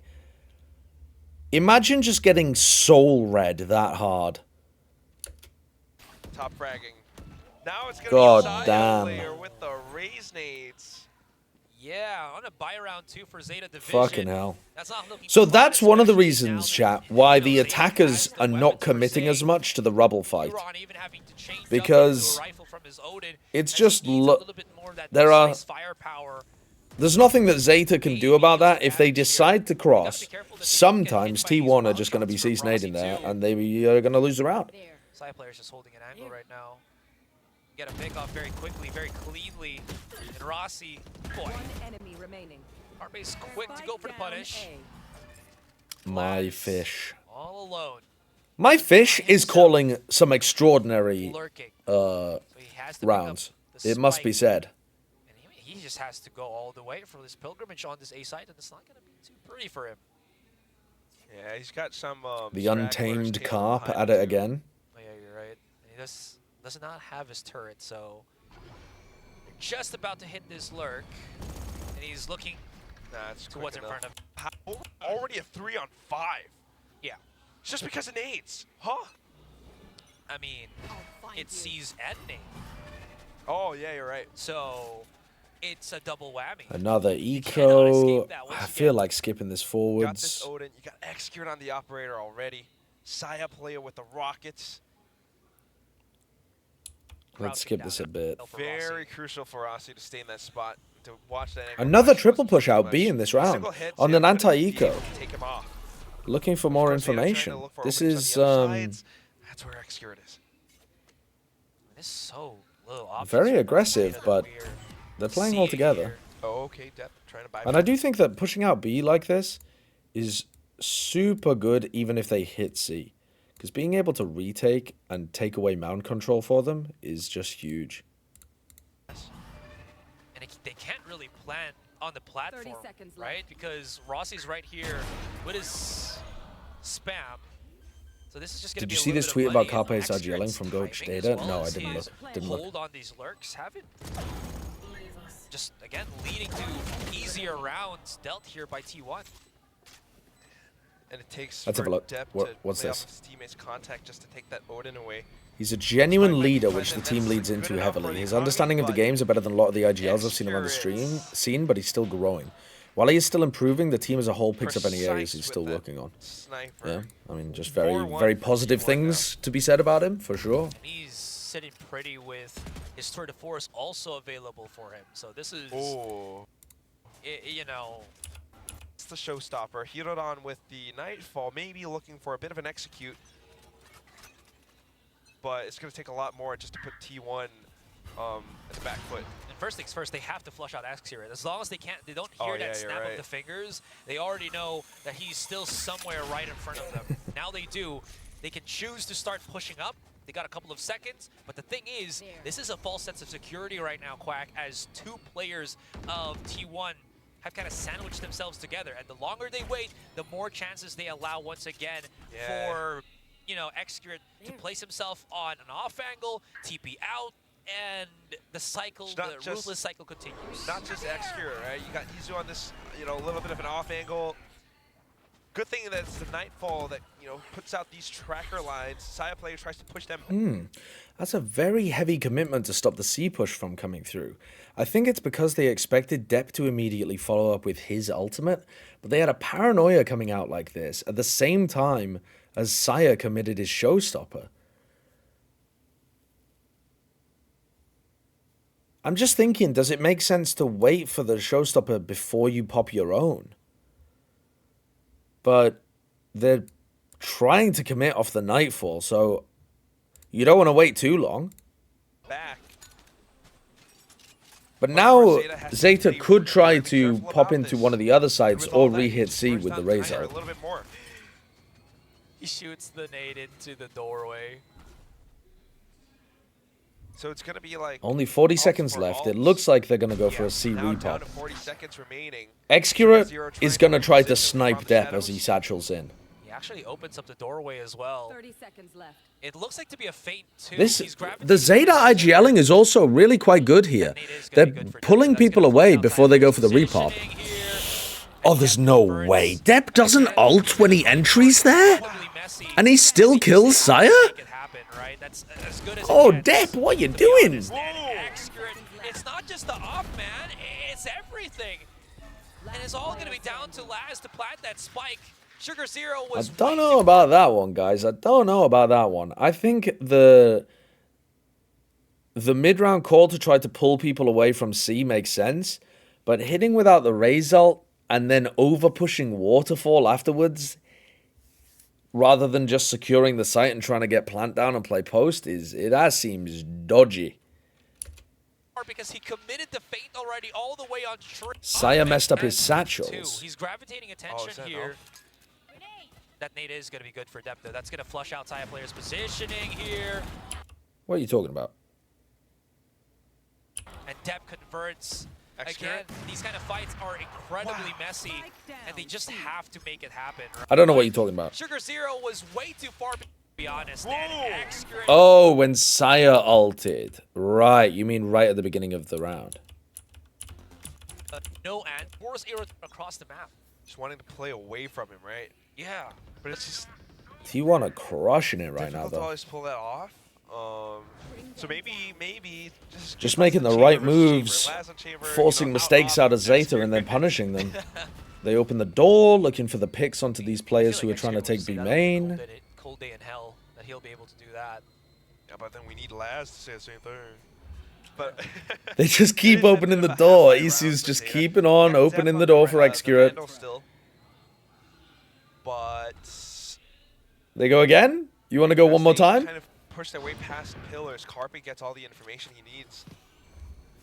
Yeah, one more for the culture. I like how his teammate keeps opening the door. One more for the culture. Can just checking, yeah. The thing is, though, there's a response to this, and Zeta aren't doing anything. They're just staying there.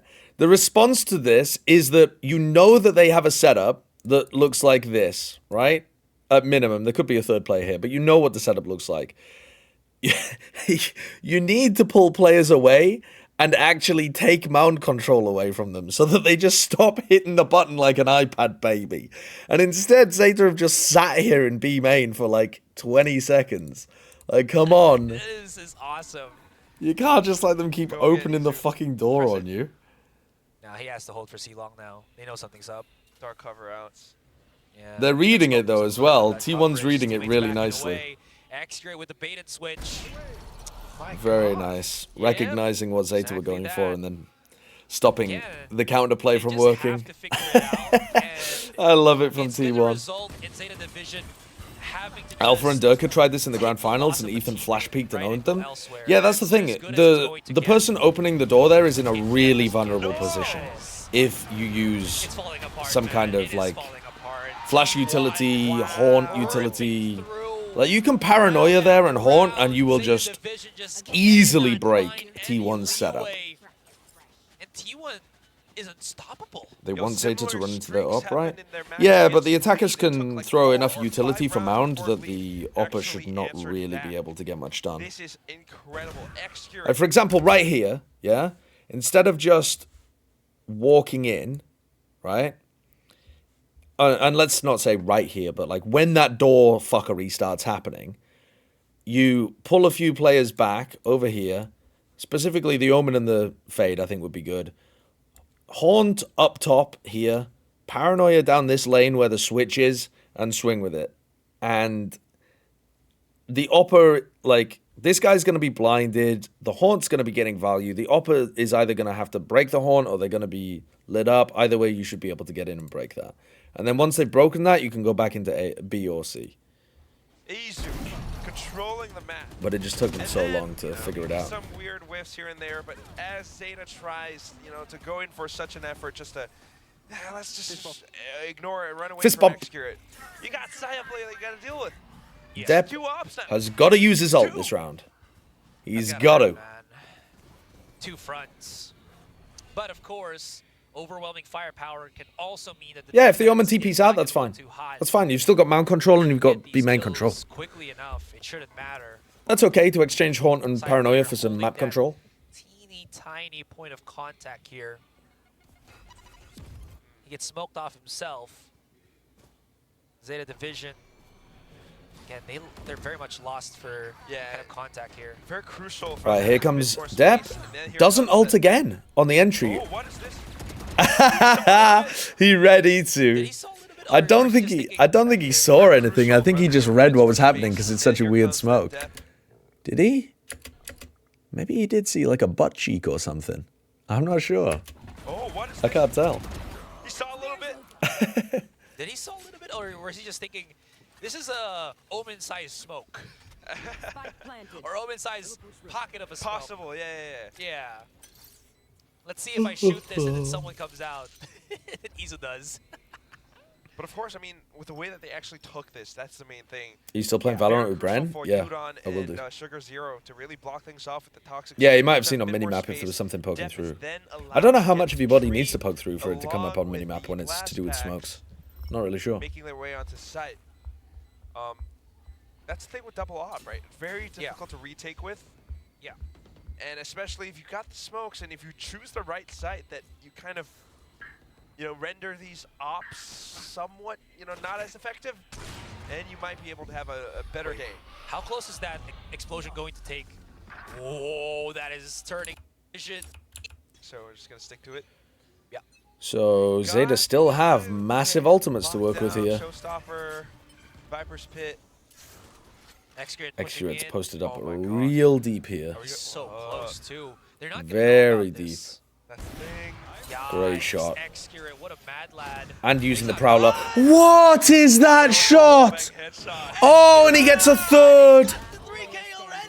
Oh my god, he's so good with the op. He's actually outrageously good with the op. mode. Enough. Enough's enough, man. Who's playing a better op game than Xcurate currently? Is there anyone globally? Would not be able to anticipate that. They thought it was just a nade, so... I feel like he's the most impressive opera I've seen this year. But then... Kang Kang?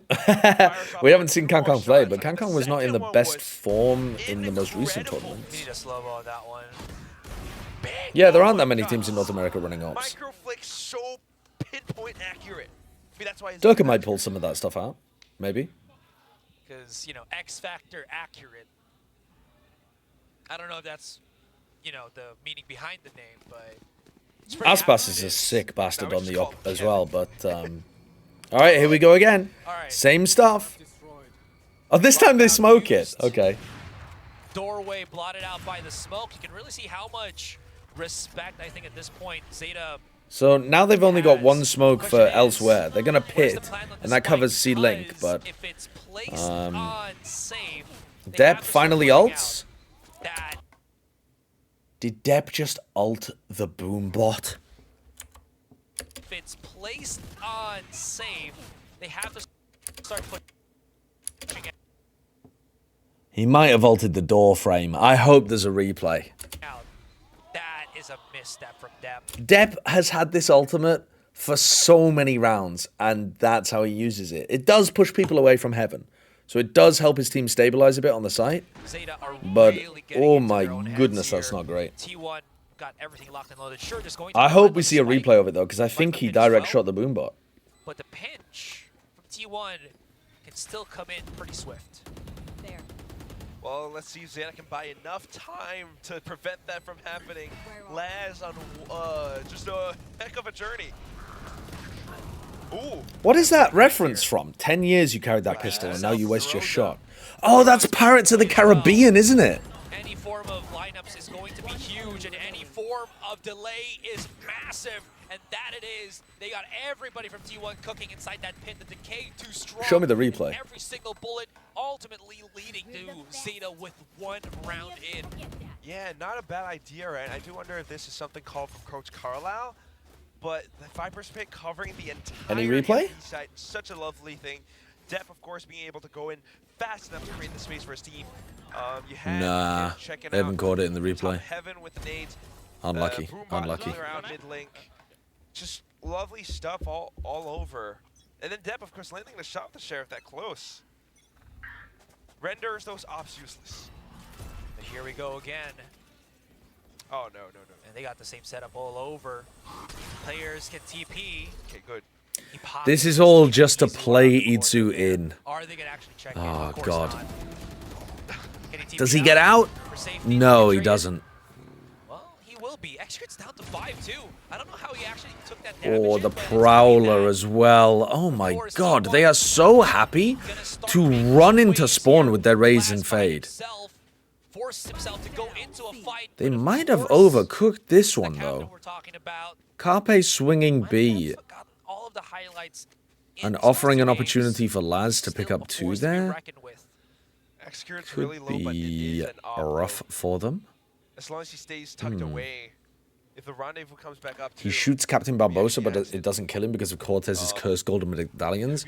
Yeah, but then Thingy slashes his blood, and then Barbosa turns back into a normal human and dies, right? Paranoia's gonna. They'll have no idea that He has a mortal wound. That's true enough, but with this turret. I thought that first Pirates of the Caribbean movie was pretty good. The turret fired though. They know he's there. Actually, I quite like the second one as well. What's the angle? That was the one with the fish people, right? How do you find these angles, man? Sugar 0, 2 versus 1. The first 3 fry? Wait, what's the third one? Dropping down with Laz not having the support of the turrets anymore. I think you might be capping, chat. I don't... Some form of solace here. That smoke Was gives the it a little bit third of one coverage. good? Xcurate, my guy, goes in for the no-scope. Spike planted right beside him. Okay, he gets the first one. Smoke Rossi was not really ready to trade that, but... Yeah, it looks like Sugar Zero didn't quite understand that his head was going to be open. 8-3. T1 running away with it. Oh, wait. Fish people were the third. The fuck is the second, then?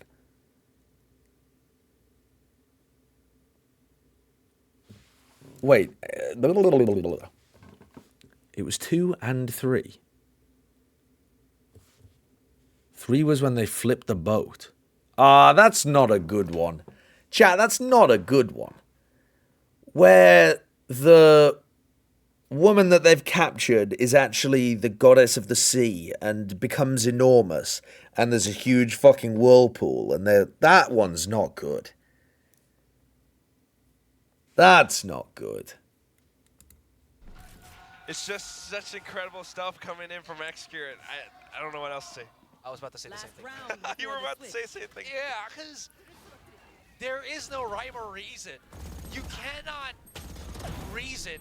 You cannot understand something that is just too great for you to be knowledgeable at, right? Yo, whoa! The clapback. What was he about to say at the end, though? He was clearly about to follow up with something. We didn't get the spice. All we got was him trying to get Sugar Zero's attention. He was about to say some crazy shit, I think. But now, as we close things out, T1 going on the offensive. I mean, Zeta Division, just let go of this A main, man. There's too much heat at this point. Especially with Carpe so close there. If they commit to this fight, he has a nightfall, and they are going to try to do so. Dep charging in, slowly creeping up. Dep gets caught as well. Just walking further forwards while his team are all trapped in the choke. Oh, it's brutal. Brutal. The devil you know, then the devil you don't, right? Yeah, just production decided that Rossi was not going to get a fine. We will, in fact, cut it off here. Seals the deal. 9-3. T1 commanding first half in the second map. Ah, wow. Zeta got absolutely bodied so far in this map. And I think T1 on the attack side were cooking as well. What we're watching here.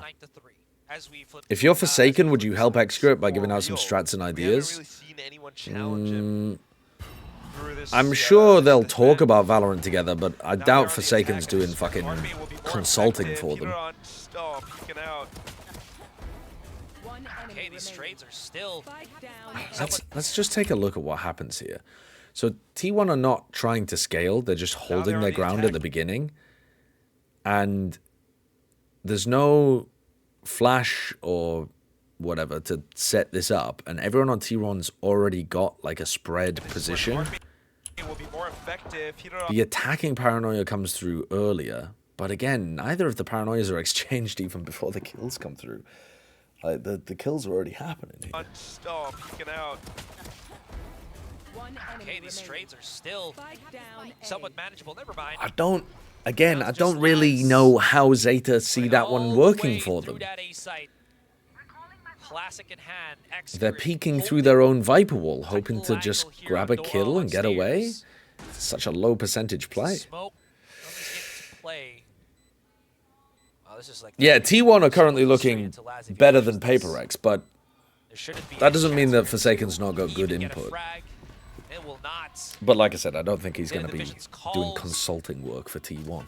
Very lost as T1.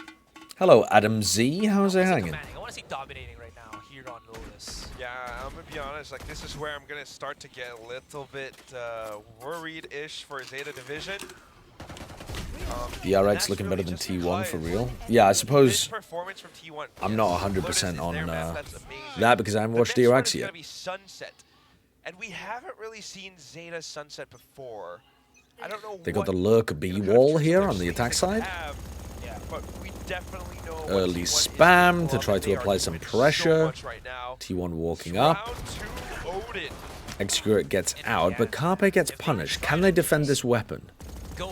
Could be dangerous to defend this weapon. Saya uses his nade to just open things up, and it's over. I think any form of calls. Zeta are not controlling Rubble and blocking T1 out of this choke, but they're also not retreating and playing crossfires. They're just kind of standing here. And then at some point, T1 get enough players in and get people out to these kind of positions, and then the defense just crumbles. T1 were completely locking Zeta out of the choke point. And then you've got a really small door to fight over, and it's really easy to hold. And Zeta have got some kind of compromise, which is the worst of all worlds, Tough one to say the least. where they just kind of, like, hold out in the open in front of Rebel. You guys got all the kills. Getting picked apart. I'm almost done. Nice. Chat, Bren's almost finished. Keep going.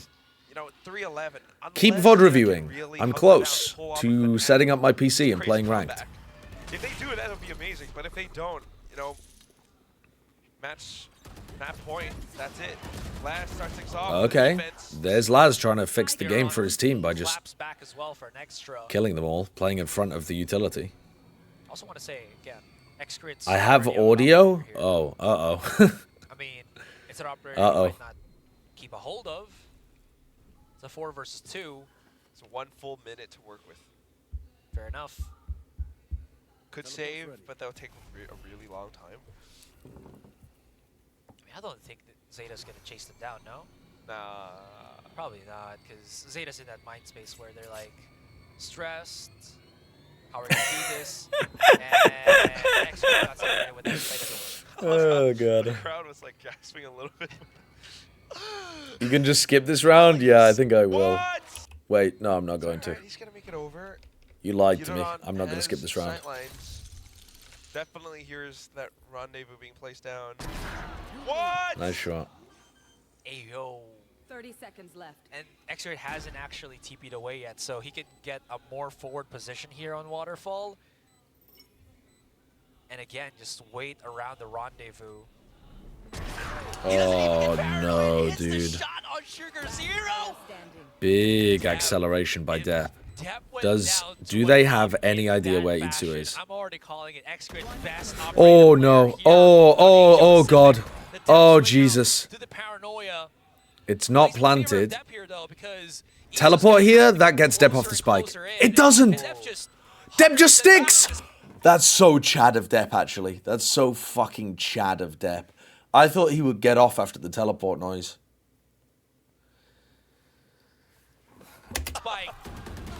What a call, what a catch.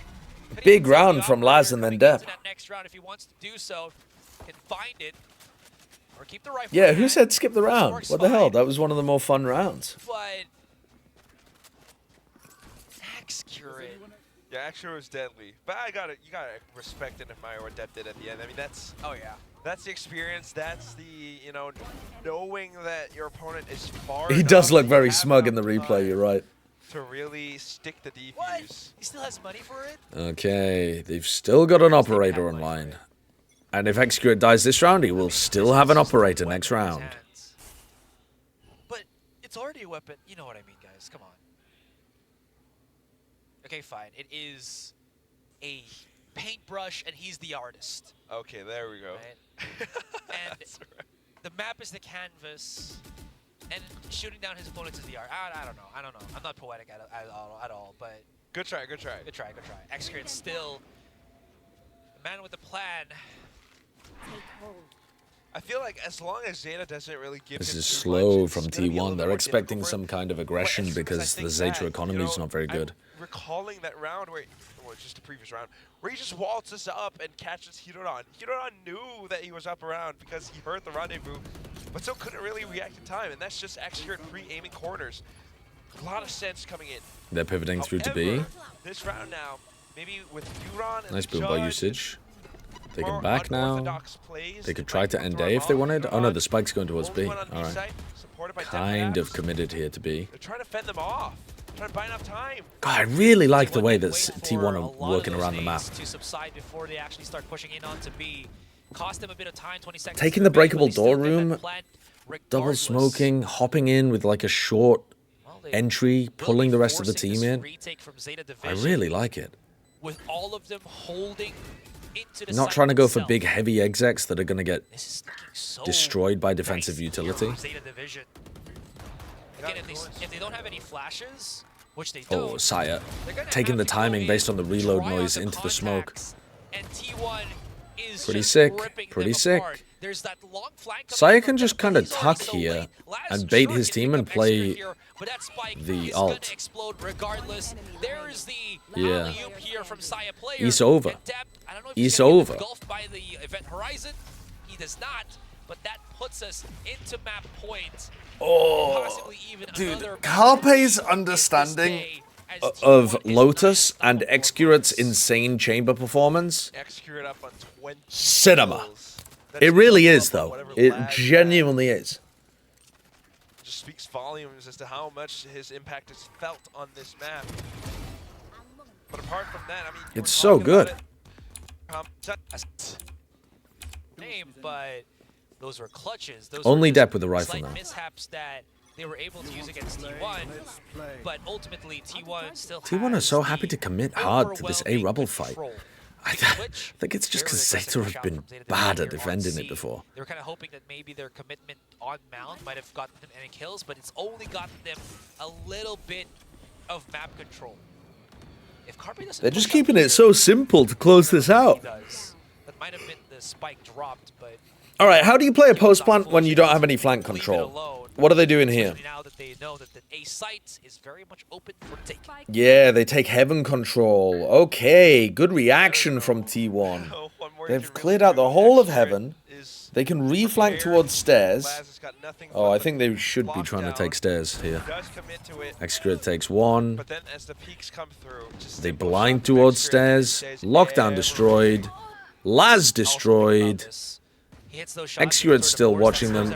Oh, Sugar Zero's Pepe hands trying to teleport in. Dude, T1 look so good on this map.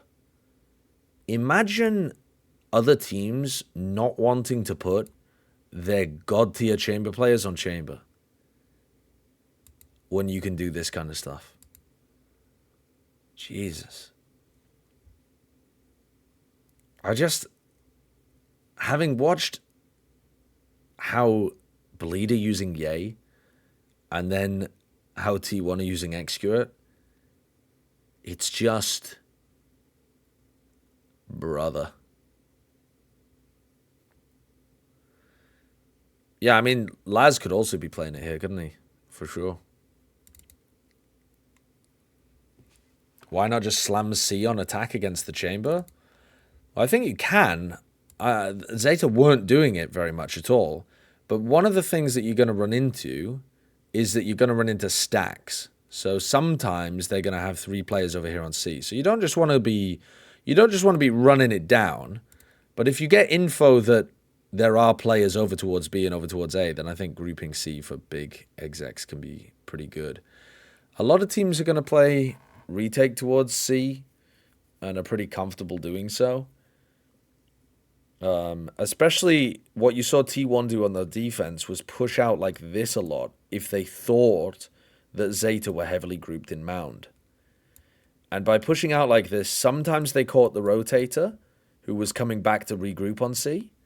And if they didn't catch the rotator, and you go for a big C exec, they back off, right? And then these players flank, take mound away from the post-plant team, and you kind of force the post-plant team to react into Waterfall or into CT. Otherwise, they just lose the round because you surround them. And if you can force them to react like that, they're going to sometimes make mistakes and get caught by these players who are around here or here. And even if they don't, this retake is going to end up with a lot of site control and some good chances of winning the round. So I think T1 have already thought through the fact that their C defense is pretty weak, and they were combating it by doing triple pushes out B main and completely dominating Rubble. So, yeah. It's, yeah, pretty powerful setup, I think, for T1. They've just got a really nice depth of understanding on this map. And then, what do we got here? Okay. T1 are running this comp with the solo Sova. I haven't seen anyone use this comp amazingly. I think they could be running the chamber on this map. I think I prefer Zeta's comp. But we'll see. I mean, we won't see. We already know the result. But no ranked? Oh, I'm down to play ranked. I didn't realize you were ready already.